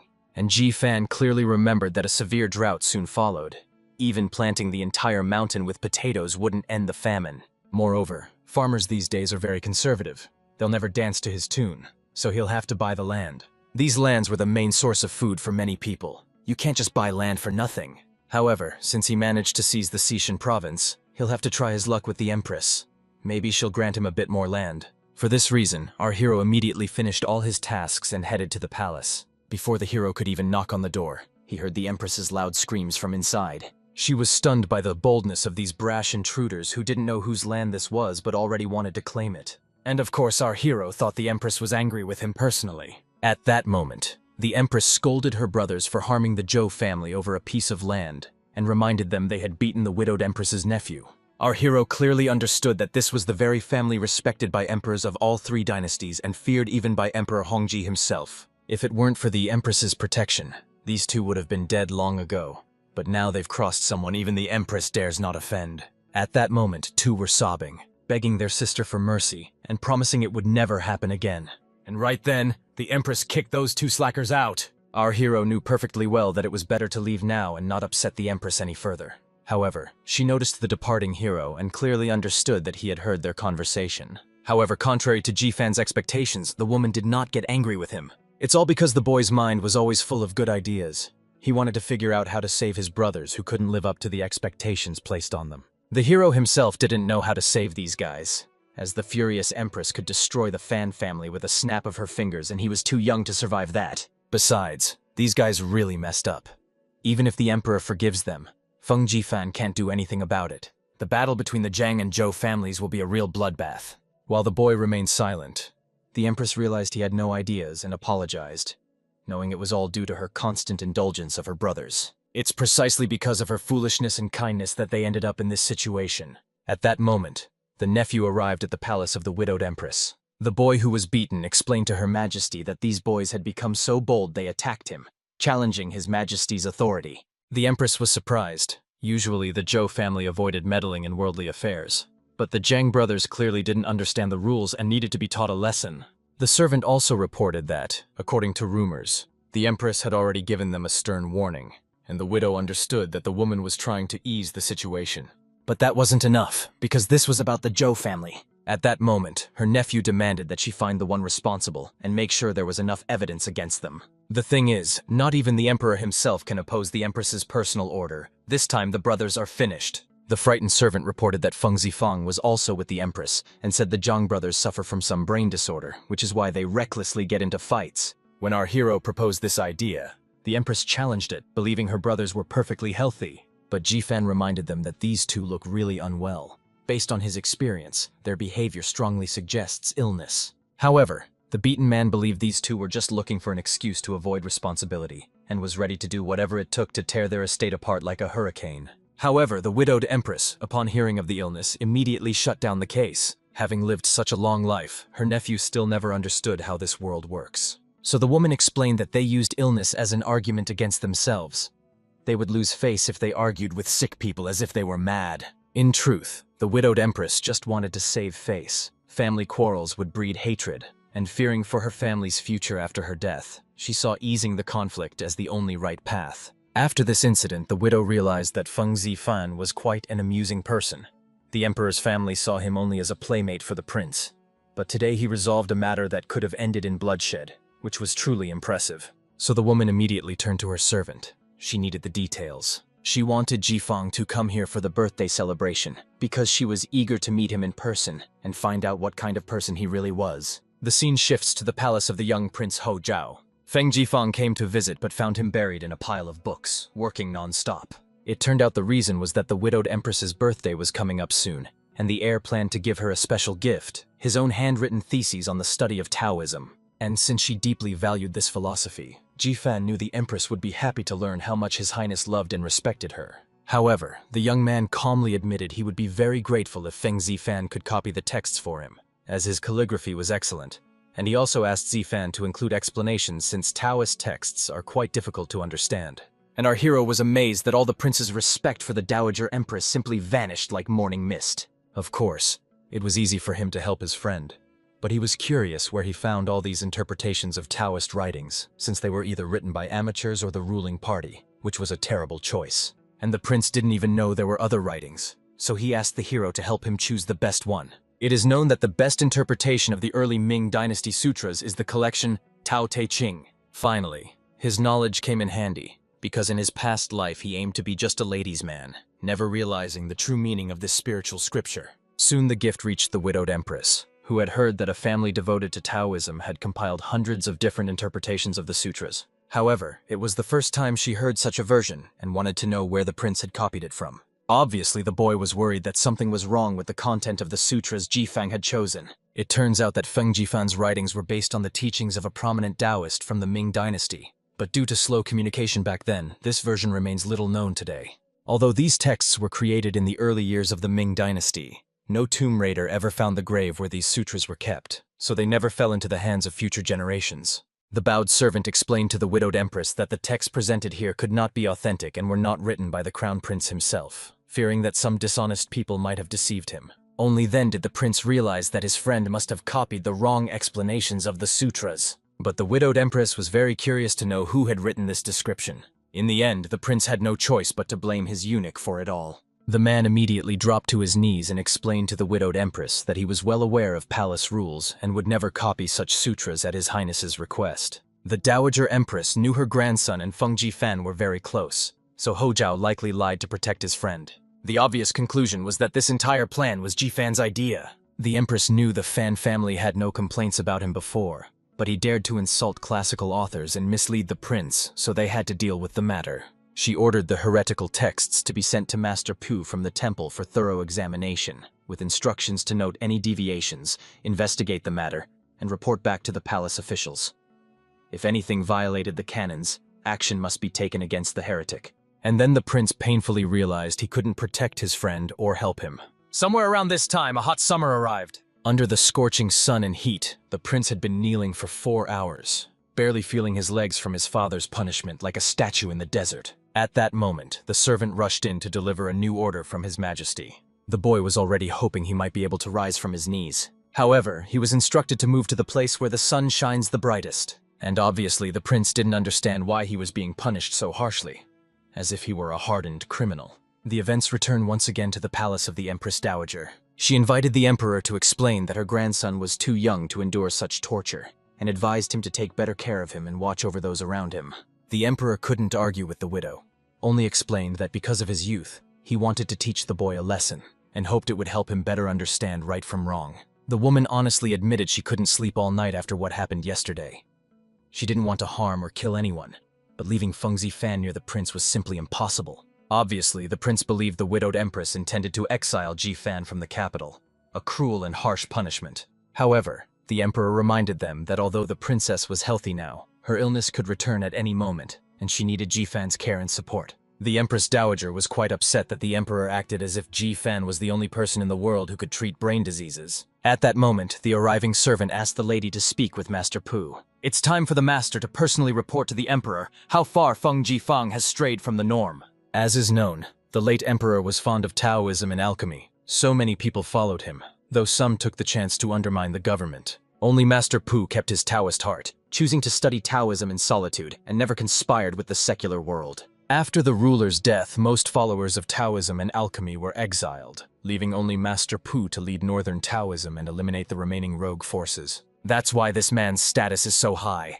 Now Jifan's fate rests in Master Pu's hands. Just one word from him can decide it. The man who had finally arrived bowed before the emperor and the Empress Dowager. The emperor understood that, unfortunately, although Feng Jifan was a member of the imperial palace, his future could be completely destroyed by someone's words. The man calmly explained that this interpretation of the sutras, sent by the widowed empress, was literally considered a Taoist sacred text to be passed down through generations, and he greatly wished to honor the author. And obviously no one could possibly believe it. Even the emperor couldn't accept that Jifan, besides his other talents, was also a Taoist. And the Dowager Empress realized that if a man spoke so highly of the author, he was probably a decent person. But the man considered our hero so saintly that he felt he had no right to judge him. And of course, for the widowed empress, this was a complete surprise.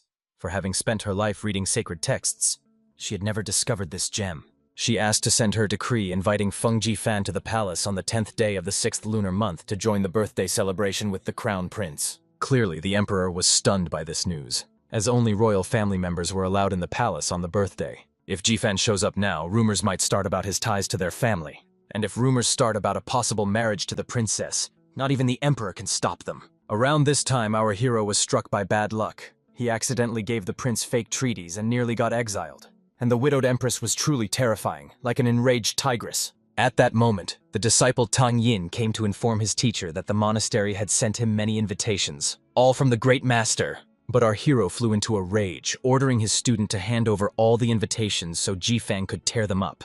He wanted nothing to do with those stinky Taoists. Soon, servants of the imperial palace entered the room. They reminded the hero that the widowed empress's birthday was approaching, and ordered Feng Jifang to attend the incense ceremony. And then Jifang realized, whether he liked it or not, he would have to meet those stinky Taoists, as if dealing with swamp demons. Then he immediately shouted at Tan Ying, ordering him to call the students at once so they could go with him. Around this time, the son of official Lu arrived at the monastery. The young man calmly explained that once a student received guidance from a great master and attained enlightenment, so he asked the mentor to give him the same teaching.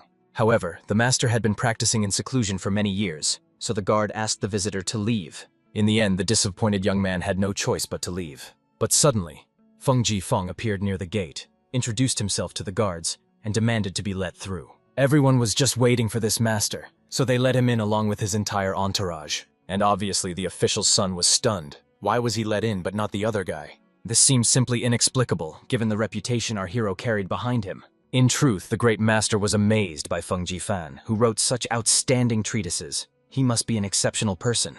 At first glance, the guy seemed like a half-educated youth, and he even thought he might have been deceived. So he decided to check and asked him to explain what he thinks about rest and inaction. Our hero was fully aware that this old Taoist was testing him. If he gives himself away here, the Dowager Empress will find out, and then it will be the end for him, like a condemned man. Of course, he could have started spouting nonsense right to the man's face. But this old man has spent his whole life reading treatises. He's not easily fooled.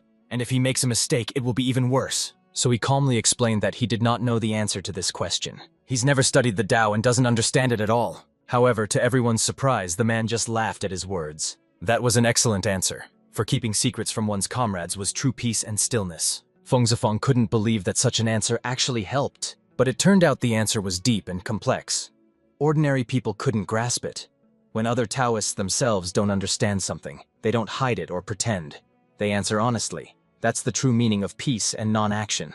However, he was very curious about where this collection of judgments had come from. The boy explained that he was guided by a master, and about 5 years ago, an old Taoist recognized his great potential and wanted to take him as a disciple to teach him the Tao, so he studied diligently. And clearly the master was very curious to find out who this person really was. Our hero paused for a moment and remembered that this man was usually called Wei Dao. Of course, the old man couldn't believe that his mentor was still alive. And our hero never expected that the name he would mention would turn out to be the teacher of this old man. Things were looking grim because his forgery was the treatise of Wei Dao, and obviously his student could expose the hero. It has been revealed that this monastery was founded by Wei Dao, who later entrusted worldly affairs to his disciples and set off on a journey, earning a good reputation that lives on in the collection of judgments. His student was an orphan raised by Wei, so he became both teacher and father to him. When the old man, a Taoist priest, heard he was alive, he couldn't hold back his emotions. He shared how 40 years ago, the teacher suddenly left the monastery, and they never heard from him again, never imagining they would cross paths once more. And clearly our hero sighed with relief that the man had disappeared 40 years ago. If he had used real treatises, they would have figured it out, and that would have been very bad. The elder explained that all these years he had followed his mentor's path every day, walking the way of the noble teacher's Tao. And our hero, seeing his tears, realized that if he had known the old man's teacher was Wei Dao, he wouldn't have mentioned it to avoid causing such pain. But what interested the old man most was what the teacher said when he was with Ji Fan. And he calmly explained that Wei Dao said he has talents that appear only once in 1,000 years. He also said he had a few students, but as a Taoist preacher, all he could do was pass on worldly matters to them. The old man was ashamed to admit it, but he and his brothers had been studying the Tao with their teacher for 20 years, all in vain. He was very glad that the master had found such a skilled student like Ji Feng and believed it was fate that they were meant to meet. Now the old man saw the hero as a brother, for if the mentor valued him so much, it was better to learn the Tao together. But to Ji Fan, the attempt to make him a monk seemed like a cruel joke. Then the old man explained that their monastery had been developing the teachings in the north for 100 years, passing them down through 4 stages: Dao, De, Chao, and Tian. Where Yes was their teacher, Dao was Ji Feng together with the old man.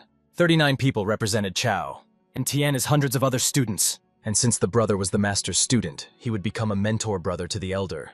In their monastery, he would rank below 1 but above 1,000. Our hero calmly explained that he was just lucky to receive guidance from a master, but he could never become a Taoist monk. If his father found out, he would surely kill him like a traitor. However, the old man explained that their monastery comes directly from the Tao school in Longhushan, and they are allowed to eat meat and have families. Then Ji Feng reminded them that he was the future lord of Nanhe and an official. He couldn't spend all day stuck in a monastery studying. However, the old man reminded him that their school had no restrictions. The young man could learn the Tao anywhere, in a temple or not, especially since Feng Zifan had a natural talent. He was chosen by fate. He couldn't refuse this offer. But our hero calmly got up, reminded that he still had business in the city, said a quiet goodbye to the old man, and quickly vanished like a ghost. Of course, the old man was stunned that such a gifted boy had simply run away from the monastery. He was deeply saddened that the teacher had predicted exactly this fate for him. At that moment, the hero's students were discussing the incident and could only agree on one thing. Their teacher's actions were unpredictable. Besides, little brother Van really wanted to befriend their master, something the students couldn't help him with. But the guy felt that Ji Fan was clearly hiding something. It would be better for everyone if he could get closer to them.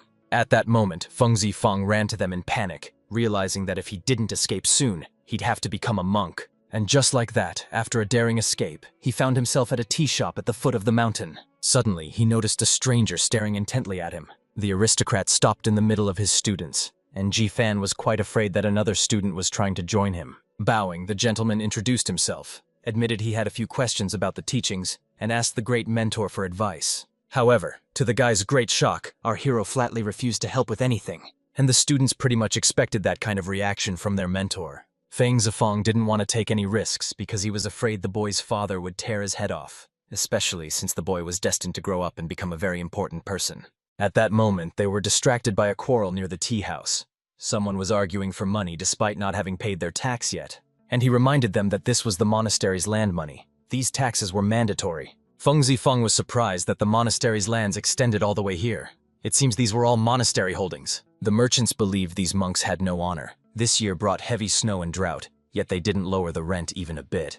People had nowhere to go. At that very moment, the woman burst into tears, not knowing how to carry on with her affairs. At that moment, our hero approached her, showed a bit of silver, and asked her to answer a couple of questions. Obviously, the lady shared the gift and promised to tell everything exactly as it happened. And Ji-fan was very curious about how much land the monastery owned. It turns out everyone says the monastery had about 10,000 kin of arable land, just around the capital. And besides the land they leased to aristocrats, they had plenty of monastery-owned land. Feng Zifeng knew well that to expand the potato fields before, he had sent several students to survey almost all the lands available, but success was limited. He never imagined the monastery had so much arable land. If sweet potatoes can be grown on all these lands, it could save many people. The lady warned that the monastery prayed a lot every year and kept gaining more land. The monks lived well, but even in bad harvest years, they never lowered the taxes. They had no limits. Some monks, hiding behind the law, controlled the lands as they pleased, kept many concubines, and shamelessly humiliated the poor people. And clearly even Tan In was angry, believing those damn monks looked down on people. They only received a few hundred each in alms, yet they wanted more, completely spoiled. And the moment you pressured them, they attacked people like rabid dogs. However, our hero, hearing all these words, realized this was a perfect chance to return to the monastery. In the end, when he arrived and saw the old monk, he immediately greeted him as his brother, and the elder was overjoyed that Ji-fan had returned, promising he would never let him go this time. The events continued in the dining hall of that very monastery. There sat a man named Van Tani Bao, contentedly gazing at the rich spoils granted to him that day. The only thing clouding his good mood was the annoying obstacle posed by those cursed Chanosh who dared to interfere with tax collection. But at that very moment, our valiant hero struck the unfortunate fat man with a truly magnificent slap. The whole issue was that Feng Ji-fan overheard the vile things he said about his students. Clearly, the burly scoundrel was quite surprised that someone dared to show up, brazenly inviting trouble in the holy sanctuary and expecting to get away with it. The impudent man calmly explained that such monks posed no threat to him whatsoever. He asked to bring in the people who would personally smash this shoddy operation to pieces. The fat man exclaimed that Feng Zifeng had completely lost his mind. He would never let them destroy everything. However, the hero's students truly set about methodically smashing everything they could find in the rooms. Behind stood a silent young gentleman who knew this monastery was connected to the reigning empress, a move even Feng Zifeng found excessive. However, he clearly admired the bold and determined spirit of the young man. Such people were rare these days. The especially angry Tan Yen approached the fat man on behalf of the common people. He couldn't understand where all the boldness had gone. The same boldness the man once used to squeeze money out of the unfortunate. Suddenly, the monastery elder named Zhang appeared and ordered the intruders to stop the destruction immediately. He also ordered his men to arrest these brainless idiots to deliver righteous justice. Feng Jifeng knew full well that this Taoist temple was rotten to the core, and Wang Tani Bao was rushing to gather all the money specifically for this senior adept. So our hero asked the old man not to rush anywhere and better to stay silent altogether. Zhang was clearly shocked that some brat dared to act so boldly on his sacred ground. However, Feng Jifeng calmly introduced himself as the elder brother and mentor of the great master, who was the old man's uncle and mentor, leaving Zhang clearly disappointed that he did not kneel before his uncle, as if he had completely lost his fear of God. The man himself, who had heard that the master had gained a brother mentor, never expected it would be this young lad. In the end, he had no choice but to bow down, following the teachings of Taoism. At that time, the status of a mentor was paramount. If the elder had not bowed to his teacher, it would have been seen as the greatest insult to Feng Jifeng, so such a thing was never questioned. Clearly, the elder's servants were stunned to see their lord fall to his knees. One of the fat man's brothers couldn't believe his eyes.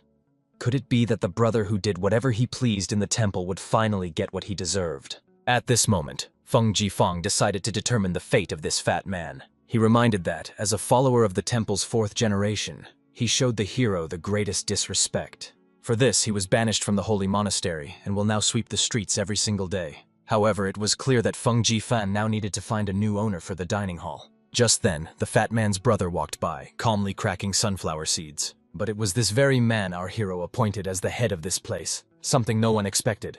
That unfortunate man chased the hero all the way to the monastery gates, crawling on his knees and begging the Lord to keep him in his position. In the monastery, no one dares defy the elder, and Feng Zifang made him the leader, which was basically a death sentence for him. Our hero decided to find out if the man has been happy with his life over the past few years. It turned out that in recent years, the poor guy was just begging and then getting beaten up by the nasty old man. Fen Jifeng calmly reminded the man that he was now equal to the elder.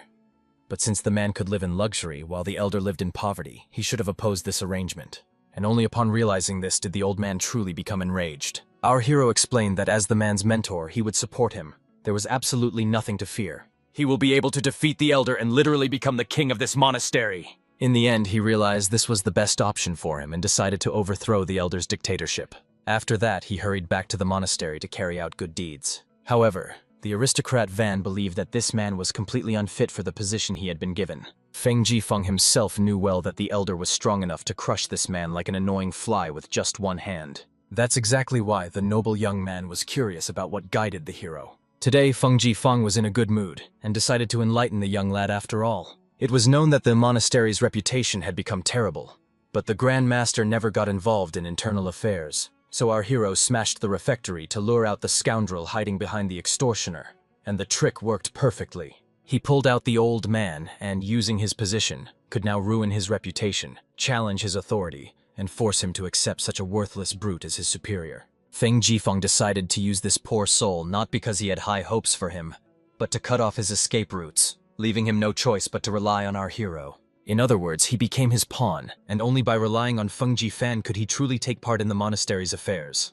As is well known, when everything is carefully thought out in a person's mind, they can confidently put that strategy into action. This is precisely what is called the unity of knowledge and action. Truly, upon hearing this, the young man realized he had literally gained new insight from the hero's simple story. In fact, the unity of knowledge and action is an idea proposed by Wang Yangming in his mature years, forming the foundation of his philosophical thought. But now the aristocrat realized that the gentleman had likely done all this not just for justice, but to gain some benefit from it. Feng Zifeng, seeing the young man's insight, was not surprised that he would become a great sage, for he had already fully uncovered his plans. Now our hero pretended that all his actions were done solely for the good of the people. The aristocrat was quite angry that the gentleman seemed to find it essential to be hypocritical. In the end, Feng Jifeng admitted he needed the monastery's farmland. Better he manage the land than let those scoundrels rob the people. Besides, our hero didn't look like a poor beggar.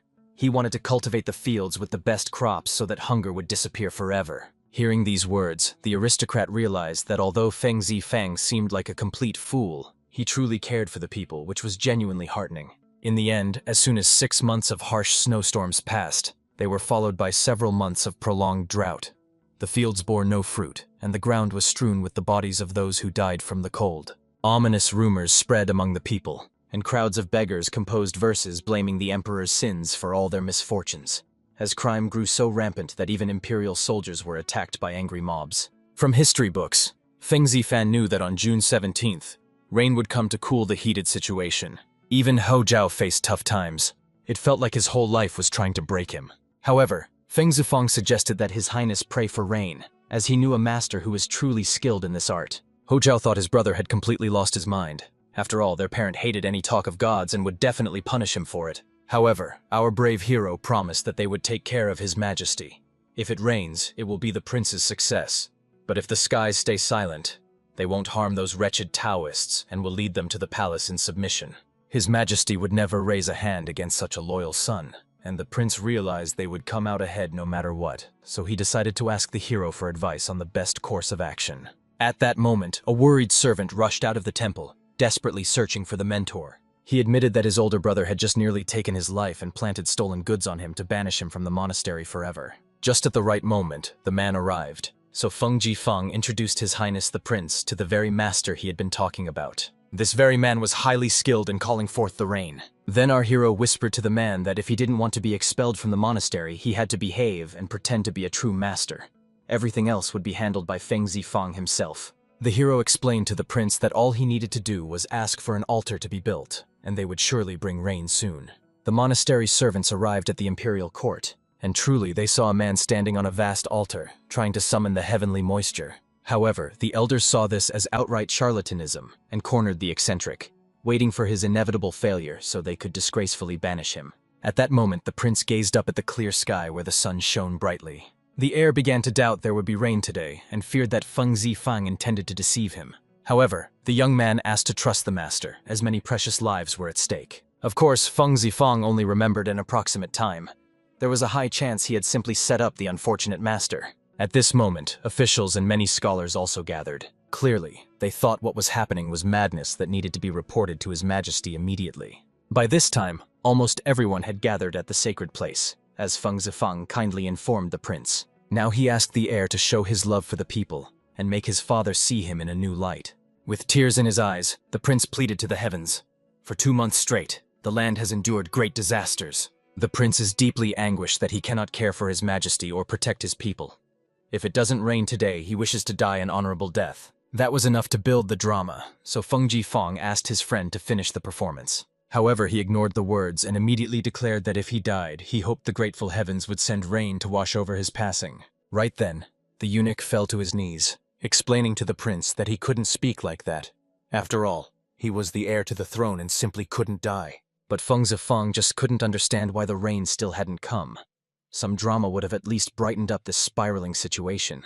At that moment, one of the ministers arrived at the emperor's palace and reported that common folk here and there were praying for rain. However, the prince was the emperor's heir. If he failed, it would mean the Ming dynasty had lost the favor of heaven. The man knew this was complete madness. They should have brought the prince to the palace immediately.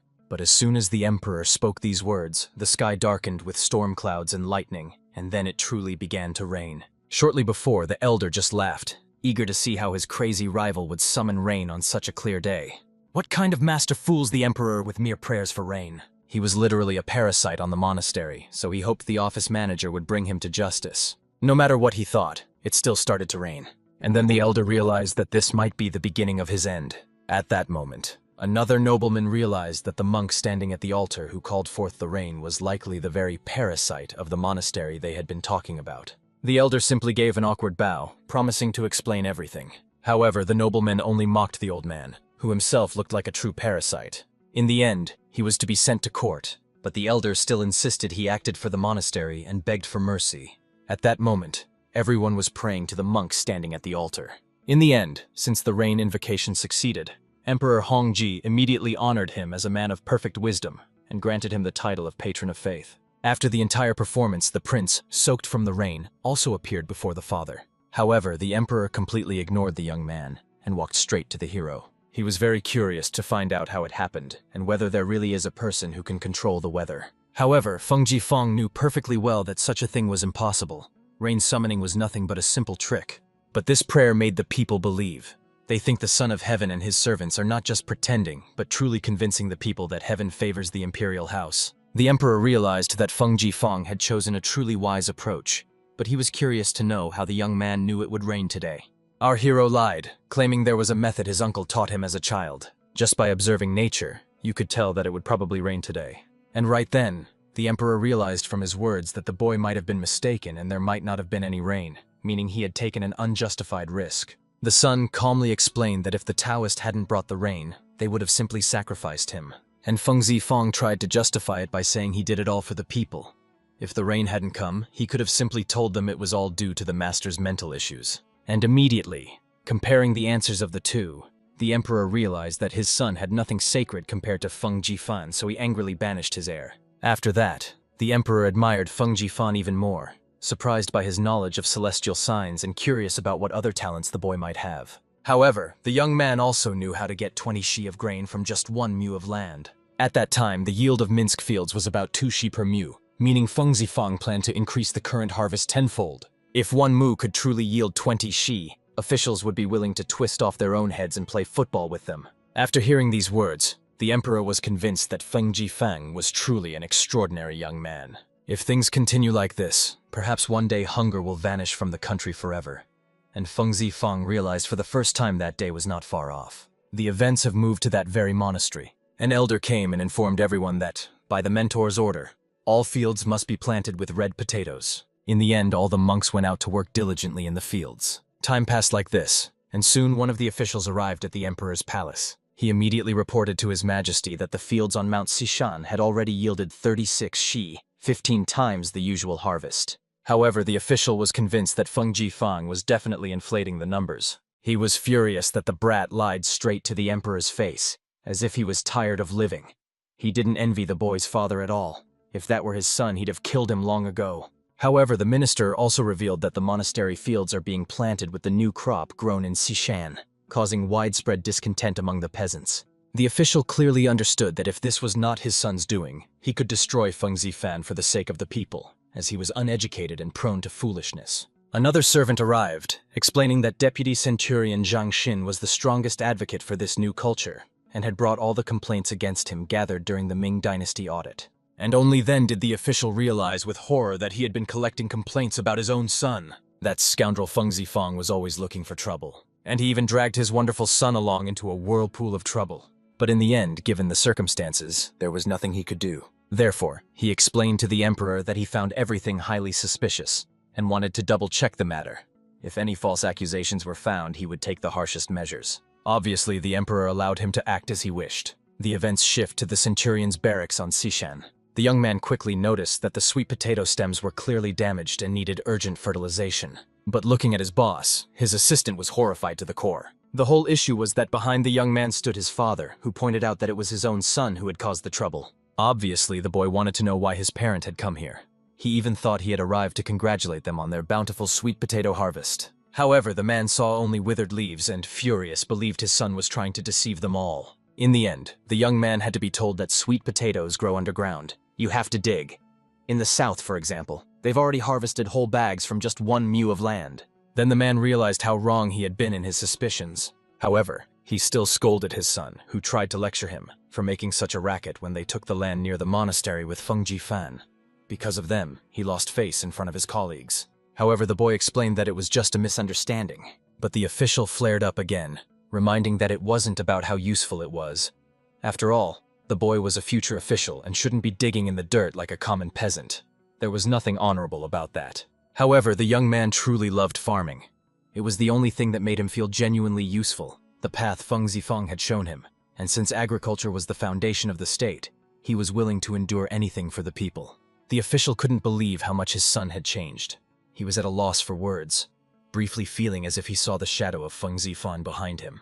But this was no shadow at all. It was truly Feng Zifang himself, coming to greet his subordinate. The man was stunned, unable to understand when that little pest had appeared here. He scolded Feng Zifang for his bad behavior that changed his son so much, and said he deserved to be punished. At that moment, Feng Jifang handed the man a piece of sweet potato. He was so amazed by its sweet and fragrant taste, he almost swallowed his tongue. Our hero calmly explained that this was the very sweet potato they had been growing. Then he calmly explained to the man that he really hated lying. The man was standing right there in the middle of a field with a harvest of 30 shi. Feng Jifang really hoped that now his uncle would finally start trusting him. And truly, tasting the sweet potato, he could not help but admit his complete defeat. It was simply divine. At one point, the man burst into tears like a child, realizing what a great blessing this culture was for ordinary people, that they would remain fed during these terrible years. This roasted root vegetable he just tasted was truly wonderful. From the very first bite, he felt a true happiness he hadn't experienced in a long time. However, Feng Jifang made the man even happier by explaining that sweet potatoes can be eaten in more ways than just baked. In another form, it will be even more enjoyable, as you can create many wonderful dishes from it. In the end, the man decided to try all the dishes laid out on the table. Even his son was worried. He knew how tasty the sweet potato was, but it wasn't wise to eat so much of it. However, the parent clearly didn't understand the dangers of overeating this root vegetable. At that moment, the man felt the chi in his body descend into his lower abdomen. In the end, he let out a fart so powerful it blew away several huge boulders behind him. And our hero, barely holding back laughter, explained that the man's inner energy was unmatched throughout all of China. In the end, growing sweet potatoes in Sishan brought tremendous success. The emperor ordered to keep up the good work, and from that moment on, the common people stopped starving. The captain was promoted to 1,000-man commander, and others were rewarded for their success in sweet potato cultivation, while Feng Zifeng himself was appointed as the county governor. His father realized this time he had lost the battle. He cared too much about what others thought and ignored his own son's feelings. So, genuinely happy for him, he allowed him to continue his beloved work and not disappoint the emperor. The boy himself knew he was no longer the weakling he once was. Working in the fields had made him much stronger and more resilient. Even his father was amazed to see the strong physique of his once frail boy. Seeing these two agree, our hero was glad his own father wasn't such a bore. He always defended him, believing he showed great promise. Around this time, on the 9th day of the 6th lunar month, the birthday of the Empress Dowager was celebrated. By the highest decree of the Ming dynasty, this event was considered extremely important. The imperial court prepared for months, and no more than 10 chosen women were allowed to enter the palace to congratulate the empress. Around this time, our hero stood behind a lavishly prepared table. And finally, when he looked out, he saw his aunt Fan Shi. As it turned out, last night the hero's father was furious, unleashing thunder and lightning, not knowing which scoundrel dared to offend his dear sister. However, she calmly explained that her husband and his family would take care of her, though she didn't get along well with her sister-in-law. After all, she was the eldest in the family and the daughter of a prince, so she was a bit proud. Yet living with them was hard, and feeling sad, she went to her brother to share her sorrow. And of course, the moved father immediately began to pity his poor little sister. Our hero began scanning the crowd, searching for that very scoundrel, the prince's daughter. And there he saw the villainess his aunt couldn't get along with. The woman was clearly very surprised when she noticed her nephew at the celebration, and the widowed empress was stunned by the stranger's behavior. The thing is, while everyone bowed to the empress, she stood motionless like a pillar, which back then was seen as ignorance of etiquette and a grave disrespect to the empress, a serious offense. Obviously, the woman immediately fell to her knees, hesitating and unaware of the trouble she had gotten into. At that moment, the villainess explained to the empress that she was the wife of the prince's second son and was unfamiliar with palace etiquette, which led her to break the sacred chamber's rules. The woman secretly rejoiced that her aunt had slipped up and now faced inevitable harsh punishment. She then introduced herself as the eldest of the family and expressed her wish to accept the punishment on behalf of the younger members to avoid breaking the rules. The villainess hoped the widowed empress would truly appreciate her knowledge of the rules. Our hero watched the unfolding drama like an exciting play, knowing his aunt wouldn't last 3 acts against that bold woman's tricks. The Dowager Empress herself was convinced that this woman was highly educated and wished to take a closer look at her. The woman clearly understood that winning the Empress Mother's favor was no easy task. And she had also heard rumors that even Feng Jifan had gained family ties thanks to the Empress. So she decided to ruin everything by reminding Her Excellency that Fan Shi was from Nanhe County, and that her nephew Feng Jifan had a terrible reputation throughout the capital. Hearing these words, Feng Zifeng realized the woman had completely lost her nerve in what she was saying.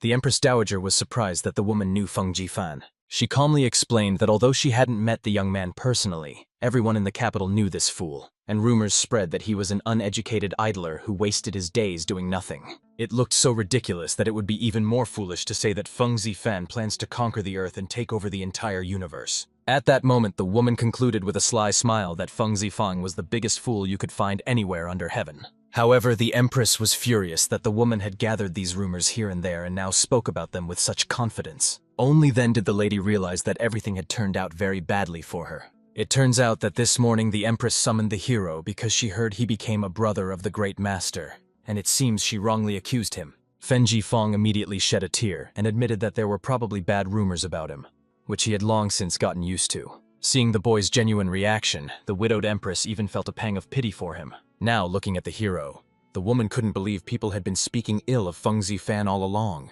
He honestly admitted he didn't know why it happened, but couldn't do anything, and listened to it day after day. Obviously, the woman couldn't believe that Feng Zifeng had been here all along as an honored guest. At that moment, bowing, our hero apologized for being so uneducated, having wasted days away, and for his notorious reputation throughout the capital. Obviously, the hero knew that although she was a gossip who spread rumors everywhere, if he didn't argue with her and stayed polite, it would hurt her even more. Feng Zifeng explained that he had heard from his aunt that the lady was very kind. He wanted to visit her, but learning about his own mental issues and bad reputation, he feared being rude and decided not to go. By addressing her with all due respect, Feng Zifeng showed his deference. But as a woman of high society from a noble family, she looked down on him, poor as he was. The Empress was clearly outraged that the boy was considered infamous and demanded to know who dared to slander him. And the woman realized she had completely lost all respect in the eyes of the Empress mother.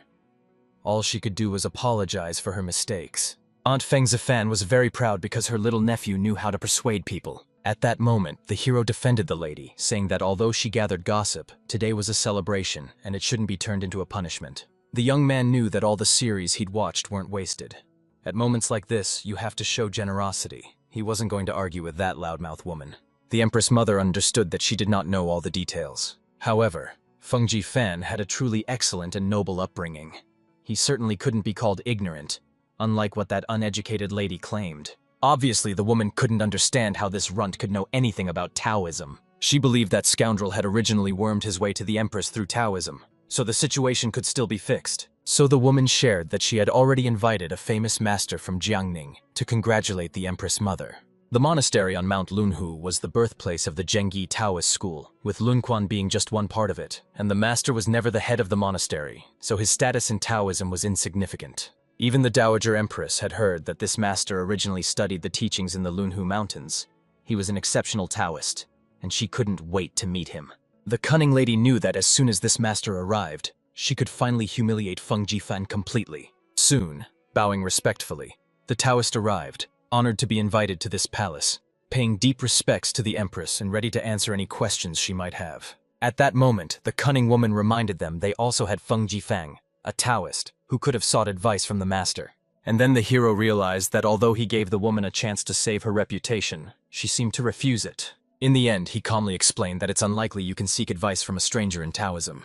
And then the lady realized that Feng Zifang was clearly trying to weasel out and intended to disgrace him. However, the arriving master recognized Feng Zifan and couldn't believe he had met him here. He admitted that he recently read his collection of thoughts and never expected to encounter such a great master there. Then he dropped to his knees and immediately greeted the hero as his mentor. Obviously, no one expected this or knew what was happening. Even the emperor was amazed, while Hou Zhao simply admired his master and brother. Our hero felt deeply awkward. After all, the man who fell to his knees before him was on the same level as Wei Dai, whose treatise he had so brazenly copied. In the end, the Taoist bowed and explained that since the mentor was present today, he dared not boast of his knowledge and wished to leave immediately. And the wicked noblewoman couldn't understand how it had come to this. In the end, the plan with the master failed, but she still had a gift from the Wei family that she fully invested in. It could be her salvation. At that very moment, the servant announced that Prince Wei's family was presenting 4 jade ornaments, 60 corals, 10 jin of agate, and 6 tau of pearls. At the same time, their prince was offering a pair of glasses. However, Hou Zhao quickly explained that he knew their brother and Feng Jifan had built a glass workshop on Shishan and produced 1,000 jin of glass in a single day. But in the emperor's eyes, it seemed as if his son had decided to destroy his own sworn brother. Even the bold lady was shocked that Feng Zifang turned out to be so stingy. This time, she definitely won the fight. At that moment, Feng Zifang approached the woman and honestly admitted he had spent a lot of time thinking and decided to make longevity glasses for her. He was really hoping the lady would wear them herself. At that moment, the Empress's hands trembled with fear. The Emperor was terrified, not understanding what had happened to the Empress. And the cunning lady laughed, believing the Empress was simply trembling with rage. But truly, she was simply amazed, seeing so clearly for the first time in her life. Everything around became incredibly clear. It was a true miracle. Our hero knew the Empress had experienced all the joys life could offer, but these glasses would open up new horizons for her. She honestly told Feng Zifan that she had never received such a wonderful gift in her life, and no gold or silver could compare to these magical glasses. She was eager to thank the young man somehow.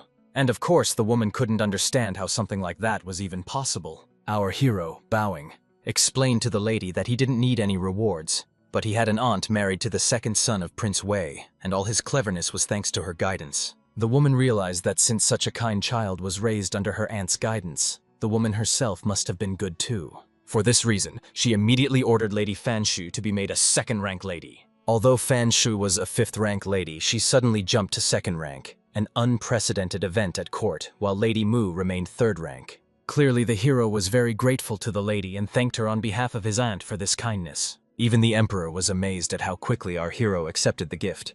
Once he expressed gratitude, his decision was final, and the empress could no longer change her mind. All the other noble ladies immediately began congratulating the noble Lady Fan, and Mrs. Mu realized she had been completely crushed, and now a good life was out of reach. General Quan Yue's battle against Milu's rebels in Guizhou has reached a breaking point, with rising soldier casualties and the dynasty's authority plummeting, so Imperial official Wang Shi gathered elite troops to crush Milu's army in one decisive strike. At the same time, Hao Zhao came to his friend to share that he had fully learned Wang Shi's battle plan. He was simply amazing. He pulled armies from 4 provinces from all directions to thoroughly surround and destroy the Guizhou rebels. The Milu soldiers are just a disorganized mob, easy to handle. This time the uprising will be crushed in no time. But our hero just laughed at the words of the young heir. After that, he explained that he wouldn't be so confident in those words if he were in his place. Clearly, the prince was very curious why his friend had such doubts.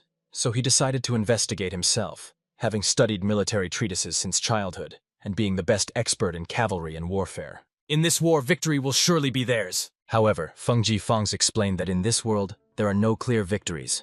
If Milu managed to defeat an official with such a weak army, then the same could happen to Wang Shi. Of course, the boy understood how skillfully Feng Jifang had bypassed the usual rules of warfare. So I calmly explained that it was all just empty talk. Military strategy is not as simple as he thinks. In the end, all these disputes happened right before the official's eyes. Official Van felt quite awkward that these two were arguing as if he didn't even exist. Soon, our hero headed home to rest for a while. He knew everyone was now completely convinced that Van Shi's strategy was perfect. Too bad history had already shown it was far from that. However, unexpectedly, a servant arrived to warn the hero that a guest was coming. He needed to hide quickly, and it turned out the guest was a young aristocrat. Feng Zifeng had no idea why the young man had come to see him, but he immediately bowed to the hero, presenting him with a scroll. This was the last military report from Guizhou. Wang Shu was ambushed, and his suppression plan failed. The young man dared to ask how the gentleman realized that Van Shi's strategy would fail. Our hero knew well that although this guy was annoying, he was incredibly talented. After all, he had to get past all the servants and guards to reach him. However, there were many others besides this young man who wanted to know the answer to the question. Soon the hero was also summoned to the imperial chambers. The emperor wanted to know how Feng Jifang could have known that Wang Shu's plans would fail. Our hero calmly explained that although Milu's army is large and appears weak, it has one great advantage. They know the terrain perfectly and, like ghosts, can strike from hiding, always causing trouble for the imperial army. Their soldiers came from other provinces, so it's no surprise they struggle to navigate unfamiliar territory and have no idea how to find Milu's rebels. Apparently, the supply trains are constantly under attack, so the size of the army here is far from the deciding factor. The emperor wanted to know if their troops really couldn't do anything against this small band of bandits. However, Feng Jifan had a solution for everything. If enemies could ambush, then so could they. Once, the Xiongnu had the strongest cavalry, but Han Emperor Wu trained even stronger riders who made the Xiongnu flee in retreat. They just need to build fortifications in the rocks, find people to study the terrain, and learn to fight in the mountains, and then victory will be theirs. They will follow the enemy's path and cut it off for them. Of course, no one could have imagined that Feng Zifan was knowledgeable in military affairs. His words carried great meaning, making it hard even for officials to find fault. At that moment, the hero realized he hadn't finished speaking and was about to continue. But the emperor silenced the boy with a wave of his hand and ordered him to leave immediately. It was clear the ministers were surprised that His Majesty didn't let Feng Jifan finish speaking. However, he worried the young man might get arrogant if the emperor started listening to everything he said. But he's still ordered to do absolutely everything our hero just advised. The day of the palace exams has arrived, the final test that will decide each student's future path. And of course, the young aristocrat sat waiting for the exam to begin. Suddenly, an unusual premonition ran through his entire body. When he turned to this hero's students, he had no idea what had happened to the 3 of them. It turned out that in the morning, Feng Zifang warned the guys they had an exam today, and asked them to say something to him as their teacher one last time. Of course, everyone was really hoping the mentor would share a clever trick to pass the exam. However, he warned that their old essay templates wouldn't work for this exam, so only the heavens could help them. It would be a disaster if they'd only read books and ignored what's happening around them. And basically, the mentor was right, because they had no idea how to write an essay about the principles of governing a country on their state exams. But they all remembered Feng Zifan once mentioning how to suppress uprisings. He said defeating Milu was easy. Just build fortresses in the mountains and the job's done. Although the students weren't the brightest, they remembered everything the teacher said and decided to try passing the exam just like that. The young aristocrat faced no such difficulties. He had read military treatises since childhood and knew everything about uprisings, especially since he listened to what his father and relatives said about it. What no one could predict in this matter, Mr. Feng somehow foresaw it all. But the exam will reveal who is truly stronger.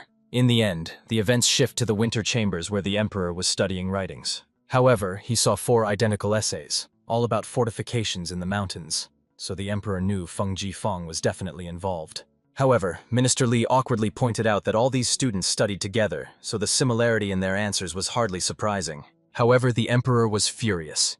These were writings from recommended students, but they were full of worries about the rebellion, and he didn't want worries, he wanted solutions. Then Minister Li presented the emperor with an excellent 8-part essay that His Majesty had to see. Reading it, the emperor realized the student insisted that success depends on supply provisions. He proposed halting the suppression of the uprising, lulling the rebels into a false sense of security, securing provisions for the army, and calculating the total payroll costs. The emperor was amazed. This student wrote just as well as the Minister of Defense himself. The minister explained that this response came from Mr. Wan, who was also the son of the first official Wan, and the emperor couldn't argue. The official had raised a worthy son, so he expected the boy to top the exam. Of course, all the officials were thrilled that the son was just as talented as his father. Truly a fortunate stroke of luck. However, the emperor was more concerned that all of Feng Jifen's students had slightly different results, so he believed that this was where all of Feng Jifen's luck ran out. Moreover, if Feng Jifen's fortifications in the mountains were any good, good news would have come from Guizhou long ago, but all they've had so far are losses. However, unexpectedly, one of the assistants brought urgent news, a report from Guizhou. The scroll fell into the Grand Duke's hands, and he immediately began to read it. However, what he saw made him anxious, and he immediately rushed to the palace. So even under the cover of night, he ordered the servants to harness the horses and set off immediately. Around this time, young Master Van was sitting at home reading a book. His father approached him, reminding him that the exam results were posted today and hoping the boy would go check them out. However, the young man was confident that his essay was just as good as the other students, not to mention his knowledge, so no one could surpass him.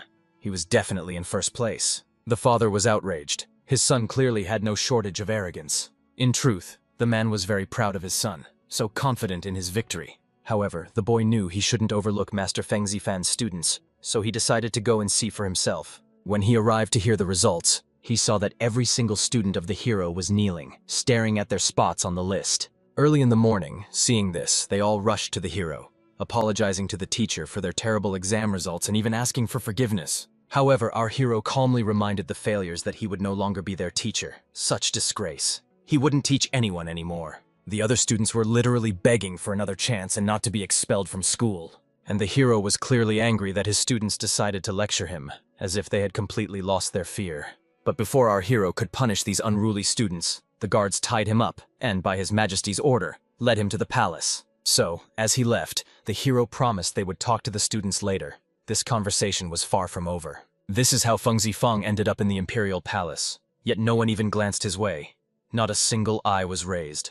Ever since Feng Zifan was dragged in, the emperor hasn't said a word, leaving our hero clueless about why he was brought here at all. The first thing the emperor said was that Feng Jifan had managed to cause him trouble. And immediately, falling to his knees, the hero praised the emperor and apologized on behalf of the servant for his harsh words or actions. After all, the servant had a troubled mind, was young, and expected to die soon. However, the emperor, watching his behavior, just gave a sad little laugh. He then explained that he wasn't going to scold him. After all, even though he was a pain, the emperor was planning to praise him. Of course, our hero couldn't argue. He felt like the emperor was mocking him. However, it turned out that today he received news from Guizhou. With the help of mountain fortifications, the rebel forces were defeated, and no one could believe such success without double-checking the information, which is why the news reached him late. Our hero couldn't help but be proud of himself. After all, he had planned for everything to turn out just like this. The emperor calmly explained that it was Feng Jifeng who proposed the idea of mountain fortifications, so he could be promoted to lord. But he needed to work on his harsh temper, so the emperor ordered him to keep kneeling. Success in suppression led to a generic exam answer, but the issue was controversial. The exam topic was quelling the Milu uprising, yet the average answer focused on mountain fortifications. In the end, the top 4 spots were all taken by Feng Zifan students, who wrote an averaged answer. Everyone except the unruly Xu Jin. He landed all the way in 33rd place. In 5th place was young Mr. Van, who couldn't believe he ranked so low on the list. One way or another, Van's response was valid, pointing out that Commander Van Shi's tactics had flaws, and he was rushing too much. Relying on successful raids, he sent all troops to surround the rebels, not realizing they were skillfully hiding and ambushing without being detected. Mr. Van suggested switching from a quick war to a prolonged one, but if the rebels drag it out, their forces won't last long and will end up at a disadvantage. However, Van didn't realize that Van Shi was rushing because he had a limited budget himself. The court, eager to end the rebellion quickly, decided to cut military costs. In the end, Feng Jifan's plan had clear advantages. If the rebels ambush, the imperial troops should do the same, and with training they could even surpass the enemy. This was the best tactic. Secondly, fortifications didn't require many people, so maintenance costs were much lower, making them very economical. In the end, young Van finally came back down to earth and realized he had lost this time. Around this time, beggars, claiming that disasters were sent by the heavens because of an unworthy emperor, began attacking the imperial guards at night, and things were starting to spiral out of control. To preserve the court's honor, the emperor ordered the guards to capture the bandit leader within 10 days. Day and night, the guards relentlessly chased him across the city, but half a month has passed and the leader still hasn't been caught. Of course, the disciples of Feng Jifan also practiced this, so they wanted to find a way to thank their generous teacher for all the help he had given them. Soon our hero came to his students, clearly very sleep-deprived from the late-night work. Then one of the students approached him, excited to have found a way to help the teacher get some sleep.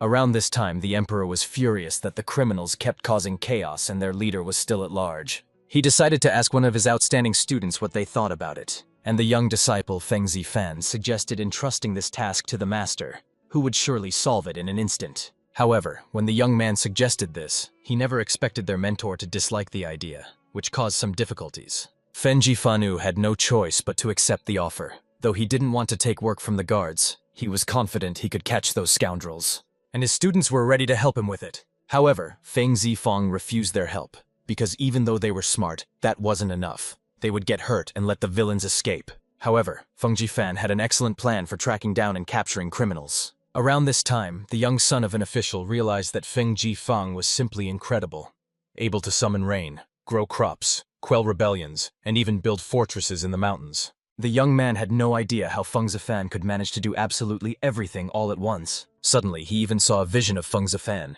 who offered to guide the boy onto the true path. But it was no vision. Feng Jifang had truly come to visit him. The young man could hardly believe his joy that the hero had truly decided to help him. However, Feng Zifan had one condition. The young man had to catch the gang leader with him. And the young man reminded them that the guards had searched the entire capital and still couldn't solve it. So he didn't understand how Feng Zifang planned to fix this problem. But the hero had a plan. Once he catches the leader, he'll go to Sishan and tell the students, including Wan. So he asked the boy to have no doubts and simply trust him. For 17 days straight, the palace guard has tirelessly searched for the leader of the bandits, scouring nearly the entire capital without a trace of the criminal. At that moment, a report came to the leader that several rebels had been caught overnight, but the dungeons were already full of them. So the captain had to catch the gang leader himself and ordered his men not to return without him. No sooner had he spoken than he was informed that the gang leader had been captured by the commander, and the man couldn't stop rejoicing, knowing there was nothing the guard couldn't handle. All that was known is that Feng Zifang caught the criminal, and the criminal himself vouched for it. Soon the emperor received a report that Feng Jifan had caught the gang leader in just one day, and he couldn't believe it was possible. But the eunuch explained that he trusted Lord Feng Jifan above all, though he felt the lord had acted too hastily with this criminal. He heard that Mr. Feng Zifang wasn't conducting any investigation, but simply grabbed a hotel owner, accusing him of being the gang leader. The emperor was shocked to hear that Feng Jifang had so easily blamed an innocent man. Although the eunuch was reluctant to say it, he had to check whether Mr. Feng Zifang had really caught the right person or not. However, the innkeeper named Zhang could barely stand on his feet. Obviously, the emperor saw this as a real mockery, and decided the boy was having mental troubles again. So he asked everyone to ignore his antics. It turned out the report stated that Mr. Feng Zifang personally vouches for everything, and wants to use the captured criminal to teach a lesson at Xishan. Obviously, the emperor was curious about what lesson Feng Jifan wanted to use the criminal for, and worried he might cause a stir again. For this reason, he ordered an immediate journey to Xishan to see for himself what the hero was up to. Around this time, a tied-up man sat on the slope, not far from our hero. Around this time, the head of the guard addressed his warriors, reminding them that the leader was elusive, and they had searched the capital inside and out. The guard lost many fighters, but he couldn't understand how they failed to catch such a worthless fool. It seemed like their entire guard was full of idiots. However, Feng Jifang asked the commander to calm down a bit. After all, he hadn't even started his lecture yet. Then calmly showed everyone the true legendary gang leader. He had a nose, 2 eyes, hair on his head, and skin that was neither too thick nor too thin. He wasn't much different from ordinary people, yet somehow he was unlike them at the same time. Clearly, the emperor, hearing this, realized it was all empty chatter and couldn't understand what our hero was up to or what he meant to say. At that moment, the hero stepped on the man's foot, causing him to groan even louder. And when our hero pulled the gag from his mouth, the prisoner immediately shouted loudly and even cursed with the worst words. Feng Zifeng concluded that the man felt pain like anyone else and believed he was a good person, so he could be considered just like everyone else. Exactly because the gang leader is just an ordinary person, he's not so easy to spot in a big crowd. Many must be wondering how such a loser managed to outsmart 100,000 guards. The problem was that the guards didn't understand who the rebels really were, and without knowing your enemy, no amount of effort will make a difference. However, the guard commander grew somewhat angry. Though the hero claimed this was the bandit leader, he demanded proof. And of course, he had the evidence. So he handed the floor to his assistant Van.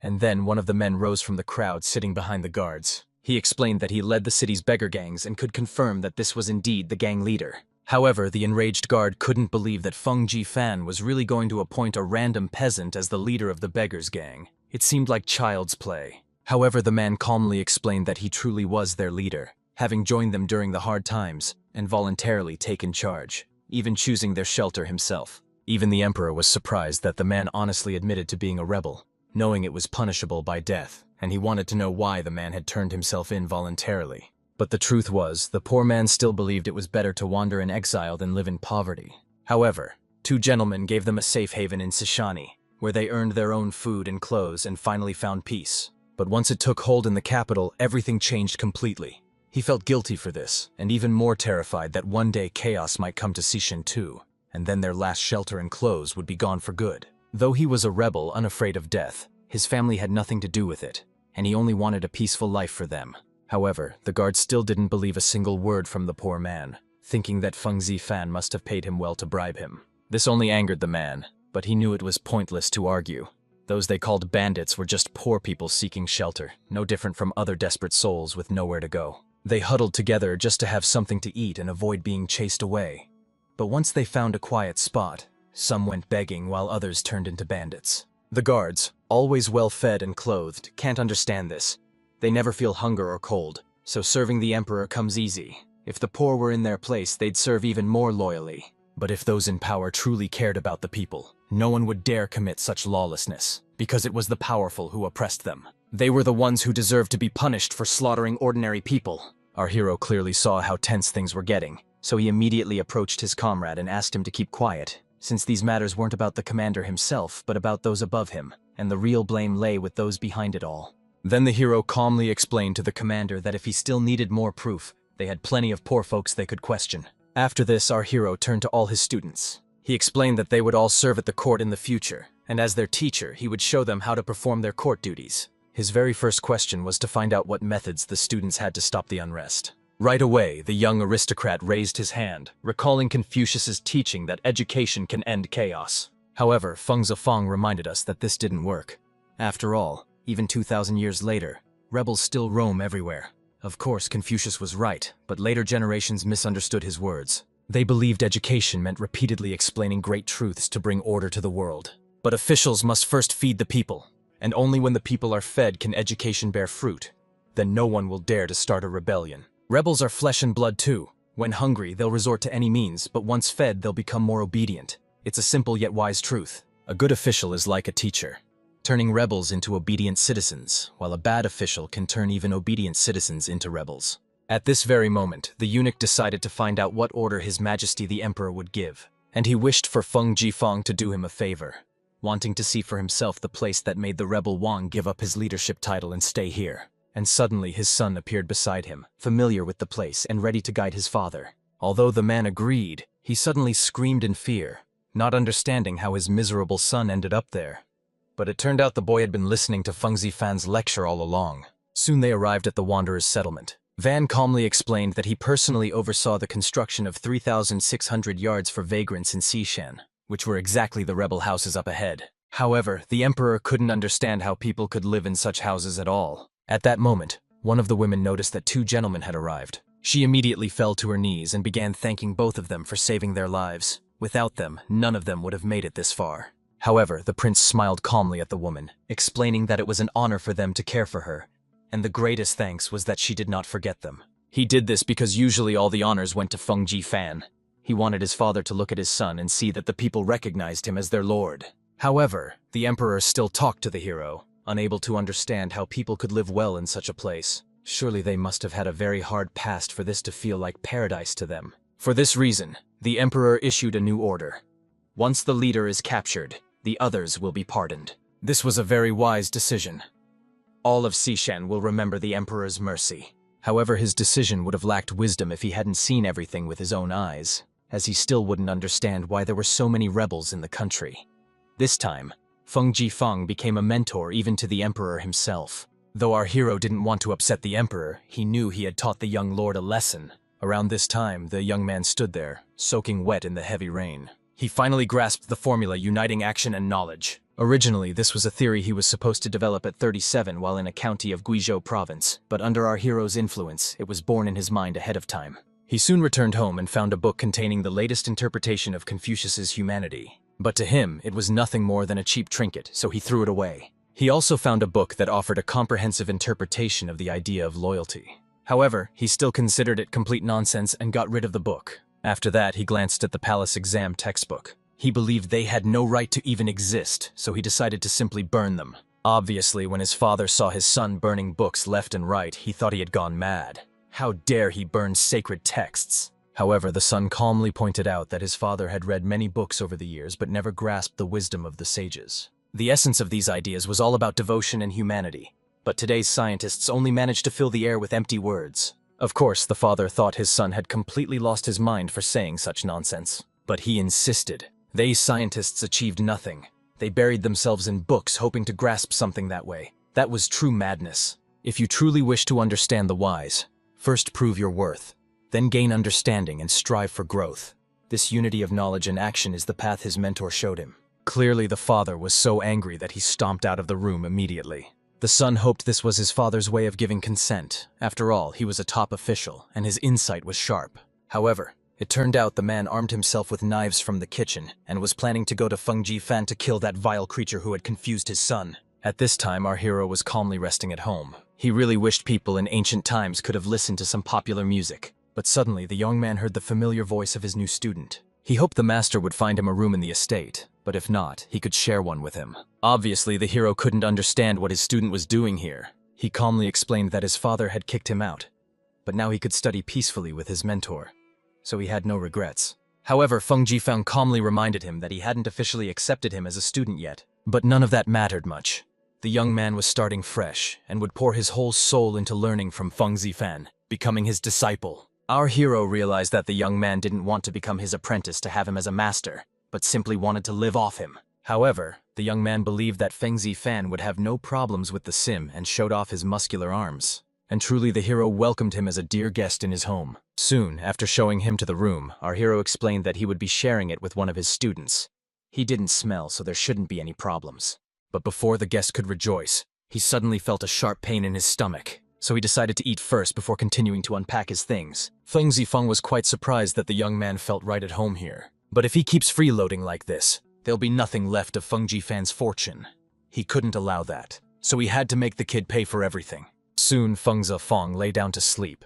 Now that the bandits were dealt with, he could finally rest properly. However, the emperor's servants and guards were ordered to appear at the palace. At that moment, the widowed empress was scolding the servants. Unable to understand how those idiots could let the emperor fall ill, now they were all to blame. The servants explained that at first His Majesty simply lost his appetite, but out of respect for his mother, he forbade them from disturbing the widowed empress. Officials reported that after returning from Xishan, the emperor didn't say a word.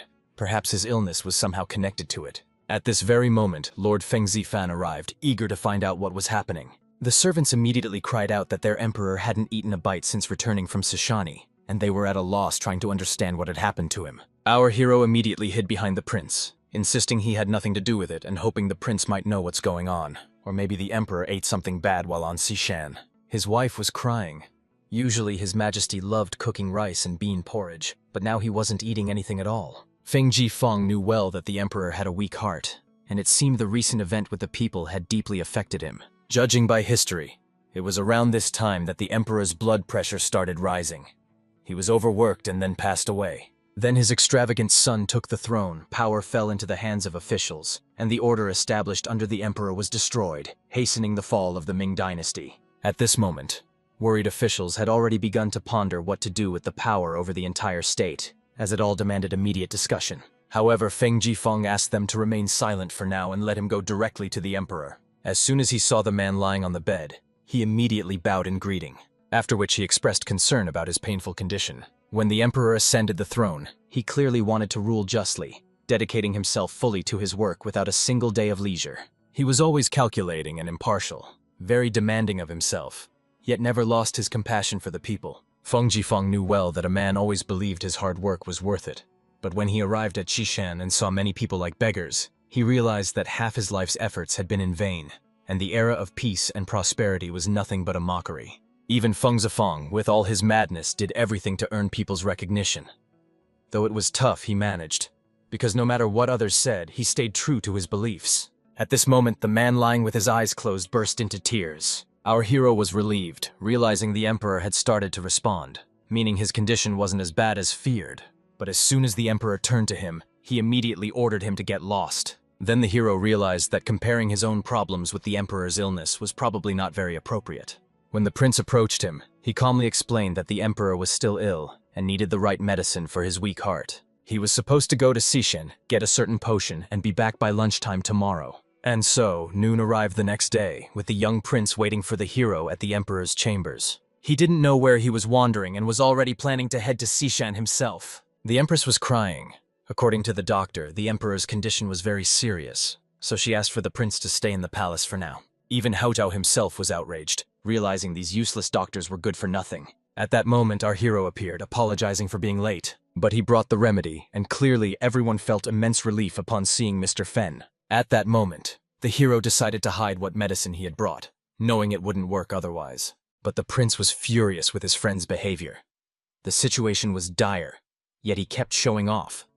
So the young man immediately took him to his father. Feng Zifeng calmly explained that if they want the medicine to work, no one should be nearby, especially Hao Zhao. In the end, everyone was ordered to leave, leaving only the emperor and Feng Jifan. However, the emperor ordered Feng Jifan to leave him alone and not interfere. It was all because he literally didn't have the strength to look at his disgusting face. However, our hero calmly explained that he had brought a gift for the emperor and would disappear immediately after giving it. Then he showed the emperor the letter and read its contents aloud. "Uncle Tsar, we send you kisses and hugs. When you're sick, you need to eat more pampushki and you'll get better." Clearly, the offended emperor believed that Feng Jifeng was simply testing his patience. But the hero explained that it was a letter sent by the children from Xishan when they heard the emperor was ill. They are still learning the characters, so that's why they write like that. He wondered if the emperor was interested in hearing the letter to the end. Clearly, the man immediately ordered the hero to read the letter to the very end. In the end, the hero continued. "Dear uncle, the sovereign, I know the medicine is very bitter, but it will make you feel better. You need to rule well, so don't be lazy." The emperor was stunned. Usually everyone only flatters and fawns over him, so it's hard to describe how deeply this child's letter touched his soul. Next it said, "Teacher Feng Jifan tells us the emperor eats 30 piglets, 5 cows, and 100 chickens a day, and is always surrounded by 1,000 beauties. He can't possibly be sick." Obviously, the emperor didn't believe what the children wrote, and immediately decided to see the letter for himself. It said, "If our uncle the emperor rules well, we'll have food to eat too." In the end, unable to finish reading the letter, the man broke down in tears. He decided to ask Feng Jifan if he was really a bad ruler. However, he could confidently say that a wise emperor like that is 1 in a million. But the man couldn't understand. If so, why are there still so many beggars like these children living in the Celestial Empire? But the hero calmly explained that nothing could be done about this. However, if the emperor keeps punishing himself like this, these children will repeat the fate of their poor parents. And in 20 years they will become just like their parents. But this depended solely on the emperor. Therefore, Feng Jifeng wanted to know, what will His Majesty do? Our hero froze. He knew the emperor had already swallowed the medicine, and now he had to see whether it would anger or inspire him. At that moment, the officials wept before the empress, realizing the emperor had heart problems, and if Feng Jifeng struck his weak spot, things could only get worse. But at that moment, a servant ran to the whole family. He immediately joyfully announced that His Majesty requested the food to be served at the table. He wished to taste the meal prepared by his wife. Obviously, everyone immediately burst into tears of joy, knowing that from now on, everything would be all right. Around this time in Xishani, Our hero was rereading a child's letter and realized the kids weren't doing so well with their handwriting. They needed to find a teacher. And at that moment, his new freeloader ran up to him asking for another helping of food. Then Feng Jifeng remembered that Wang was excellent at teaching. He was the most outstanding teacher of the Ming era. So he came up with a clever idea on how to make use of this guy. Soon they found themselves on Mount Xishan, and the young aristocrat couldn't understand why, since they were supposed to be serving the state. However, the teacher believed the best thing for them was to take care of the children, thinking the hero was clearly underestimating them.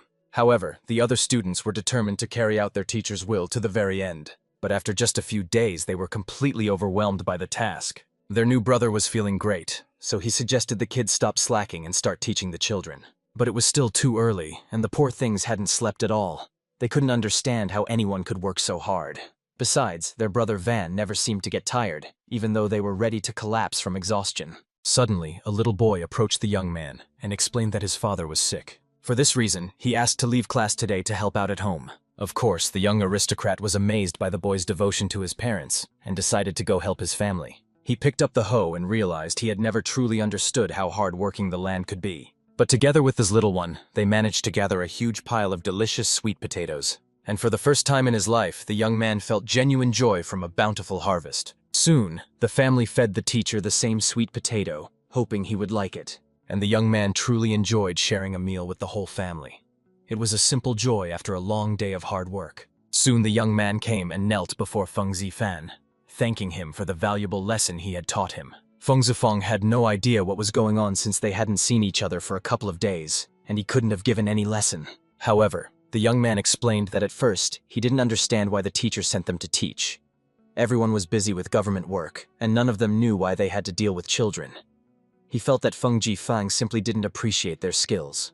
But today it finally clicked for him. The mentor wanted to show them that a compassionate heart is essential for uniting knowledge and action. After working in Sichuan, the young man realized that for ordinary people, happiness is simply having enough to eat and wear. When he was a student, he thought state order was based on rights and security. But today he realized true order means everyone has food and clothing. He was always fed and dressed, so he ignored the needs of ordinary people and was foolish because of it. Our hero didn't expect the boy to come down from the heavens on his own, so he sent them to live among the people, experience their hardships, and become officials who understand their needs. The young man was deeply grateful to his teacher, feeling unworthy of his lessons now that he truly understood the mentor's message. All the other students also bowed, feeling unworthy of his teachings. Our hero was amazed that this kid understood, since Feng Zifang never intended to teach him any lesson. This young man would later be called a great sage for good reason. His mind was truly astonishing. In the end, during the uprising in Guizhou, Wang Shi managed to defeat Milu's forces in mountain battles, but the leader himself was never captured. Of course, the man was very curious about where the leader was hiding, because when catching bandits, you have to start with the boss. But since the ringleader was never caught, the uprisings couldn't be put out and only kept growing. The emperor sent Feng Jifan's father to lead the troops, and he immediately set off to handle the problem. However, Feng Jifang handed him a pouch. His father was to use it if he encountered any trouble in Guizhou. Clearly, the man was even moved to tears by his son's kindness. But he asked his son not to be sad. He was defeating bandits long before the boy was even born. In the end, the man truly had experience in quelling uprisings, and his army was quite skilled too. After conquering the mountains, they trained even harder. Upon arrival, the man heard that the rebels had launched a bold attack on the county he had previously taken control of, so he decided to fight back with his soldiers from the mountain fortress. However, Leader Wang worried that in this crisis, the mountain fortress troops wouldn't be needed. After all, he could call for backup himself here. But the hero's father explained that in that area they were ambushed and lost 3,000 soldiers, including the partisan detachment's general, and he himself wanted to lead his troops into battle. He also reminded that according to recent reports, tens of thousands of rebels attacked Anshan, which is the second largest city in the region. If they lose him, the Min army's defense will collapse. Obviously, the man didn't understand why General Van still wouldn't let him step forward. However, the reason was that he wanted to lead the attack himself and fight the rebels to the death, while the commander's troops were only meant to cover him. It's all because Van Shi held the title of Governor-General, while the hero's father was a Commander-in-Chief. By the rules, they were equals, but in reality, civilian officials had much more authority than military officers. That's why the man was deeply offended that Van Shi wouldn't listen to him. Van Shi explained that while the mountain fortress troops can be useful, the number of rebels and casualties keeps growing. Their mountain troops are worth their weight in gold. They can't afford to waste them. If they don't catch the instigator, the mountain troops will be useless. In the end, Van Shi went to help, while the hero's father stayed to defend. One night, he decided to see what his son had written to him and what he had put in the bag. There was a small letter explaining that the main rebel forces were preparing to attack Anshun, planning to storm the city by ambushing the Imperial troops and defeating them after wearing them down. The man realized that if his son was right, it meant that Van Shi's forces had already been defeated. Instead of just defending, it would be better for him to go reinforce the fight. If they capture Mila, they'll crush the uprising and save the region from a new threat.